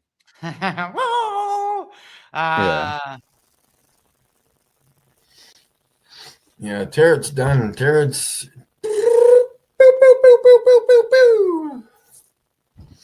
We're gonna get rid of the agents. Hopefully, there'll be more. Yeah. Thanks, Mikey. The agents or the Asians? Agents. Ah, okay. And we were there. But yeah, you know, they had me at first sight when I saw the. That's a classic Toon debate, by the way. If you guys haven't watched it, it is a good ride. Toon really runs him through the ringer and does it for an unreasonably long amount of time. He shows him like 95 flights that don't work on flat Earth. That like Jason like swears by these specific flights and stuff, and he just melts into a complete mess on the floor and doesn't clean after himself. Right. And so it's just fantastic. But ever since that stream, I kind of just keep an eye on these guys. They're boring as shit. Okay. There is no shortage of absolute monologues that put you to sleep, such as ones like this, I guess. But the point is that they can they can really bring it sometimes. Like for instance, when they did the Will Duffy preparation course, they prepped their audience. They did a 3-day seminar, or was it a 3-week seminar? 3 weeks seems absurdly too long, but they did like a powwow with their entire the foundry of the Awake Souls Club, and we're talking about how they were really going to stick it to Will Duffy, and this is what we're going to do, and that was abso-fucking-lutely hilarious. But then they go cold for like 7 months, you know. So every now and then they'll bring the heat for like 10 minutes. So yeah, what can you say? They're clowns. They belong in mental institutions. They have no model, but they say that their model is foolproof and is the way of the future, and all of the garbage that can be classified as unfalsifiable and completely ridiculous. And so there you go. Thank you. All right. Thank you so much. Dragon Sword says, bye all, and don't forget to take your Ritalin, Timmy. And Timmy, right afterwards, said this: I live under what everyone calls the Northern Hemisphere. I watch the stars circle. Oh, fun. That's funny, because I live on what everyone calls the Southern Hemisphere. And you know what? Whenever I go up and look at the sky, I see the stars rotating the opposite way they rotate to you, Timmy. And also, if I have a little app here called Night Sky. And whenever I point it up at the sky, at my local sky, it matches exactly. Like, for example, I can identify just from normal sight, I can identify the Southern Cross. And then I point this at the sky and it tells me, oh, that is the Southern Cross, etc. But you know what? When I try to look at Polaris, I actually had to aim it down there. Why is that? I wonder why Polaris is literally below my feet. So thanks for trying.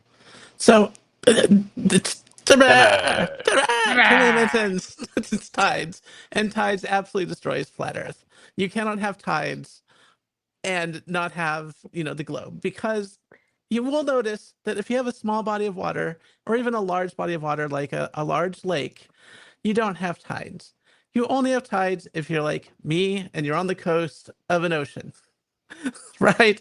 And why is that? That is because the Earth is a sphere, and you have the Earth over here, the moon over here, and it's pulling on the oceans above and around, stretching the oceans so it laps up on the land a bit more. That does not work on a flat Earth.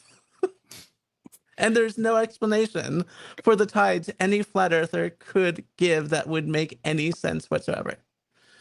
So thank you for proving the globe. Yep. Oh. Oh, now we're going to... Oh, boy. Oh, TV, don't bring that shit up here, because that will get you banned really fast. We did Icy Spin. Let's do you, Mr. E-Man. Well, we did all call it. They just scream and shout faking gay all the way. Yes. That's what we've seen out of them. And that's what we knew we would see out of flat earthers regarding Artemis. No matter what evidence anybody provides them with, You know, we've seen, you know, all of the footage that can be seen, and they just still sit there going, "Oh, that's all fake," with no backing evidence. Yep.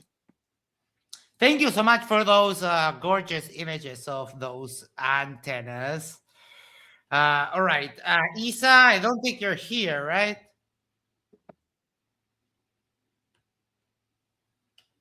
Wait, oh my God. Polaris is maybe 2,000 kilometers from being directly above my head. It's below my feet, sorry. And Kate asked you, how did you measure that? But Timmy, you have been derping out in the chat. I'm pretty sure that you're Dick Wayne. So I love this. Tomorrow is Tuesday night on a Monday. Then on Wednesday, I can't wait for MC Toon and FTFE to review with its scope session about the Artemis splashdown. Harno, thank you so much for the clip. Thanks everyone who came on here. Special thanks to Kate, who brings her expertise and charm, and that parrot cat that I absolutely melt every time I see. It's him, right? Astrocat is a lady. A lady, sorry. Yes. Every time I see it, I melt. Every time I see the parrot cat, I just melt. Special thanks to Astronomy Live, like one of the final bosses of Flat Earth. So That's a good way to put it. Kate and Astronomy Live always make my day when I get to hang out with them because they are so cool. Astro Dog also sent us a gorgeous, absolutely gorgeous image. So Astro Dog, thanks to you. Timmy, get lost. Let me see if I can play a clip. Oh, this is the reaction after TFE, and it's pretty much what they're having now, but applied to a different thing. Shut up about the sun! Shut up about the sun! All right, and with that, make sure to the social things like, share, subscribe, send this to a friend, send this to your significant other, go to the corner, yes, the corner of your street, and you'll subscribe to Astrocade Suffix, Icy Speed, and share about the talks. I'm so sorry, I almost fumbled that. And that way we can share the love for the channel. It's been a pleasure. All of you there in the side chat, love you so much. Tomorrow, day off. Take care. Love you all. Bye-bye. Peace.